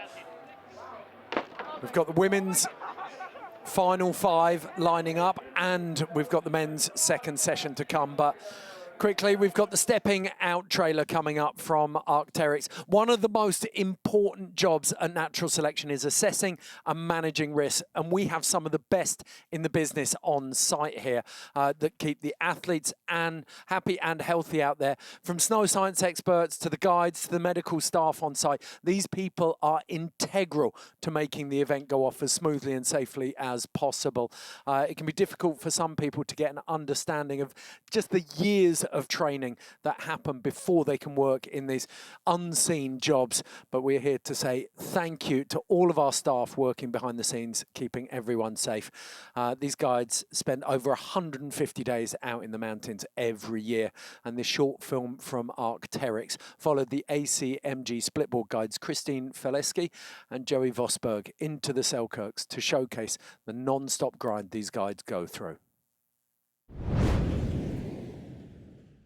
Hey, Danielle, copy Joey on Albert Repeater. Morning, Joey. Guiding is a hard physical, mental, day after day activity. There's a lot of hard times, stress, risk management, scary moments, micro traumas. Summit! Even when I'm burnt out, I'm still excited about it. But to feed that fire, you still need to come back to the original joy.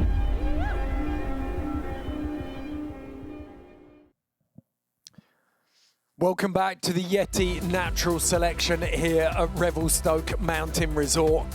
The snowstorm that's coming in for the next couple of days appears to be arriving just as we finish up the third round of this competition. If you want to get in for the giveaway, this is one of your last chances. We've got Arc'teryx Apparel.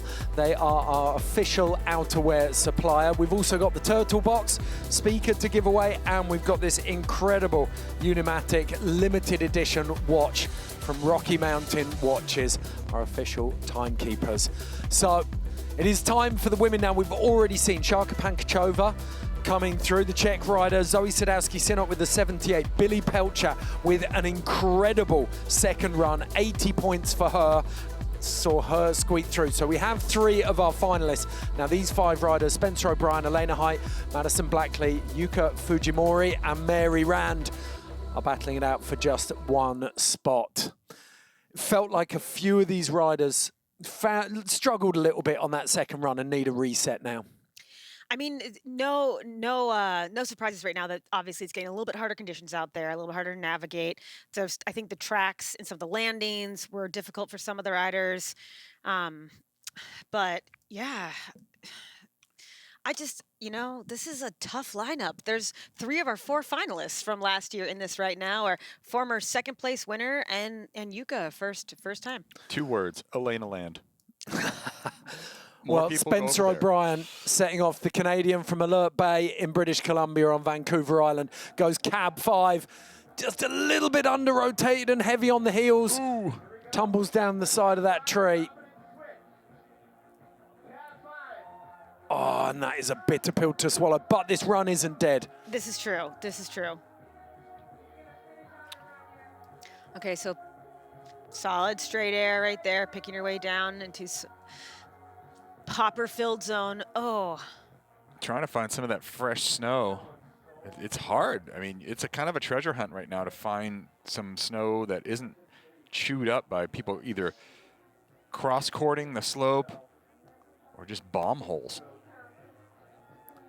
So, you can see corner of this zone, overbang. Looking for this nose off here. Line it up. This is pretty gnarly. Spencer making her way to some more exposure. Off the nose. Beautiful. Oh. Oh, so you can almost see the resignation in her body language there. The disappointment. If you go down in that first hit up top, it's kind of, it's at this point, you feel that defeat, the riders, when they're riding out of that. Yeah, you're letting the window open at that point. It's not that you can't pick the run back up from there, but it's challenging. We've talked a lot about the desire of riders like Miles Fallon, Matteo Masiti, Yuki Kadono to come in here and make an impression and do well. But often you don't think about the level of pressure for the defending champion coming in. They've had a year to think about how they'll defend a title. It's a really good point. And unfortunately that switch 540 off the first hit, not able to get that right underneath her feet the way she needed to. I really like that choice of going into that consequential terrain right there. Unfortunately, just like a little bit backseat heavy on the landing, but really good kind of strategy there. And Spencer O'Brien, a wry smile. She knows how close she was. If she could have linked that cab 5 into the rest of that run, it would have set a high benchmark. Instead, it's a 37, and we say goodbye to the Canadian. Well, not quite yet, but you've got to imagine with Elena, Madison, Yuka, and Mary. Someone is going to better that 37. I don't want to jinx anything, but for this is a bad way to start things. Elena has never not made a finals, correct? At natural selection? I think there's 1 year. 1 year?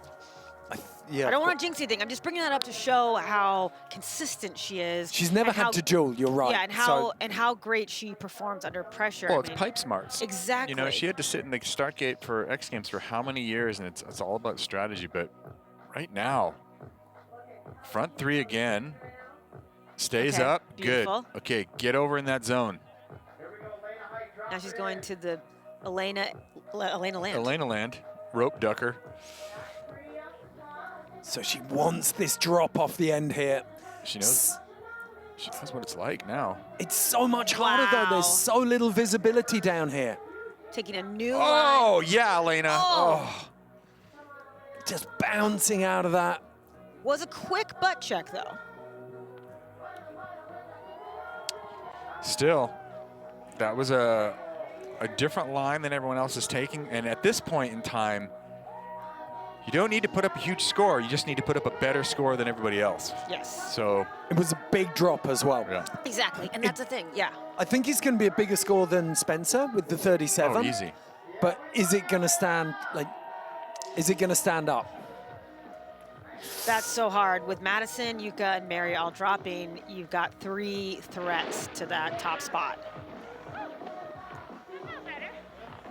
But, you know, in the credo judging of, you know, a not completely landed cliff like that, you know, depends on how much it's going to quantify. It didn't slow her down a lot at the end, and it was the end of her run. So she linked up these two, that frontside 360, that little frontside air into this chute over here. And off of this nose. And she takes it way more full line. She went off the side of it last time, didn't she? Oh, felt like she'd found the transition there. Yeah, I mean, she is opening up this new zone, though. And she went right off the tip. So it'll be interesting to see because, you know, Madison's got that backflip. You know, what else do we have? Mary's got the big backflip. Yuka's got the big backflip. It's like, it's kind of, everyone has like one move. And is that one move enough to kind of shake things up a little bit? 47.3. That is an improvement, but it doesn't feel like enough at this stage. And I went back and checked all the archives, and any year that she's competed, Elena makes finals. Oh, man. 2024, she didn't come in. Revelstoke qualies, Haley, Marion, Jamie, and Mary. So she's so consistent, so consistent. Unbelievably consistent. Madison Blackley made finals last year, looking to repeat that feat now. She has to land this run. And that focus we've seen from her in the first 2 runs. If she can land the run that we've seen from round 1 and round 2, she only needs, right now, that 60, high 60 score that she's well capable of. Will put her in position. Right.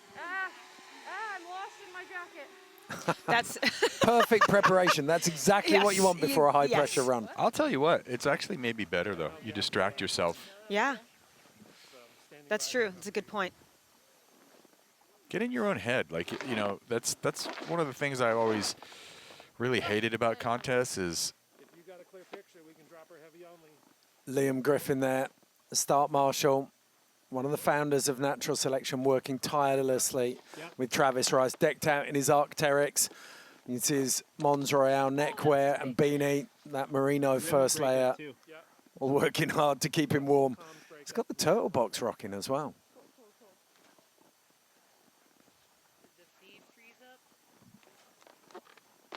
Trying to stay warm up in the start gate. There's nothing worse than, okay, you ready to go? Nope, well, good. Hold on for about 3 minutes. This is how I... Okay, Madison Blackley. If you want to go and check out her back catalogue, Go and look at her work with the too hard and the uninvited crews.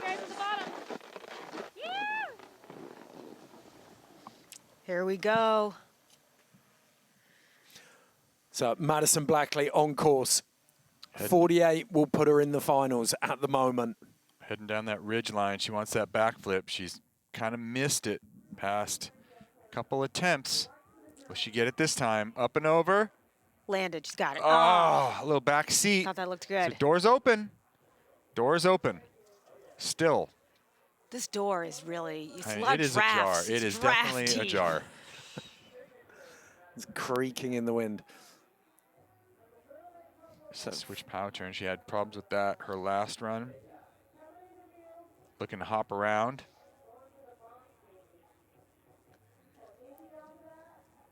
Still going switch. Actually, she half cabbed around. Yep, there she goes. So not a lot going on here in the lower section. Getting a little bit lost. Setting herself up on top of this. Oh! That was I felt that impact. The sound effects coming through the rider mics. We've got all of the riders microphoned up. Felt the air pushed out of her chest then. I feel like it's unusual to see Madison kind of skirting between features that way. I'm wondering if the visibility Just viz is probably so horrible. gnarly up there, like so much even worse than it looks to us, you know? Because that's like not the line I feel like that she would have wanted to take had she been able to see clearly. She said it's firm out there. Oh, maybe because it's been sounded a little windy earlier. Maybe got some wind pack. As that backflip kind of gets thrown onto her backside on the landing. It looked like she had a bit of fresh snow there on the landing though. She found still fresh tracks off the corner of that kicker. That maybe not so much. So I think that Elena has kind of dodged a bullet right there Yeah. with Madison. I agree. Again, last year, Madison, another one that made it into finals. Really strong rider, handles the pressure well. Wow. Some crazy visibility. There we go. So maybe it is a case of being really, really smart here. There is a final spot up for grabs, and right now you don't have to stretch. Yuka Fujimori.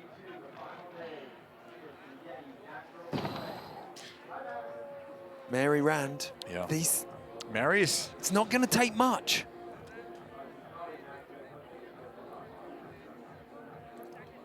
Love that sticker job. Dang. Got the crab grabs fired up as well. So Madison Blackley waiting patiently for a score here. 49.6, and there you have it. Elena Height officially out, and for now, Madison Blackley is in. Kind of didn't see that coming, to be completely honest, but glad I'm not a judge. So, Yeah, it is. I think the conditions are just really tough right now. So up at the top, Yuka Fujimori.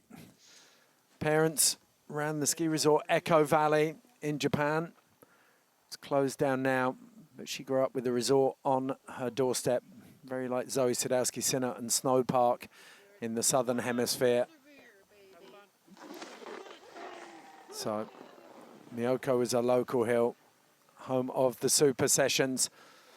And now all of Japan, and I promise you most of Portugal and Meyerhofen in Austria will be cheering for Yuka alongside Henry Jackson, her husband. Just looking for this backflip once again. I want to see her stomp it. She nailed it her first run. No, okay, smart move. Yes. Switching it up So a little. smart. If she can, and she takes this high line into the big booter now. Front three. Oh! But now, depending on what she's going to get into here, another straight air. It's not going to take much. Like, we know what we've seen so far. Yuka looking at some of this mid-face opportunity in here. A little bit steeper.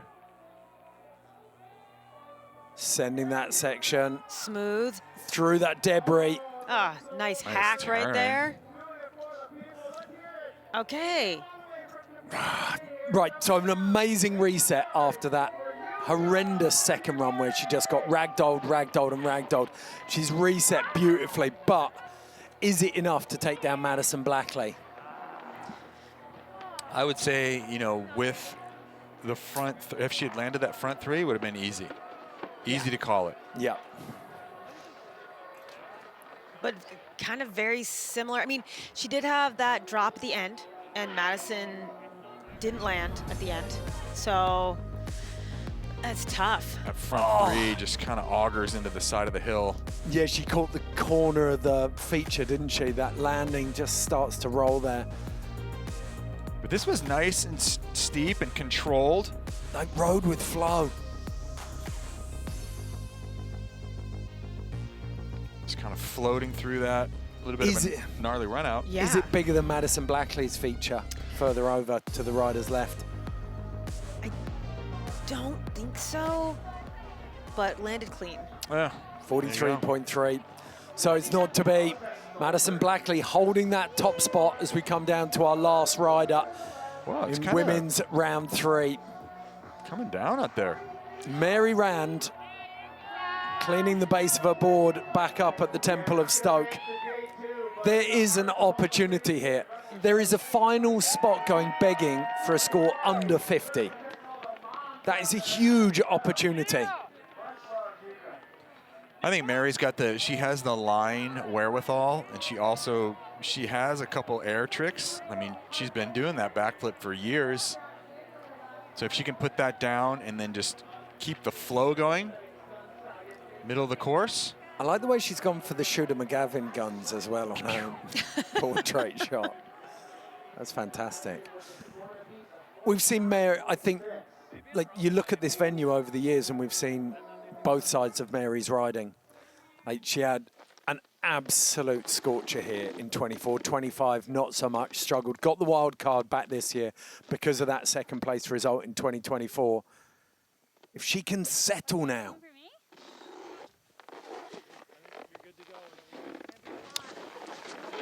I mean, she rides at Baker. It's heavy snow. That's wild weather conditions. You know, I don't think that the conditions right now is anything that she cannot handle and cannot weather. Yeah, you go and watch any of her socials and she's riding this kind of terrain, this kind of conditions.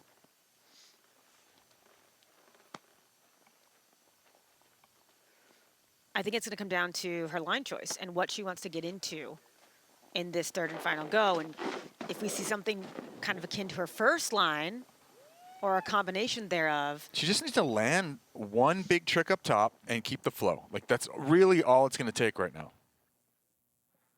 Here's the setup. The woodsy wiggle. Back three.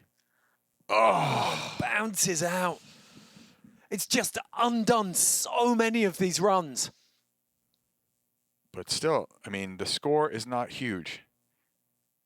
So if she can put together something at the bottom that's aggressive. The way that it's been it's been the strong exclamation mark on the end of all of her runs. Looks like a new feature, I think. Didn't have tracks on it. Okay, here she comes into the more aggressive part of the middle of this run. You can hear the crowd going nuts.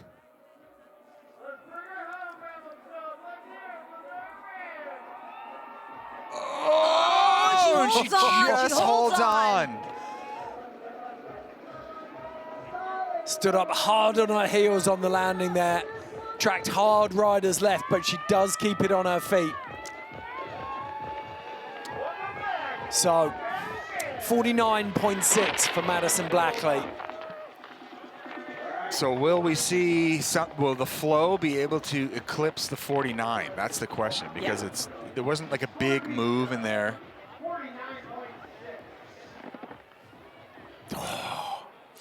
This is, I actually think as a judge, this is incredibly difficult. It really is. Because you're not judging the upper echelon, you're judging the mistakes almost. And we always say in natural selection that a fall isn't a huge deficit. It's more of a lost opportunity to boost your score rather than actually knocking you down. So you can kind of comparing the bottom of these runs. Right. And Mary was like, she landed. Yeah. She landed and rode out strong, powered through those runnels. Couple little hops up top. Unfortunately, the backside 360 fell on that. Madison had the couple of 180s. The body language on the ride out at the bottom, you could see she was holding on, but the feature was potentially bigger, had higher risk. I haven't said it for a while, we use Credo here at Natural Selection. So creativity, risk, execution, difficulty, and overall are the criteria the judges score on. And the creativity and the risk, the key ones there, the differences between Natural Selection and any other contest. Doesn't matter if you fall, as long as you're showing the judges something new, something different. That was for you.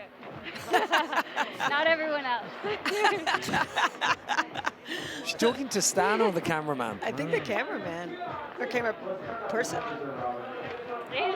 Taking their time. Oh my God, yeah.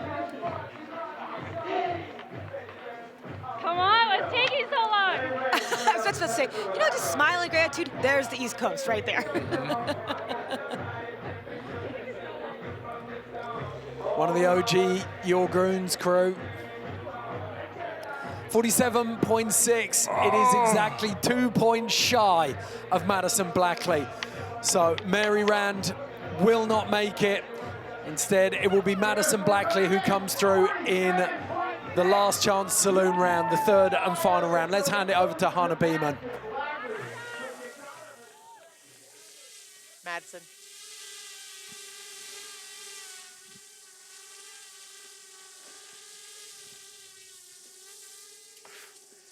Hey guys, we're up here at the top of the course. As you can see, the storm is upon us. It is difficult conditions up here, snowing, flatter light, and the athletes are dealing with, you know, kind of some bombed out spots in the course. So it's difficult navigation, but you know, it's the last pull. Everybody's gonna dig deep and give it their best. So I'm really excited to see these guys throw down for their last runs and see who we're taking to the final. Thank you so much, Hannah. Okay, men's round 3. It's our last 5 people to drop here on the selector venue at the Yeti Natural Selection at Revelstoke Mountain Resort. So Jared Elston, Torgeir Bergrim, Travis Rice, Mikey Cicerelli, and Miles Fallon. Only one of them can advance through to the finals. We have a 6-day window for the contest here in Revelstoke. This is qualifying day. We have a 2-day storm coming in that's going to totally reset this venue, and then it will be finals time. Which of these 5 men will join in? First rider dropping in, Jared Elston. He had an absolute scorcher of a second run, scored an 88, but he was bested by Bryn Alexander's 93.3. He needs to repeat it now.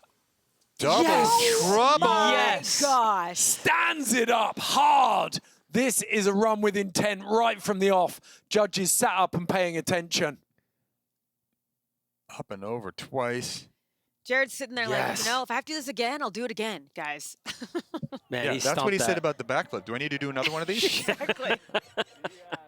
Stomped it so clean. Just repeating himself in the air. That's an emphatic underline. It's kind of dumping out right now. A little pukey Cadono going on out there. The further right he heads, the steeper this gets. Yes. Oh, yes. Yes, here we Jared. go. Jared. Spicy. Oh, hugging a tree. I think that was more a wrestling match. Yeah. He's angry at the moment. Oh, man. Just pointed out of there. He's trying to get a little further riders right. Oh, what's that in the middle right there? Yeah. Yeah, just. Oh, my gosh. Okay, that's way steeper than it looks. This, when it's snowing in a low visibility, like, add the extra points on. Yes. There we we go. There we go. Yeah, it's funny when they switch angles and you're like, oh, that's what it looks like. That was pretty sick, though. Up top, double backy. Yeah. And stomps with authority. So clean. Another really strong run, but history will tell him that he's not safe. Last time he did this, he put down an 88, and Bryn Alexander came straight down. I know, especially with who you have coming after him. With Rice and Foul, like there's all these people that could easily take it. But dude, that was so clean. Okay, he landed that like it was a single back then. That, just no big deal. Wow. Unbelievable. He catches so that composed. small transition so perfectly. Front hand didn't go above his shoulder. Yeah. And then makes his way through that exposed face at the bottom, which I think we were all taken by surprise at how steep it was when it shifted camera angles. There's a prickly section there. Yeah. That was a good run. And it's not a drop, but at the same time, there's so many features in there you've got to navigate at speed, and you're kind of weightless. You guys thinking high 80s? Yeah. Maybe mid 80s? I'm going to go with an 88. Okay. Let's see if Todd Stradamus is Todd Stradamus may strike again here. Todd Stradamus. I'm going 85. That's what I'm going to go 85. I agree with Ed. I think it's a little lower. People love backflips. And if you do 2 of them at once, that's a big score. Normal people love backflips. DCP, Jussi Oksanen, Bjorn Linus, Dara Reed, They're Jody kind of Wagner. trending again. I mean, it is a double inverted straight air. If it's a double inverted straight air, then you need a heavy grab in it. Right. He grabbed it. He did grab. Oh, the Arc'teryx under helmet beanie goes on. Oh, interesting. What's this? Straight out Arc'teryx. Straight out of Crompton. Is it Come squad? on, what is this? What is this? 87. Oh, we split the difference. 87. That's what I'm talking Technically, about. Todd's close. Oh, you're right. You're right. Yeah. $1. Okay, 0.4 shy of his second run score. Can he hold on to it this time, though? Well, you know what? I mean, that is a good place to be sitting, considering the visibility. I mean, he stomped his run, so. Come on, Torg, you're double. I called him David Bowie earlier on. He is creative. There is no. We've seen him take on the big mountain elements of this face. We know from his years on the World Cups, Olympics, X Games that he's got the freestyle smarts. Back dub 10. Just needs to blend them together. Oh, he's going backwards. Switch back dub 10. Cab 9. Cab 9 with a stab. Here it is. Here. Oh! Oh! He He tried to do a cab 10. 10. He tried to do a cab 10. Wow. It didn't need it. It's not made for that. Wow. So let's see what he does towards the bottom, but I think with that. Absolutely gutted. If you could bottle disappointment right now, it would look like this, man.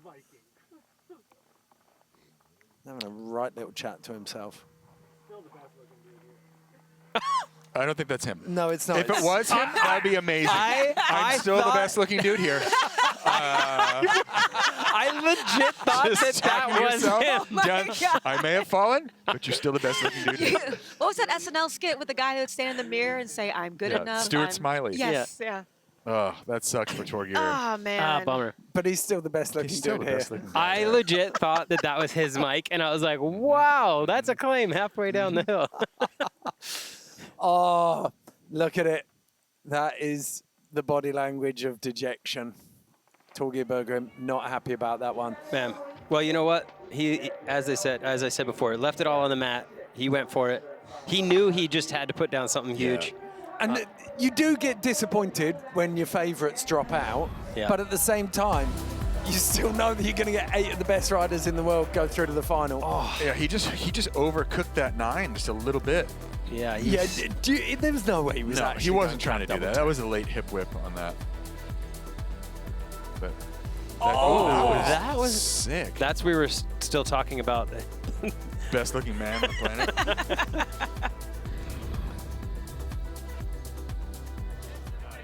So, 2 Norwegians, Stale Sandbeck and Torgeir Berggren.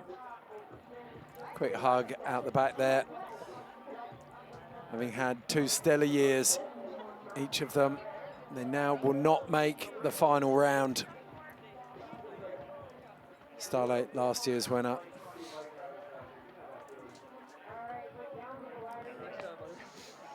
I want one of those BMO hats. That's sick.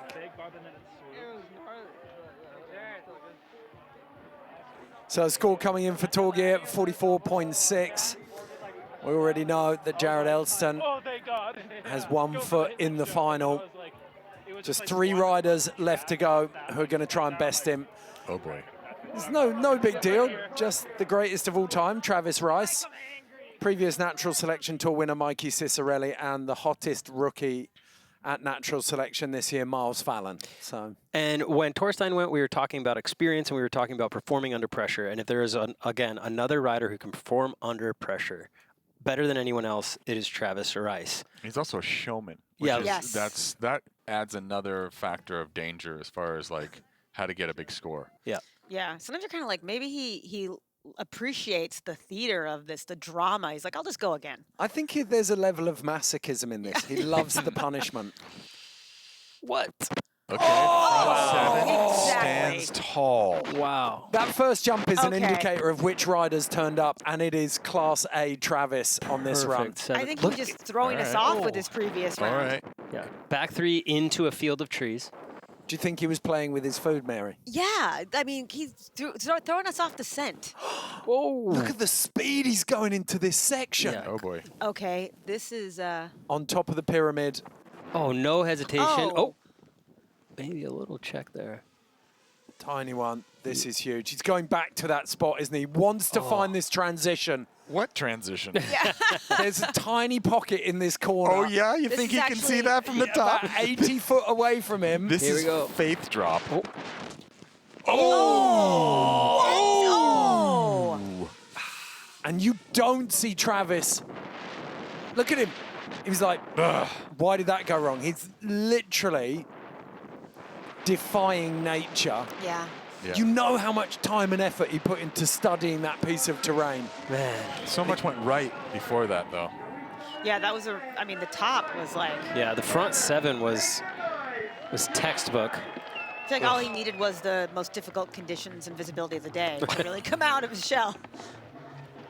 Ugh, Wow. Well, that's a bummer. I actually love that little bit when we see him down at the bottom, because then you see the competitor in Travis. That front set was perfect. yeah. And then he kind of like butter bonks that little bump right there. And then this back 3, like, look at this landing. It's just so many trees. It's so sketchy. Yeah, totally. Just like you need to land sideways to not like smell like a pine needle. Oh, wow. My gosh. And I think the thing is that he could have chosen some exposure that was less difficult, that Yeah. was less technical, but that's just not in his nature. He's like, if I'm going to make it into finals, I want to make it into finals. He basically landed uphill.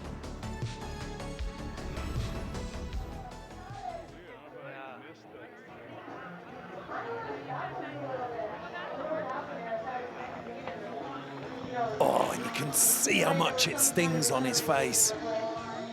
I think he's still like picking apart the physics of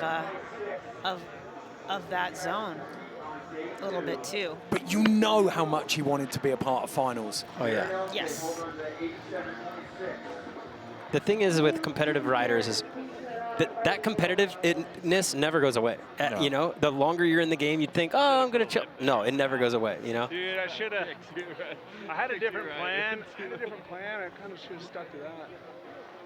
Coming around. I know. It got tough between this and this. Trav's kind of got that same vibe as like a Kelly Slater, or even like Shaun White too. Like they're very hyper competitive focused. Michael Jordan.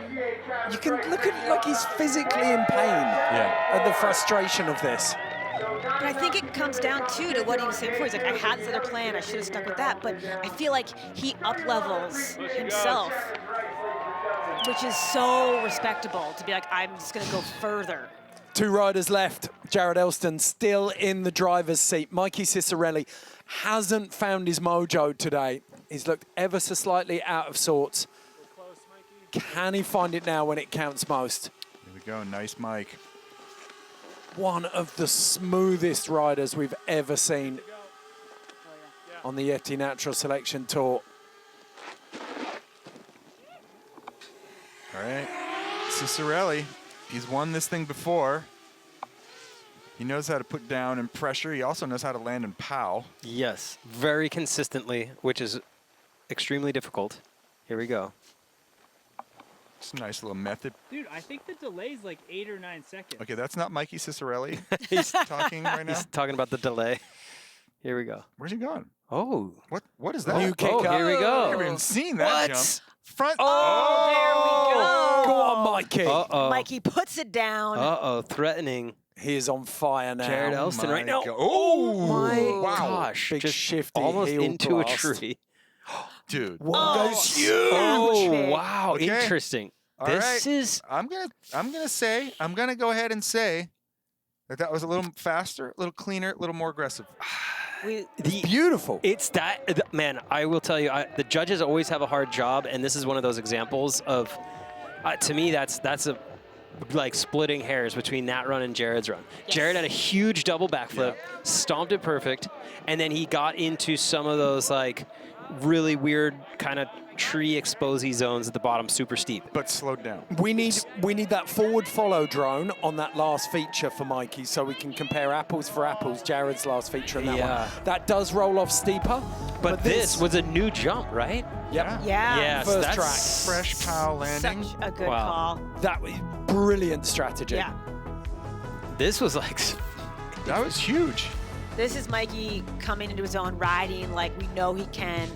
And like you said, Eddie, it's just the speed of this. Like top to bottom, that was so fast. The approach nowhere near as technical. There's not that big mountain smarts that Jared had, but Jared's entry point to his last feature was almost more dramatic than the feature itself. Yeah, but I will say it is also like, it takes a lot to get yourself into those areas. Yeah. And I do, and then unpack it while you're in there. He was braille riding through it. All right, here we go. 83. So it is Jared Elston for now. Mikey, you got to give it to Mikey Cicerelli. That was a full Hail Mary of a run. Yeah, that was really good. But I do agree with that score. I think getting into those really steep faces in the middle, the judges want to see guys get into there and growth. All right, and then there was one. The name on everyone's lips coming into this Natural Selection 2026, Miles Fallon. 3 video parts in the last 12 months. I think 2 for Capita. Wow. And then the scored one with Travis for Quicksilver in Alaska. He's proved himself in every, I think Glow for Capita, he had like 3 or 4 street tricks, pretty He's in heavy. a different zone now, too. Oh, here we go. Oh, Here what? we go. The Ho-Ho plant. The Garden State's favorite backcountry rider. Jersey strong. This kid has got some power and he's got some energy. I think they call that Riz. Mm-hmm. Do they still, though? Yeah, he's Riz. They still. I think so. I think he stands on business. Miles is standing Aura? on business. Are we Aura? We're still Aura. Aura. All right. You may be Aura farming. Aura farming, yeah. I get so confused on what that means. Means you steal someone's energy. Oh, thank you. He's been stood next to Travis for the last 3 hours. Well, we've seen run See? after I told run you guys, after run. The speaker. The Sorry kid. to interrupt. The kid. Yep. That's where he gains his power. Turtle Box bringing the vibes. He's definitely going to have the most fun this evening. Well, maybe he might keep a lid on it. Oh. If he can send this one. So in a minute's time, we'll know who are... Oh, that's a lot of speed. What? What? Yes! Oh, Yes! That was Oh my gosh! That was That's what we crazy. paid the price for. Okay. Come on, Miles. Stay on your feet. Did that really just happen? I love a good prophecy. And if we're doing it, some of the judges. Miles Fallon is jazz chosen music one. personified. Oh, it's so good when the chosen one just is the chosen one. Oh, To quote Darth Vader. that's right. Okay, and now what's he getting himself into? Where We is like he? this. This is actually a lot like Okay. Mountain Creek. He's in that same zone that we saw Blake Moller, Billy Pelchat. Oh, here we go. What? Oh, landed. What? Oh, What the heck? I think his head back hit on the his lip. feet. I'm pretty sure his head hit Who the cares? At this point, lip. What? where is he going? Wow. off of Nobody everything knows. in his path. Miles He's Fallon. A pinball. Wow. This kid. That backflip was wild. He was like horizontal before he even left the lip. I want to see a ridiculous. replay of that so badly. Front flip onto a butter pad. It feels like a different sport. Yes. Wow. How are the judges gonna? Yeah, again, man, they compare have a really tough job. Dude. He went over to the other side. It's a little steeper. I mean, that run had a ton of energy, a lot of flow. It was super fun. Is it enough to take over an 87? Look how fast he came in. His boing, front flip on. That was awesome. Dude, that was sick. Can I claim Miles as my spirit animal? I think Miles at this point is in the running for the BOA dialed in with that. Because no one doing a front flip onto the mushroom. And he didn't slow down. Oh. And then the backflip face drag. Backflip head bunk. Didn't interrupt the flow. I love this, just treating, like, he's basically treating these, like, large features almost like side hits. Like, he kind of went down, but not really. Like, oh man, yeah, that's it. I'll be real curious. I don't see that better being higher than an 87.6, but we'll just have to wait and see. I love the fact he came down to Barry White as well. Get enough of your love, babe. All right, so there we go. Oh wow. 67.6. Potentially that fall cost him a little bit. I think if anything, though, Miles has left a mark Yeah, he showed on up. everyone right now. Hey, that was fun. Thanks, brother. He may not have won over the judges, but he definitely won over the hearts of everyone watching this live in Revelstoke and around the world. So Jared Elston, 87.6, enough to see him through to the finals ahead of Mikey Cicerelli, Travis Rice, Miles Fallon and Torgeir Bergrim. Wow, what a day of riding. They're going to start packing things up in Revelstoke now. And then looking forward to finals day. What a prospect that is. We have 16 men and 8 women. Before we get there, though, we're going to give a little shout out to the Industry Alliance. This was created by Natural Selection to best show our support for the brands who support the riders out there. The endemic snowboard brands who are doing this week in, week out. This is our Industry Alliance.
Yeah, g'day.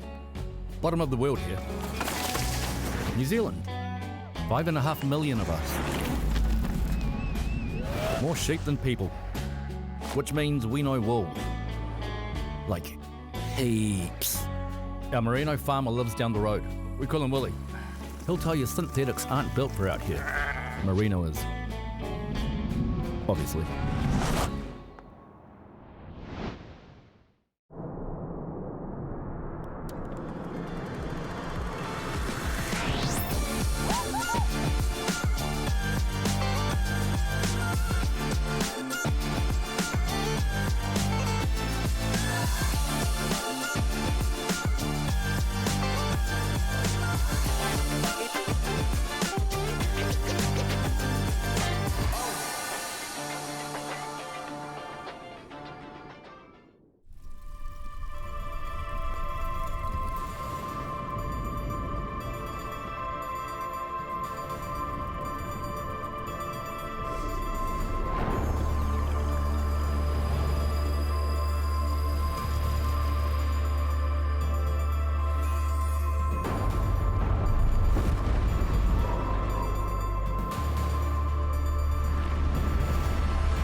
Big shout out to Evo and everyone who's been at those watch parties today. Thank you for turning up, our official retail partner who are building hubs around North America with those retail spaces.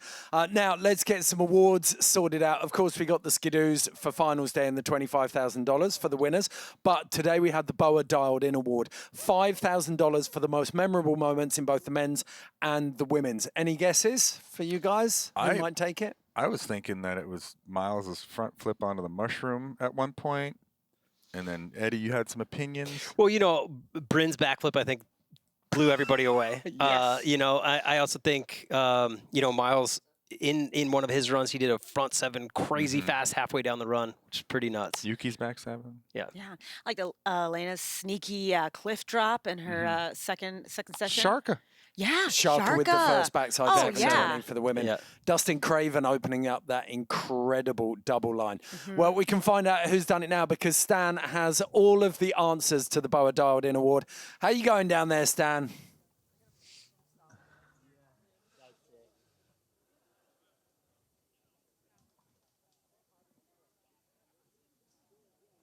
Here we go. Wow, y'all are pretty good at playing the guessing game. I've got the winners of the BOA Dialed In Award, $5,000. So, a moment that was just so memorable. Miles Fallon, kind of a living, breathing BOA Dialed In Award, if you will. But the front seven in the middle of the run, the one that did it, Miles not able to walk away into finals, but it's got to feel good to walk away with something. Little cheddar biscuit never hurt, so let's go out, little 10% rule. Let's get fucked up. Put perfectly, and he's not lying. We're also joined with Sharka, back seven, heard around the world. This place absolutely erupted. $5,000 right there. Sharka, that's gotta feel good. It feels great, man. That run was so fun. It was sunny out, and I was just like, oh, this feels so good. Yeah, so fun. Beast. Beast. Incredible. Well, what a day it's been. I'm sure you guys have plenty to talk about in the booth, but we have wrapped down here day one, an incredible amount of runs. BOA's giving out cash for the most dialed in. Thank y'all so much. And we've got another day of contest coming your way. Stay tuned for when that's going to be. Thank you so much, Stan, for all your work today. Thank you, and congratulations to Sharka and to Miles as well. We can take a look at those tricks. I think no surprises there for the two riders who took it. They brought their A game and the energy today. Yeah, I feel like it's was so earlier today, so much long ago that we saw Sharka ride. I was like, oh yeah, Sharka put her first run down and then just kind of got to hang out. Yeah, she rode amazing. Today was the longest week. Okay, let's take a look. We'll start with Sharka's back seven that kicked off the day.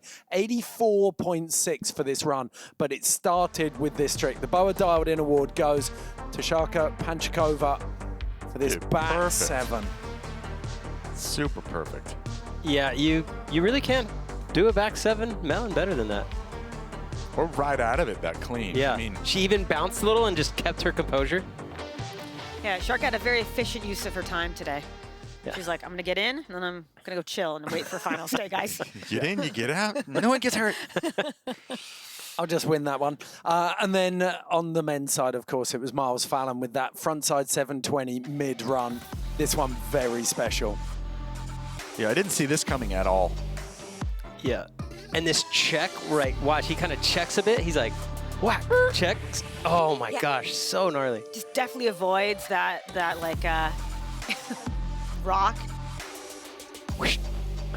Unbelievable. He's such a little ninja. Going so fast out of it. And I love the fact that he's honoring the 10% rule. For everybody who doesn't know what that is, if you win a snowboard contest, you take 10% of the money and you put it down at the bar at the after party to buy drinks for everybody, celebratory drinks. So. Well, he's got a week in Revelstoke now. Yeah. All paid. That prize money's not going to last Bye-bye. long. See you later. Well, the exchange rate's probably pretty good right now. Probably. There you go. Definitely. Okay, we've got confirmation now of everyone who's advanced through to our final day. So let's take a look at this. Niels Minnick and Mark McMorris going very, very well in that first round of session one. Blake Moller with a huge 91 in round two to join them. And then Torstein Hogmo came through with an 88 in round three, that Hail Mary round. In the other side, session two, Matteo Massiti very strong, an 87, and Gigi Ruff with an 81 there. But then Bryn Alexander, highest score of the day in that session 2 there. Huge run from him after a big stuntman showpiece in the first round, 93.3. And then Jared Elston, having been bumped by Bryn in the second round, finally made it stick in the third round there. So those are our 8 men advancing to the finals, and they will be seeded according to those rounds for the finals, the quarterfinals. And then this was the women. We just saw her, Sharka Panchakova. Got that 84.6 round 1, and then Zoe Sadowski-Sinner felt like she was on cruise control today, Mary. Yeah, I mean, I think she's just coming off a long traditional competition season into kind of this wonderful happy place of powder and freestyle features. So yeah, casually put it down massively. I mean, her cruise control is not the average bear's cruise control. Billy Pelchat, though, incredible performance, Eddie, from the rookie. Yeah, you know, we talked about it all day, but the way she flowed, the judges love to see you just flowing down the course as fast and smooth as possible without taking a lot of speed checks, without taking a lot of time at the top of some of these faces. Billy delivered, and she was rewarded appropriately. And then it was a street fight for that last spot. Yeah, it really was. I mean, Madison had to fight for it. But what I'm going to say is that now that these riders have had a chance to ride this whole section and we're supposed to get this reset, the confidence level and the tricks that we're going to see, I feel like really are going to bump up into our finals day, whenever that may be. Okay. Well, go and look at your forecasts. You'll be able to see a giant storm for tomorrow and Wednesday in Revelstoke. And then, actually, is it Wednesday or Tuesday? What day is it today? Today's Tuesday. Today's Tuesday, yeah. Okay, so it's Wednesday and Thursday, big storm. And then after that, it's anyone's guess when this may run. But the Yeti Natural Selection weather window in Revelstoke Mountain Resort runs until the 15th. So we've got anywhere up until then. Keep an eye on all of our social channels for that. Now we're going to check in with a woman who's returned to natural selection after a year hiatus.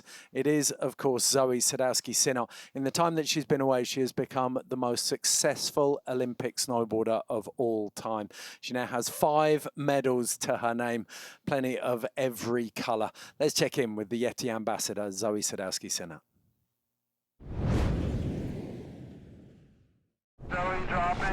My first year on the natural selection tour was really exciting. Zoe was the wild card that came into this event. She is an all-around incredible snowboarder. 19 years old.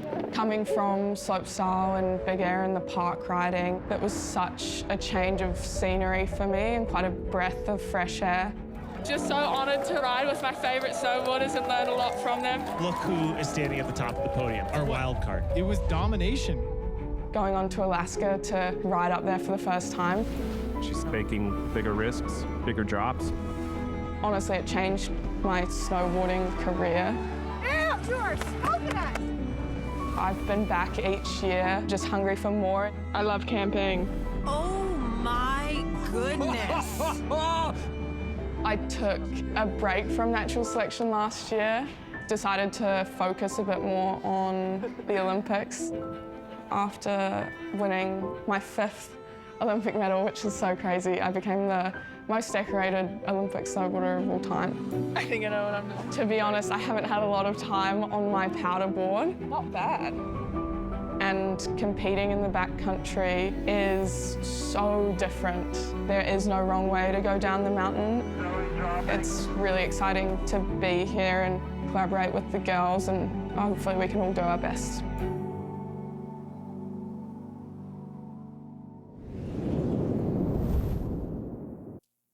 Outrageously talented on a snowboard. For someone who hasn't spent that much time in the backcountry to come out and do what she did today.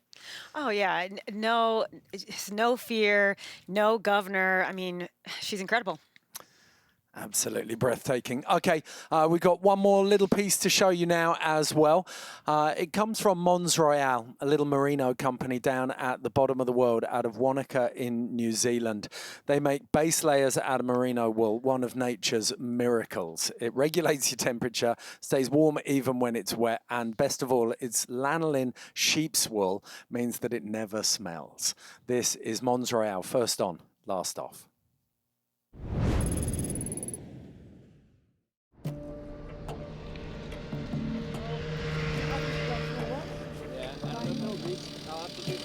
The only reason natural selection works is because we have the best crew in the game, and they do it with a smile in some of the toughest conditions I've ever been in.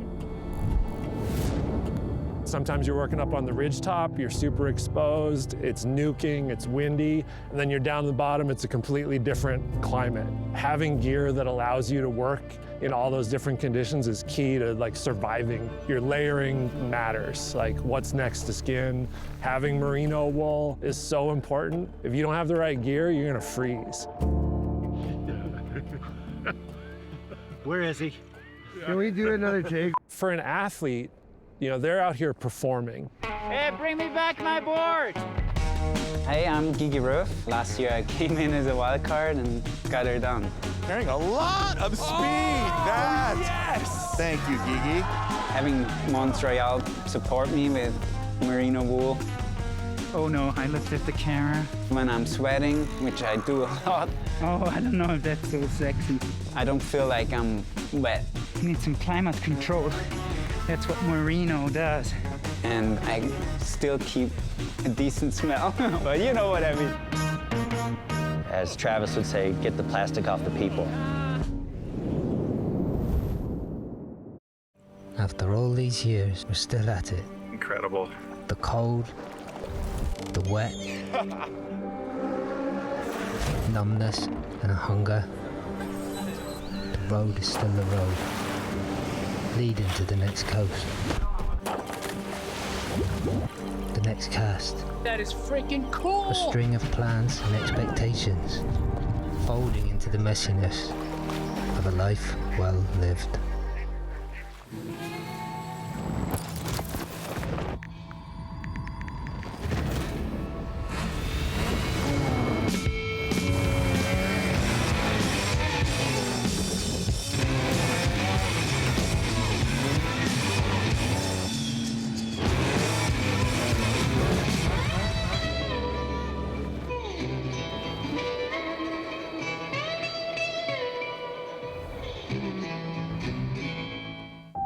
Snowboarding is probably my greatest excuse in life to pursue wild ideas.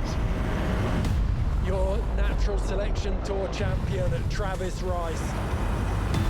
It's been almost 20 years from the first beta version of natural selection. A lot of people thought it was impossible until we started doing it. The most spectacular venues in the world. The terrain that we hold these events on allow athletes to showcase their peak performance. Mother Nature is the main character. To pull off something as difficult as natural selection, we have to have partners that have uncompromising capability. Partnering with GMC, it's a core need for us to execute. That's where we find the edge of what's possible.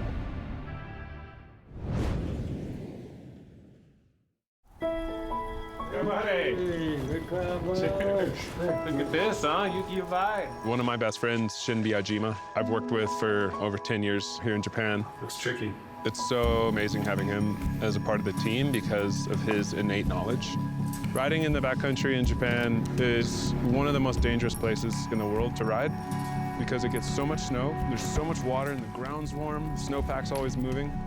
A lot of my honshu knowledge around, the mountain ranges and what's possible. I think I probably asked Shin 23,415 questions, and he had answers for probably 30,000 of them. Every time I go overseas, I will start thinking about how this area has potential. Such magic. I remember the first time I met you, we were deep in the backcountry of Jackson Hole. There was a cliff that I thought the landing was too flat, and then here comes Shin and just blasts the cliff, goes huge, kicks out this insane method, and frickin' stomps it. I was just like, who's this guy? We've probably spent 2-3 years and visited so many locations in Japan looking for where it would make sense to bring a natural selection event to. And each zone's kind of got its own aesthetic. Shin helps us really unlock this next level of kind of the freedom of the hills, so to speak. I'm psyched that you're coming this year to Revelstoke and going to be able to see it first person. It'll be insane. In Japan, there's a word, 百聞は一見にしかず. It means watching is more than listening 100 times. So it'll be good for me. What I really appreciate is your ability to help me and people that come with us, you know, understand about the intentional process in Japanese culture.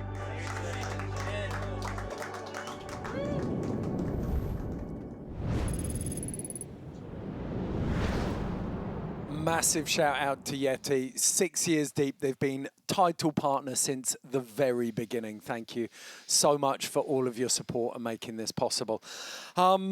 Worth saying we have got the second day of Natural Selection Snowboard coming up later in the week. It'll be one day between now and the 15th of March. Keep an eye on all of the Natural Selection socials to find out exactly when. We've also got Natural Selection Ski coming up. That will be a live watch party of the live session that goes down in Alaska, April the 14th for that one. And then Natural Selection Bike on May the 5th. That went down in New Zealand behind closed doors. No one knows exactly how that went down yet, apart from the riders themselves. Now, it's your last chance over this shoulder. We've got all of the Arc'teryx gear. There's bib pants, there's a jacket, there's an insulator in there. We've got the turtle box. Don't miss out on that. And then, of course, let me see if I'm any good as a watch model. Yes. No, I'm useless at that. This is the Unimatic. It's a limited edition watch from Rocky Mountain Watches. So scan this QR code. Ding! Does it pop up? It will in a minute. Scan that QR code and you can go in the draw to win all of this stuff. It is a fantastic prize worth a decent amount of money. Freebies. Who doesn't love freebies? Last but not least, we have got to get into the runs of the day. Everyone knows. How's your memory functioning? Why are you looking at me? You're the one who's claiming their pension. It's the only one of us that has a pension. Yeah, sadly, you're the only one who's actually looked after. Bryn Alexander, run 2 in round 2. 93.3 for this run. Absolutely breathtaking. I mean, we started off with a 9er. That's all I got to say. Yeah. And he didn't slow down. And that gap, that's the one that we didn't get to see the replay of. I love that. I believe it's called Mind the Gap. Huge, you know, you don't want to come up short on that one. Well, that's the chasm where Dustin and Elena turned right and he's aired it. This whole run had the energy of like just a day out boarding with your friends, and it's about, the lifts are about to close, and it's like, I'm going to send it. That's a like, whether it's Miles Fallon, whether it's Bryn Alexander, it's that energy that these guys brought to it. He is riding with the aggression of someone that has free health care. Yeah. Yeah, I like that you said that, Mary, because this is kind of, you know, what a day out riding with my friends looks like for sure. That landing was so flat as well. Stomps it clean. How did he soak that up? Bolts, and then throws a front 3 at the bottom. It's just wild. Yeah. Casual perfection. To be carefree like that in your riding on this kind of terrain is just, it's bananas and beautiful. Yeah, it takes 29-year-old knees. It's the only way to do it. Absolutely beautiful run. Judges rewarded Bryn Alexander with the highest score of the day, 93.3, and it earned him a place in the quarterfinals. Then we move on to the women's, and we already saw Sharka Panchkova got the Boa Dialed In award for that back 7, but the rest of the run was just as glorious. I mean, as soon as she took off, we knew something big was going to happen. But with Sharka, you never know. You just never know what's going to happen when she leaves the lip, and she just nailed it on that back 7. It was so beautiful, was that foundation of slopestyle riding just landing perfectly in this backcountry snow. Yeah, and that, I mean, the 7 was just the opener because she kind of tick-tacked all over this run, put it together, hit a bunch of big features. I mean, look at this right here, this kind of sniper landing in between here. Yeah, and if you have the drone footage of this angle, that is very, very steep terrain that she's on top of. Yeah, you can see it right there. Just, it rolls away. You can't see anything but the valley floor. And you've got to time your ollie perfectly because if you go too late, then you suddenly nose down into that pocket. Yeah, that was a great, super good run. I mean, I think she was just so stoked when she put that 7 down. She's like, all right, chains are off. Let's go. The amazing thing about this is as well, Shark has done this pretty much with her own budget and zero support. It's all of her video part submissions to get into duels came from hers and Cheryl Mass's like DIY video project, So cool. Wow. Shark Tales and Mass Attacks. And then she's proved her value, proved that she can do this. She got through the semis last year and she's come through again this year with semis with the second highest score of the day. So this is the women's bracket. Sharka Panchkova going up against Madison Blackley, Zoe Sadowski-Sinnott versus Billy Pelchat. Those two are solid matchups. Yeah. And notably, 3 out of the 4 riders are research and development alums. I mean, it's just like the proof is there of how much that is up-leveling. As you said with Sharka, you know, it's like the resources to get filmed in the backcountry, all of that is so impossible, and I could speak on it for so long, but thank you, Robin, for creating this pathway. It's showing us in spades what is possible. Okay, well, 3 rounds left, 2 semi-finals and a final for the women. On the men's side, this is what the lineups look like. Ooh, Nils Minnick going toe-to-toe with Jared Elston. That is a big one. That's going to be great. Matteo Massiti going up against Torstein Holmo. Young gun versus the old head. Mark McMorris versus Bryn Alexander, an all-Canadian affair in the 3rd round. And then Gigi Ruff, Blake Moller. That is a repeat of last year's semi-final. Yeah, that's, you know, a lot of times you can kind of maybe think, okay, I could maybe see this one outgunning this one, but these matchups are like, it's really impossible to pick versus the winner. Jared in a full reset scenario up there. Yeah. That's going to be really fun to watch. What's amazing about it, you can instantly, you see the name and you think of a style of riding. Yeah. And if you think of each one of them landing their dream runs, the judges are in real trouble. Yeah. Because there's so many different styles, so many different approaches. Yeah. And yeah, they're all capable of high 80s, early 90s scores.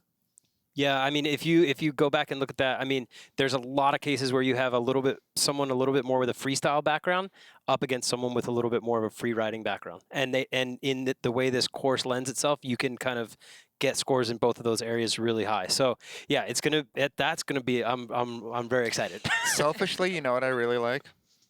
It's Gigi starting down here and Jared Elston starting right here. Right to the end. That's why I'm here. That's why I'm here. I was actually looking forward to the one I saw straight away was Bryn Alexander and Blake Moller. I think those two would be absolute fireworks. Yeah, that'd be great. See, I am even Bryn and Mark in the 1st round because I feel like Mark is a little more buttoned up and strategic, and Bryn is open vest, let it loose, you know, Bryn's hands off the wheel. skydiving without a parachute. Yes, and yes, Yeah. and so I think that's really cool. Both so talented, very different approaches. Okay, we missed the QR code last time out, so I'm going to give you one last shot at the giveaway. Over this shoulder, you know we've got the Arc'teryx gear. It's a full set of Arc'teryx gear, bib, pants, insulator. We've got the turtle box here. These puppies are really, really loud. You saw Miles Fallon up at the top of the course vibing out of that one. And then this limited edition watch from Rocky Mountain Watches. Those 3 things in this giveaway. Get on the QR code. I'll move my arms over. Look at that. Did it perfectly. I'll give you plenty of time on that. I'll even sing you a song while we sit there. La, la, la, la, la, la, la, la, la, la. There you go. You've had plenty of time to scan that now. Get your entries in. Get that giveaway in your house. Okay, shout out to GMC, shout out to Arc'teryx, shout out to Mons Royale, shout out to everyone, Yeti, who've supported this. It's been a phenomenal day of action. Shout out to Mary, Eddie, and Todd. Incredible work commentating on everything. Just starting. Just starting. Shout out to you, Ed, too. Yes. Well, the Ski-Doo is also up for grabs. That Summit X, the snowboarders' tool of choice when it comes to accessing the backcountry. That is us for qualifying day here at the Yeti Natural Selection. We will see you for day 2. We'll leave you now, though, with the highlights. See you soon.